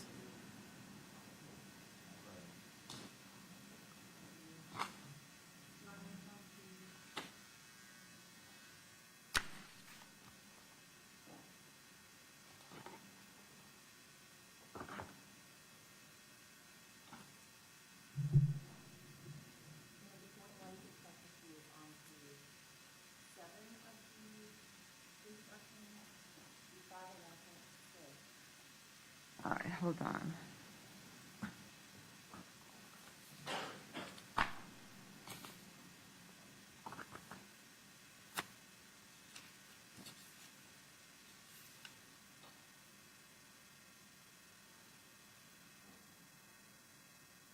Okay, thank you.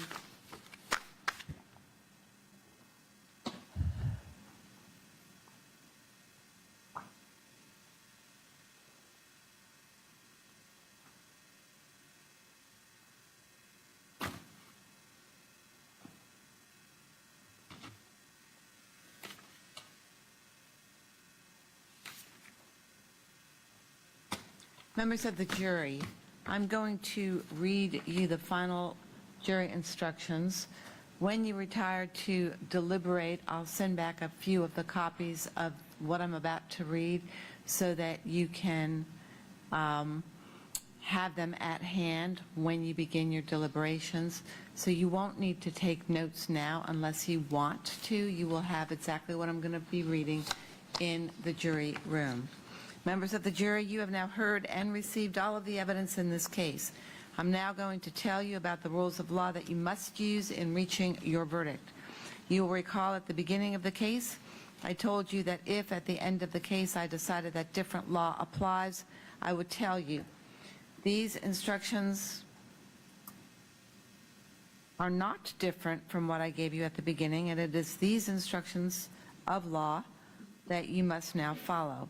When I finish telling you about the rules of law, the plaintiff will present their final arguments to you, and then you will retire to consider your verdict. The claims in this case are as follows. It is admitted that defendant Funtime was negligent in failing to manufacture, design, build, and supervise the FreeFall drop tower ride at Icon Park in Orlando, Florida, which caused the death of Tyre Sampson. Plaintiffs Nakia Dodd and Yarnell Sampson suffered damages as a result of losing their son. They must prove their claims by the greater weight of the evidence. I'll now define some of the terms you will use in deciding this case. Greater weight of the evidence means the more persuasive and convincing force and effect of the entire evidence in this case. You should award Nakia Dodd and Yarnell Sampson an amount of money that the greater weight of the evidence shows will fairly and adequately compensate them for their damages, including any damages that the estate and the survivors are reasonably certain to incur or experience in the future. In determining the damages recoverable on behalf of Tyre Sampson's case, you should consider the following elements. Medical or funeral expenses due to Tyre Sampson's injury or death, which were paid by or on behalf of Tyre Sampson. The mental pain and suffering of Nakia Dodd and Yarnell Sampson as a result of the injury and death of their son, Tyre Sampson.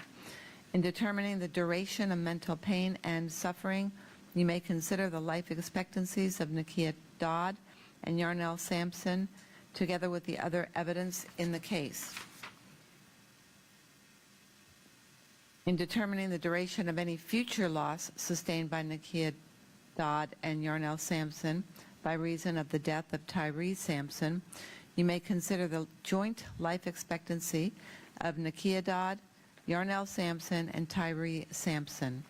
The joint life expectancy is that period of time when both the decedent and the survivors would have remained alive. The mortality tables received in evidence may be considered together with the other evidence in the case in determining how long each may have been expected to live.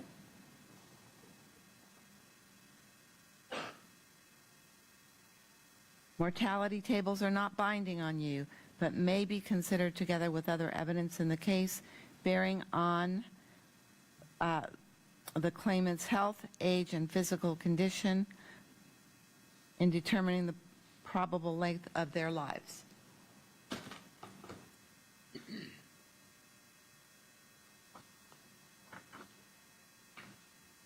In deciding this case, it is your duty as jurors to decide the issues and only those issues that I submit for your determination, and to answer certain questions I ask you to answer on a special form called a verdict form.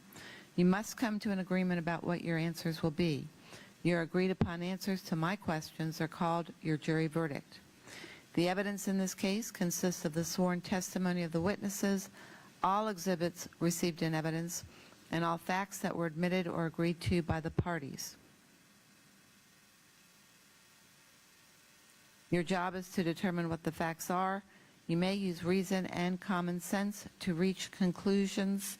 You may draw reasonable inferences from the evidence, but you should not guess about things that were not covered here, and you must always apply the law as I have explained it to you.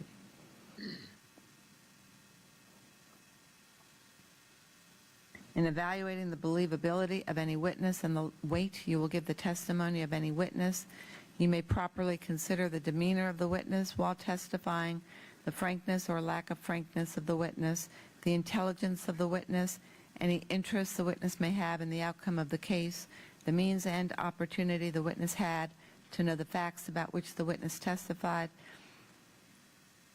and the reasonableness of the testimony of the witness considered in the light of all the evidence in the case and in the light of your own experience and common sense.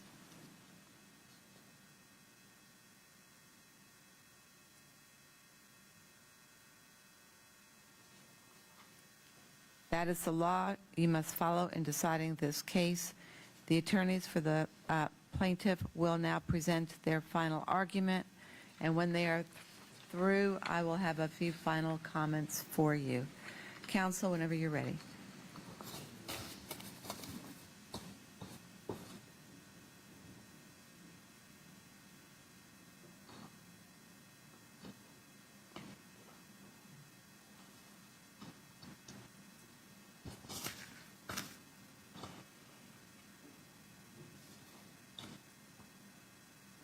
Good afternoon.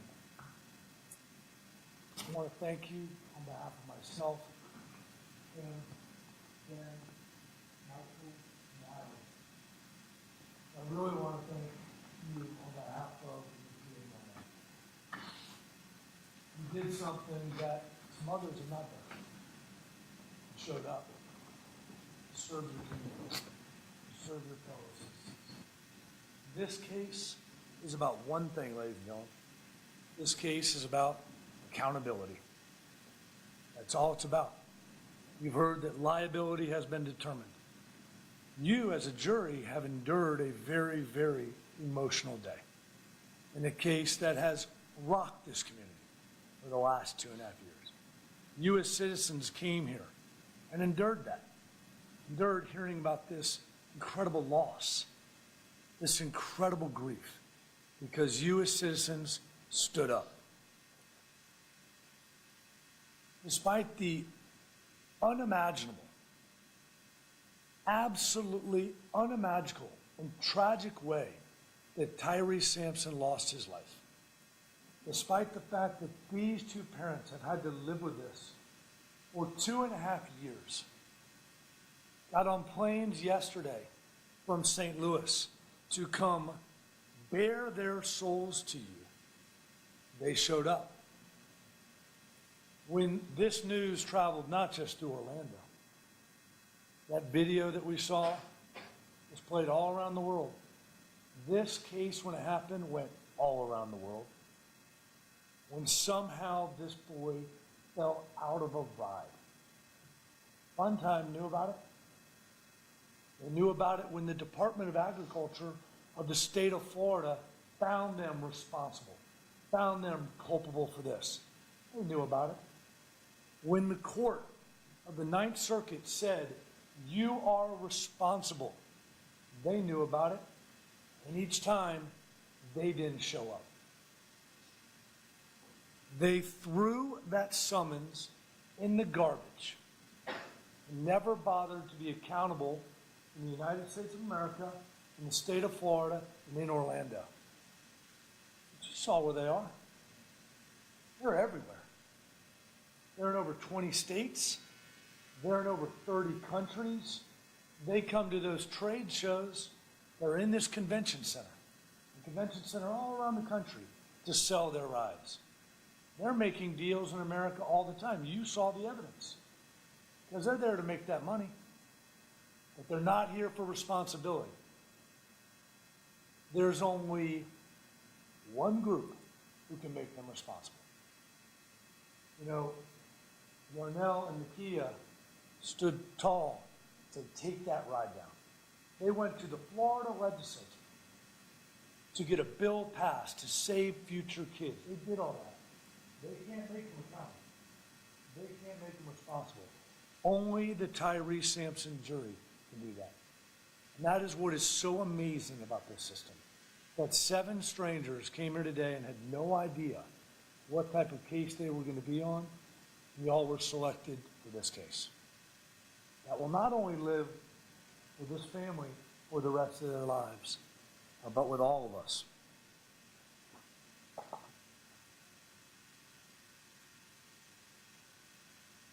You know, rarely do you have a situation where the court has found a corporation already liable. And that's what you have here in this case. And ladies and gentlemen, I'm going to go over some stuff. You've already seen it. But what is really amazing is that a corporation who makes these rides can exist in all those places except for one.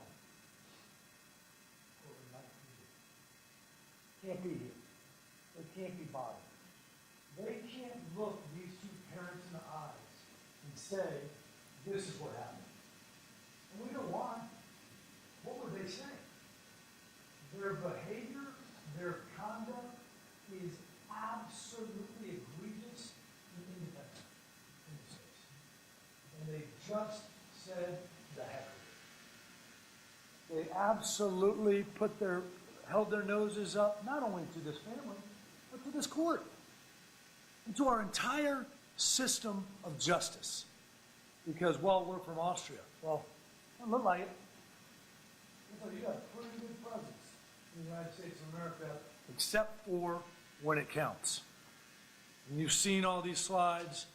You know where they are. All these places where they have these dangerous rides that have to have security, have to have safety, have to have procedures, and they don't. And like Kim said earlier, this is not simple stuff. This is one of the potentially most dangerous rides you could build if you didn't do it right.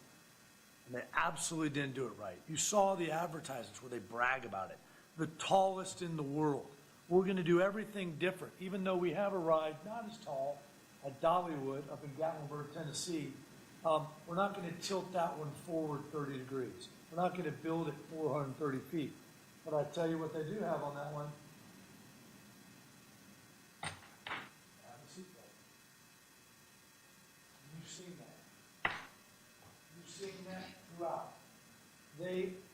two major unanswerable failures here, or no seatbelt, and then they allowed the seats to be manipulated. And you've seen all this. But this is how egregious this is. It was interesting that a juror said this morning, what about a scale? We just had a scale of how bad the conduct was. Well, I don't know what scale we could pick. We could pick 1 to 10 to 1 to 100, 1 to a million. That's a million.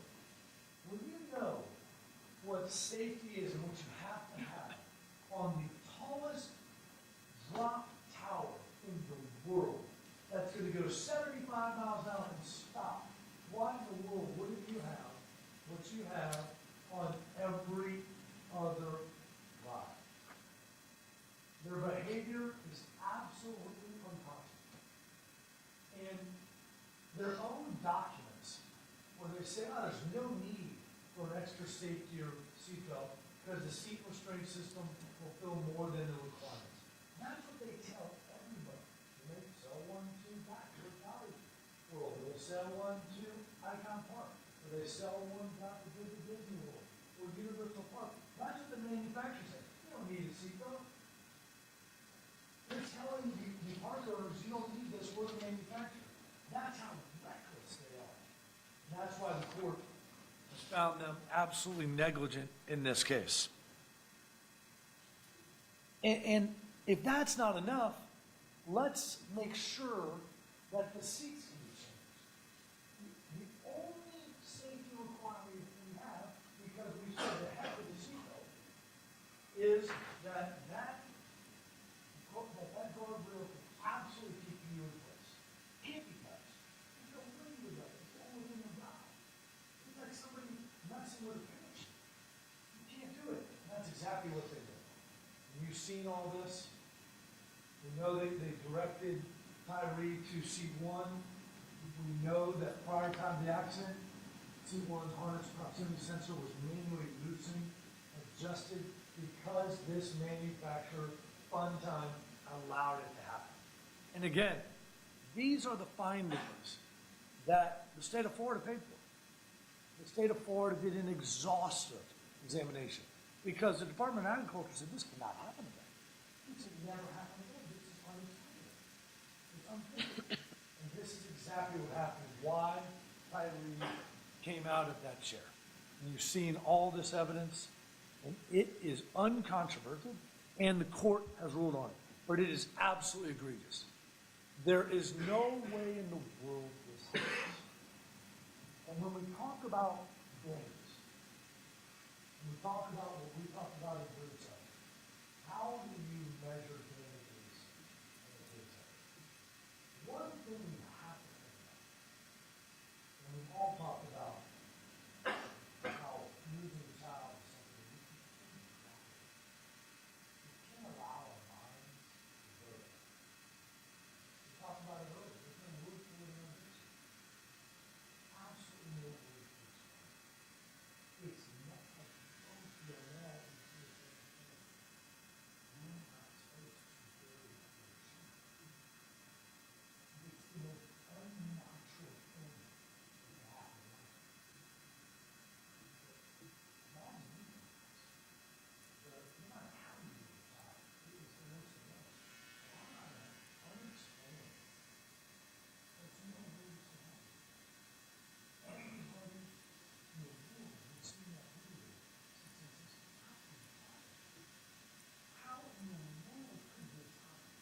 And that is something the kid lives with and has lived with every day of life. And you'll now have to live with every day. The question, how? This can't be real.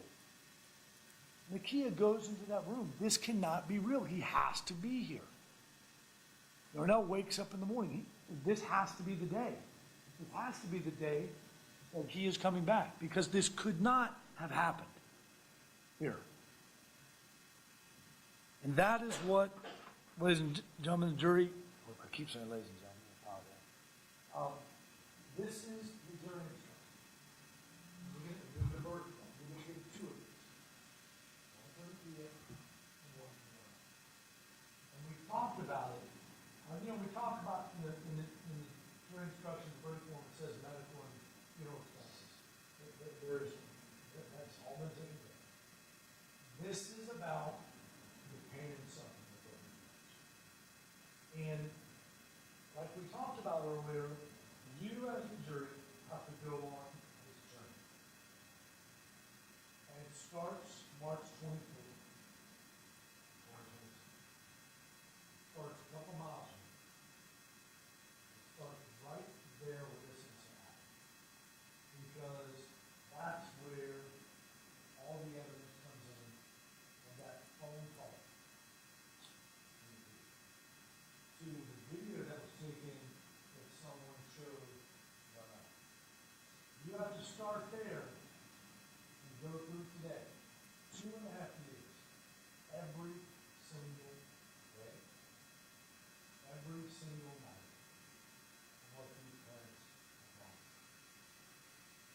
That is what you, as the jury, have to do in this case.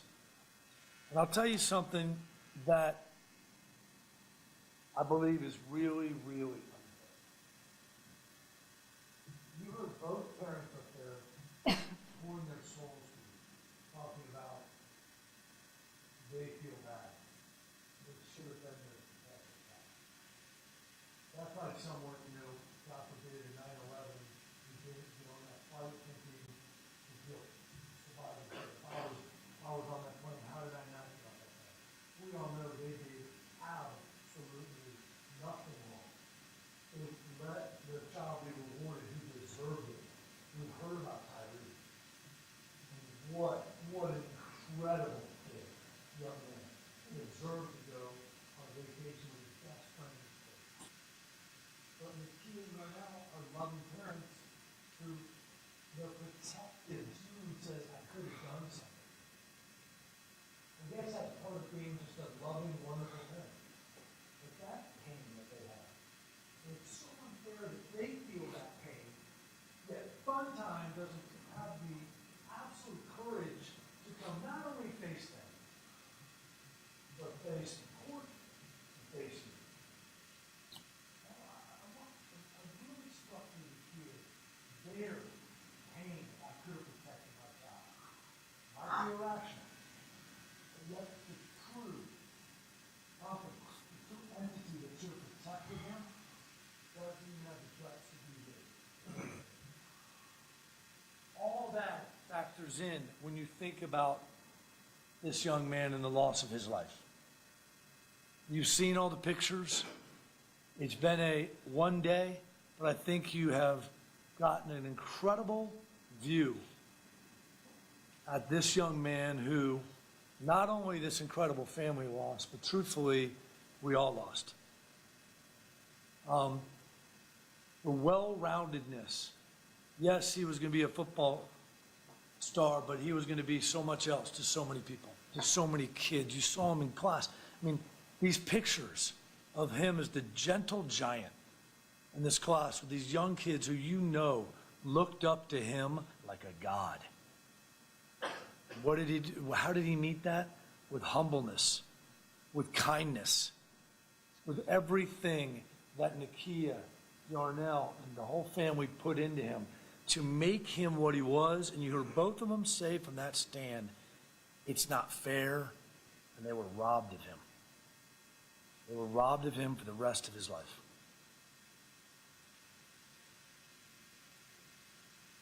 What a 14 years.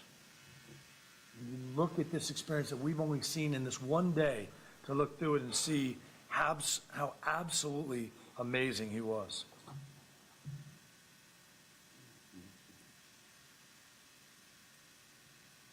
The leader, the friend.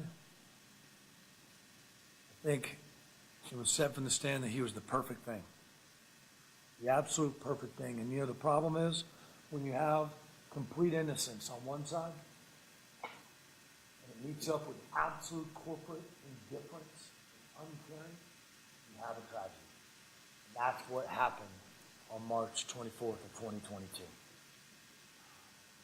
Now, how do you do this? You've got to do it both in the past and in the future. And we're going to suggest some damage numbers to you, ladies and gentlemen, but it is up to you. It is up to you in this case. But when you look at the past 2.5 years that Nakia has gone through, every single day, every single night, that video in her mind, waking her up at night, absolute nightmares and terrors, we would suggest a number of $15 million in the past. And in the future, if I could list to you for hours, everything that she is going to miss, and Yarnell is going to miss, and falling in love, and getting married, and having kids. Every adversity that parents do this for their children. Every adversity that they would do to not have him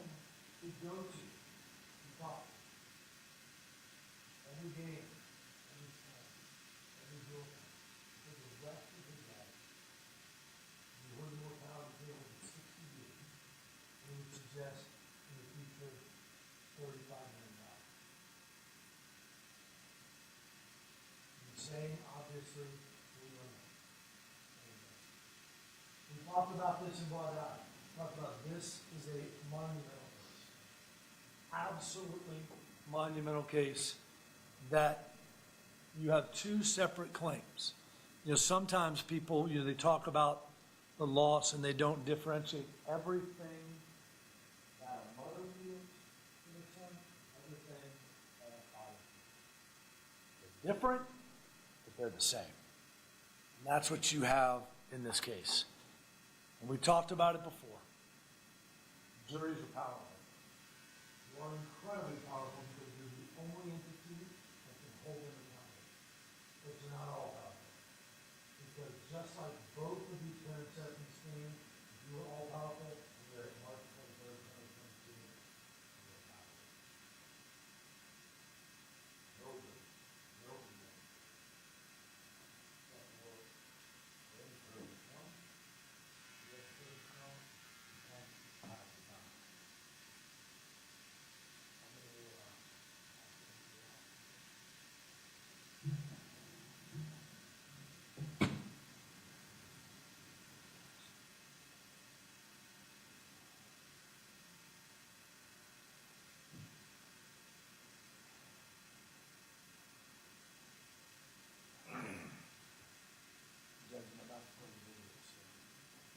I see that, thank you, and the cameraman is away from the screen.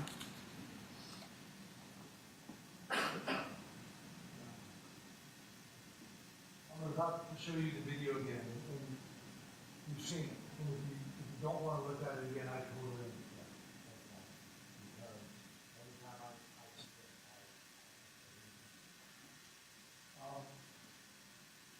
this is what they're doing. This is the image they're doing.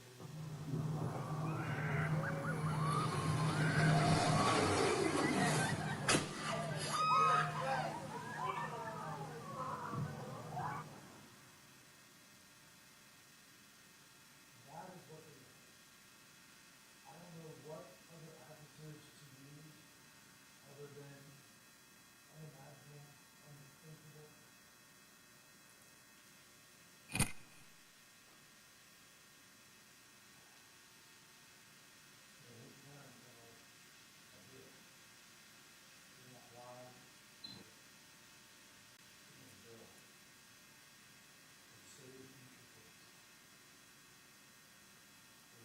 Everything they can to make the world safer and protect it. There's only one thing left, and that's a whole fun time. Remember what I suggested? You may think alone. This is your decision. Your decision. Tyre Sampson did. You have absolute faith in you. When you come back, the family will be well-being to do justice.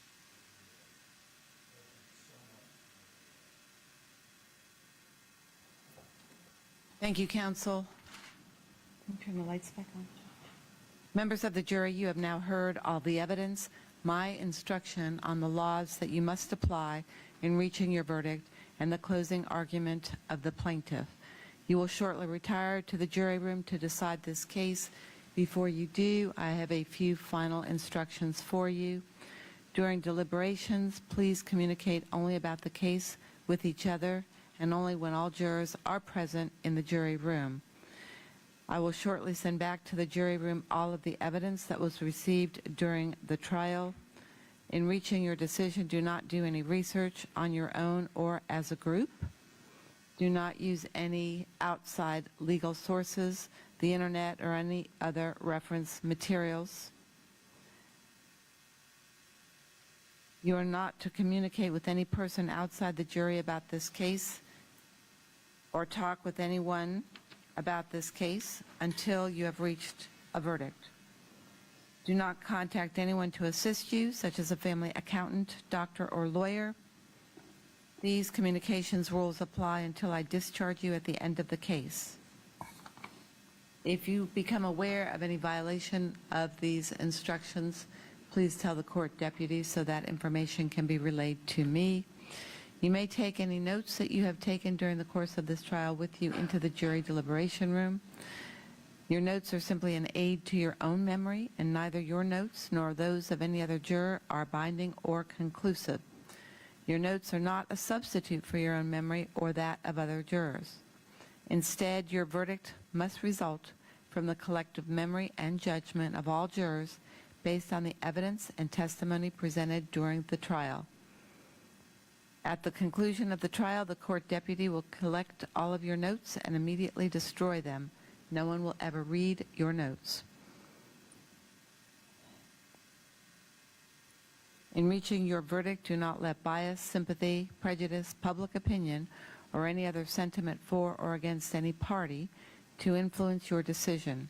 Your verdict must be based on the evidence that has been received and the law on which I have instructed you. Reaching a verdict is exclusively your job. I cannot participate in that decision in any way, and you should not guess what I think your verdict should be from something I may have said or done during the course of the trial. You should not think that I prefer one verdict over another. Pay careful instruction to all of the instructions I have given you, for that is the law you must follow. I will send 4 complete sets of the jury instructions back into the jury room for you to review during your deliberations. All of the instructions are important, and you must consider all of them together. There are no other laws that apply to this case, and even if you do not agree with these laws, you must use them in reaching your decision in this case.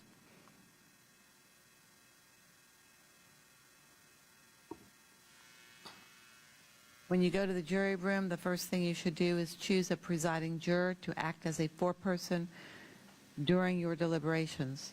The foreperson should see to it that your discussions are orderly, that everyone has a fair chance to be heard. It is your duty to talk with one another in the jury room and to consider the views of all of the jurors. Each of you must decide the case for yourself, but only after you have considered the evidence with the other members of the jury. Feel free to change your mind if you are convinced that your position should be different. You should all try to agree, but do not give up your honest beliefs just because the others think differently. Keep an open mind so that you and your fellow jurors can easily share ideas about the case.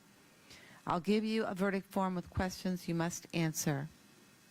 I've already instructed you on the law to use in answering these questions. You must consider each question separately in the order that they appear.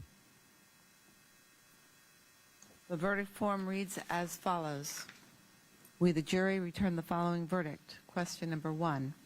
What is the amount of damages sustained by Nakia Dodd for her pain and suffering as a result of Tyre Sampson's injury and death, and for medical and funeral expenses resulting from Tyre Sampson's injury and death?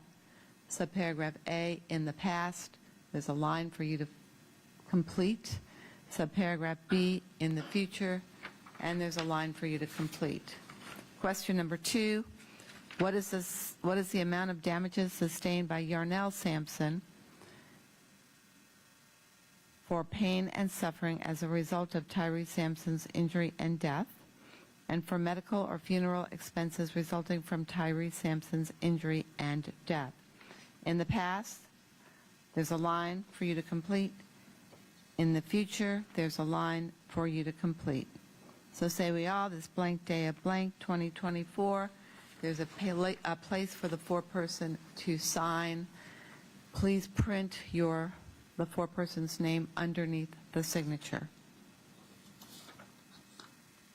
Your verdict must be unanimous. That is, your verdict must be agreed to by each of you. When you have agreed on your verdict, your foreperson must write the date and sign it at the bottom and return the verdict to the court deputy. If any of you need to communicate with me for any reason, write me a note and give it to the court deputy. In your note, do not disclose any vote or split or the reason for the communication.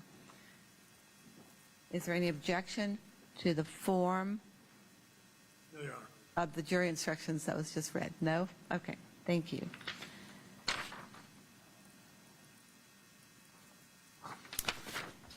And at this time, the jury, except for Mr. Tran, actually, let me excuse you for, Mr. Tran, you were picked as the alternate juror. Under our system, we always have at least one alternate juror on the jury. So in the event any of the members of the jury were unable or unwilling to continue, you would have been asked to step in and fulfill that role. That did not happen, so at this time I'm going to release you from any further obligation to remain as a juror in this case. I cannot allow you to go back to the jury room, but in the event you've left anything in the jury room of a personal nature, let the deputies know, and they will retrieve it for you. So with thanks and appreciation of the court, I'm going to excuse you at this time. Please remain seated for just a minute. The rest of you may retire to consider your verdict. All right, jury entity. Deputy, I have this for them.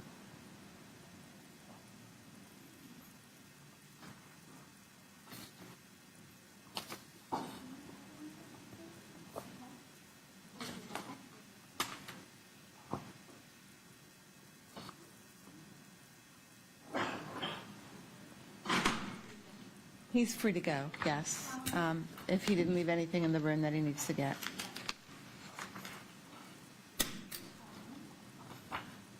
I would like to have counsel take one look at the jury, at the evidence going to the jury, just to make sure nothing inadvertently was left out or nothing extra was put in, to make sure the evidence is in order.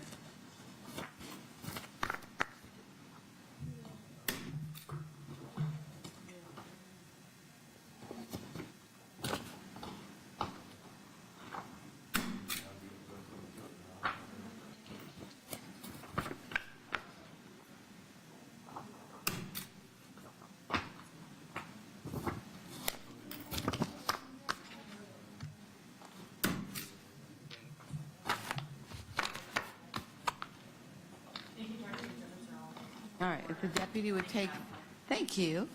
And do you get that on the record? Council's had an opportunity to review the exhibits going back to the jury and have indicated they are all in order. Deputy, if you would take the evidence along with this, just leave this on top of the box, please. Back to the jury room at this time.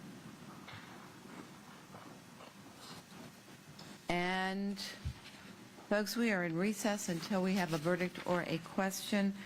You certainly don't need to stay in the room, but if you're going to leave and want to be present for the reading of the verdict, please leave a cell phone number with the clerk. Anything else? All right. I think that's probably wise. We are off the record at this time.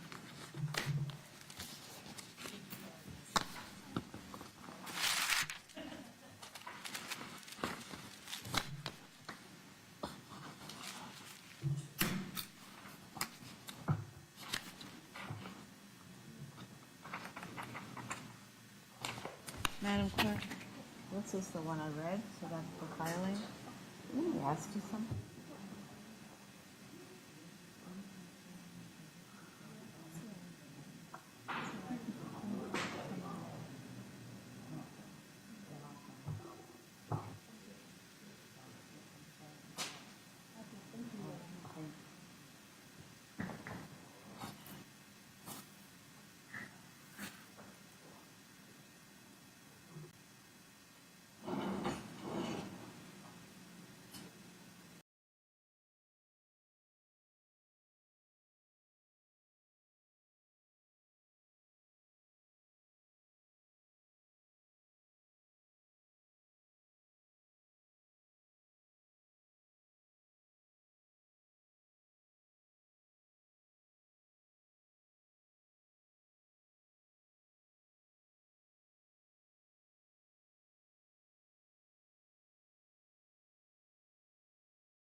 Where you from? You just came from Europe. You're Mr. Big Man right here. Go to Europe. Go people check the sport.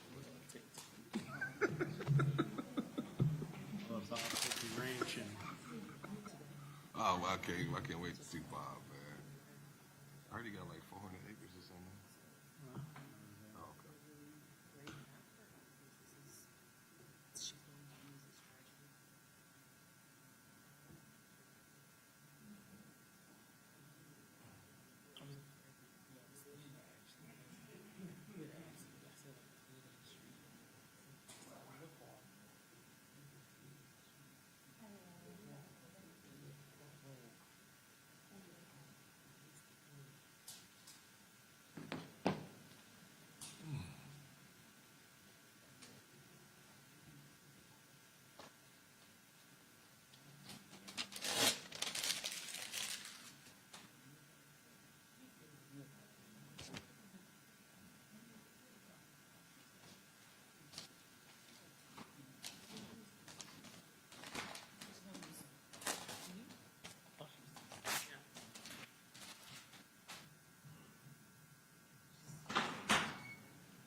Yeah, I might just need John has to work on it tonight, and he's gonna be out.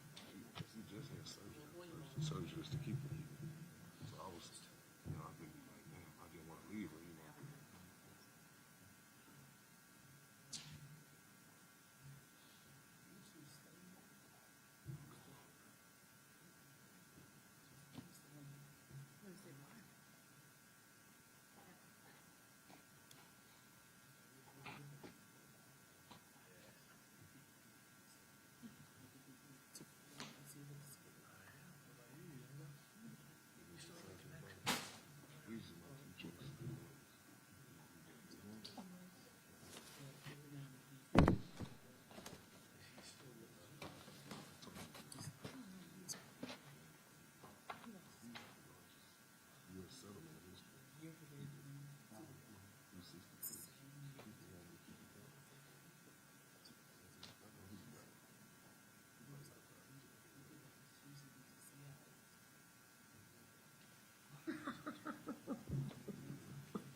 You got storage for you? You do a lot of flying.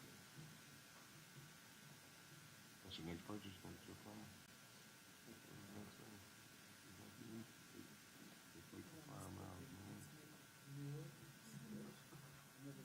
Somebody needs you.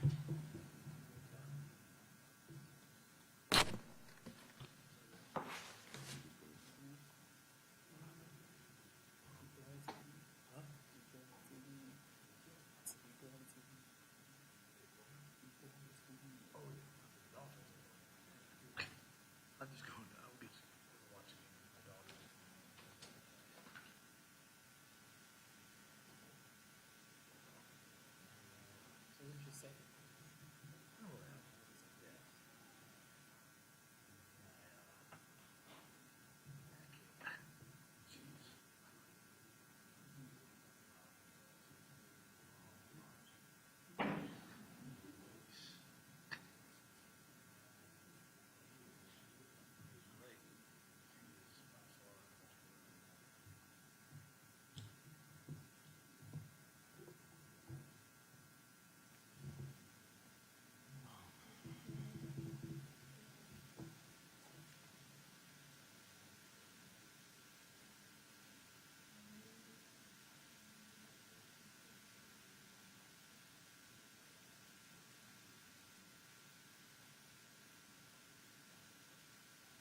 in the jury, please.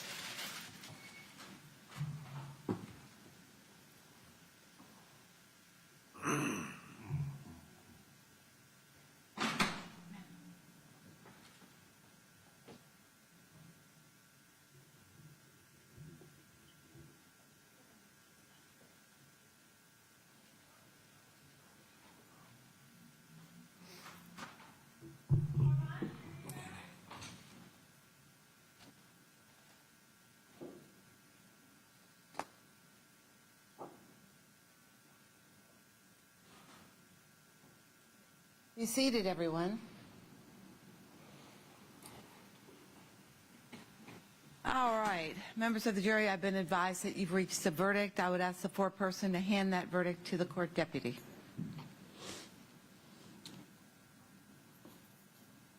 Thank you.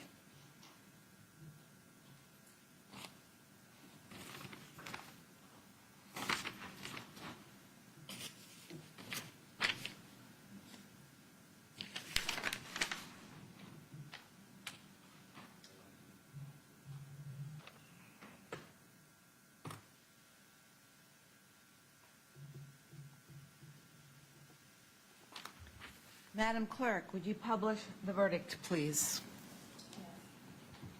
We, the jury, return the following verdict. What is the amount of damages sustained by Nakia Dodd for her pain and suffering as a result of Tyre Sampson's injury and death, and for medical or funeral expenses resulting from Tyre Sampson's injury and death? A, in the past, $30 million. B, in the future, $125 million. What is the amount of damages sustained by Yarnell Sampson, his for pain and suffering as a result of Tyre Sampson's injury and death, and for medical or funeral expenses resulting from Tyre Sampson's injury and death? A, in the past, $30 million. B, in the future, $125 million. So say we all this 5th day of December 2024. Thank you. Please poll the jury. Juror number 6, is this your true and correct verdict? Yes. Juror number 86, is this your true and correct verdict? Yes.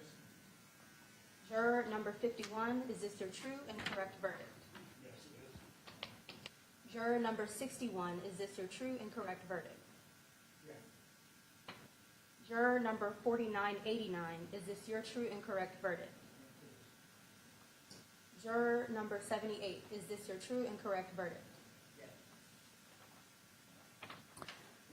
Ladies and gentlemen, on behalf of the parties, the lawyers, and the people of the state of Florida, I wish to thank you for your time and consideration of this case.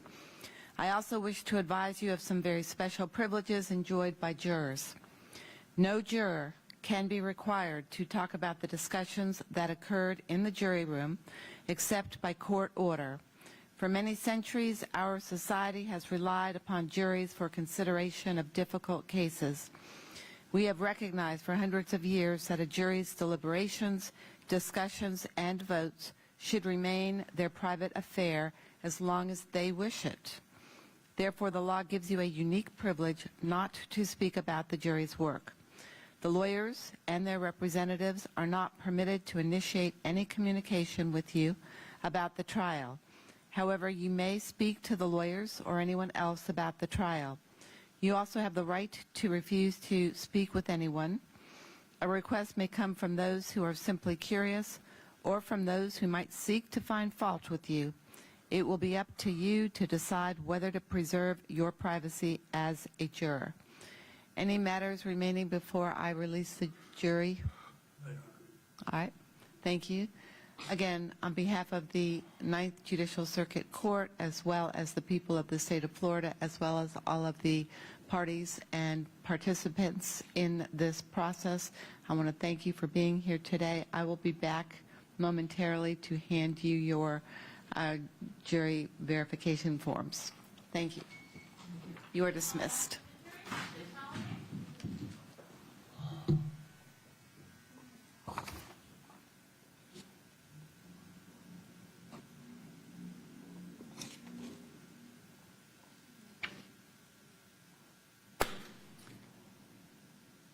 And at this time, we stand adjourned. Thank you, Your Honor. Perhaps not. We don't have to come back.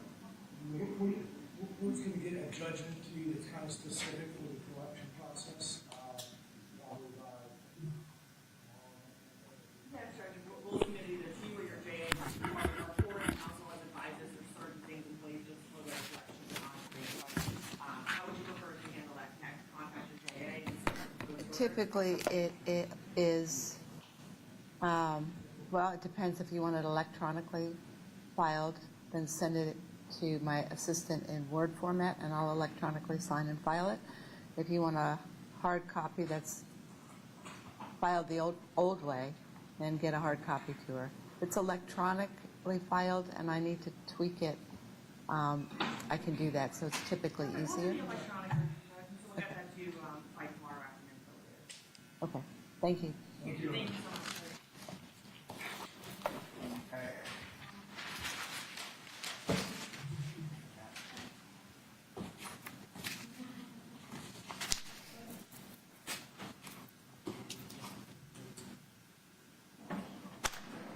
Thank you for your help. Yes, you are.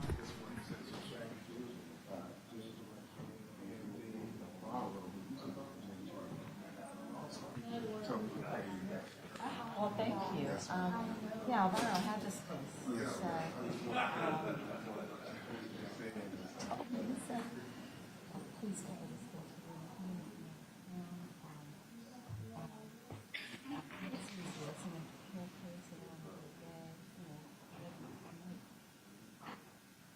Really?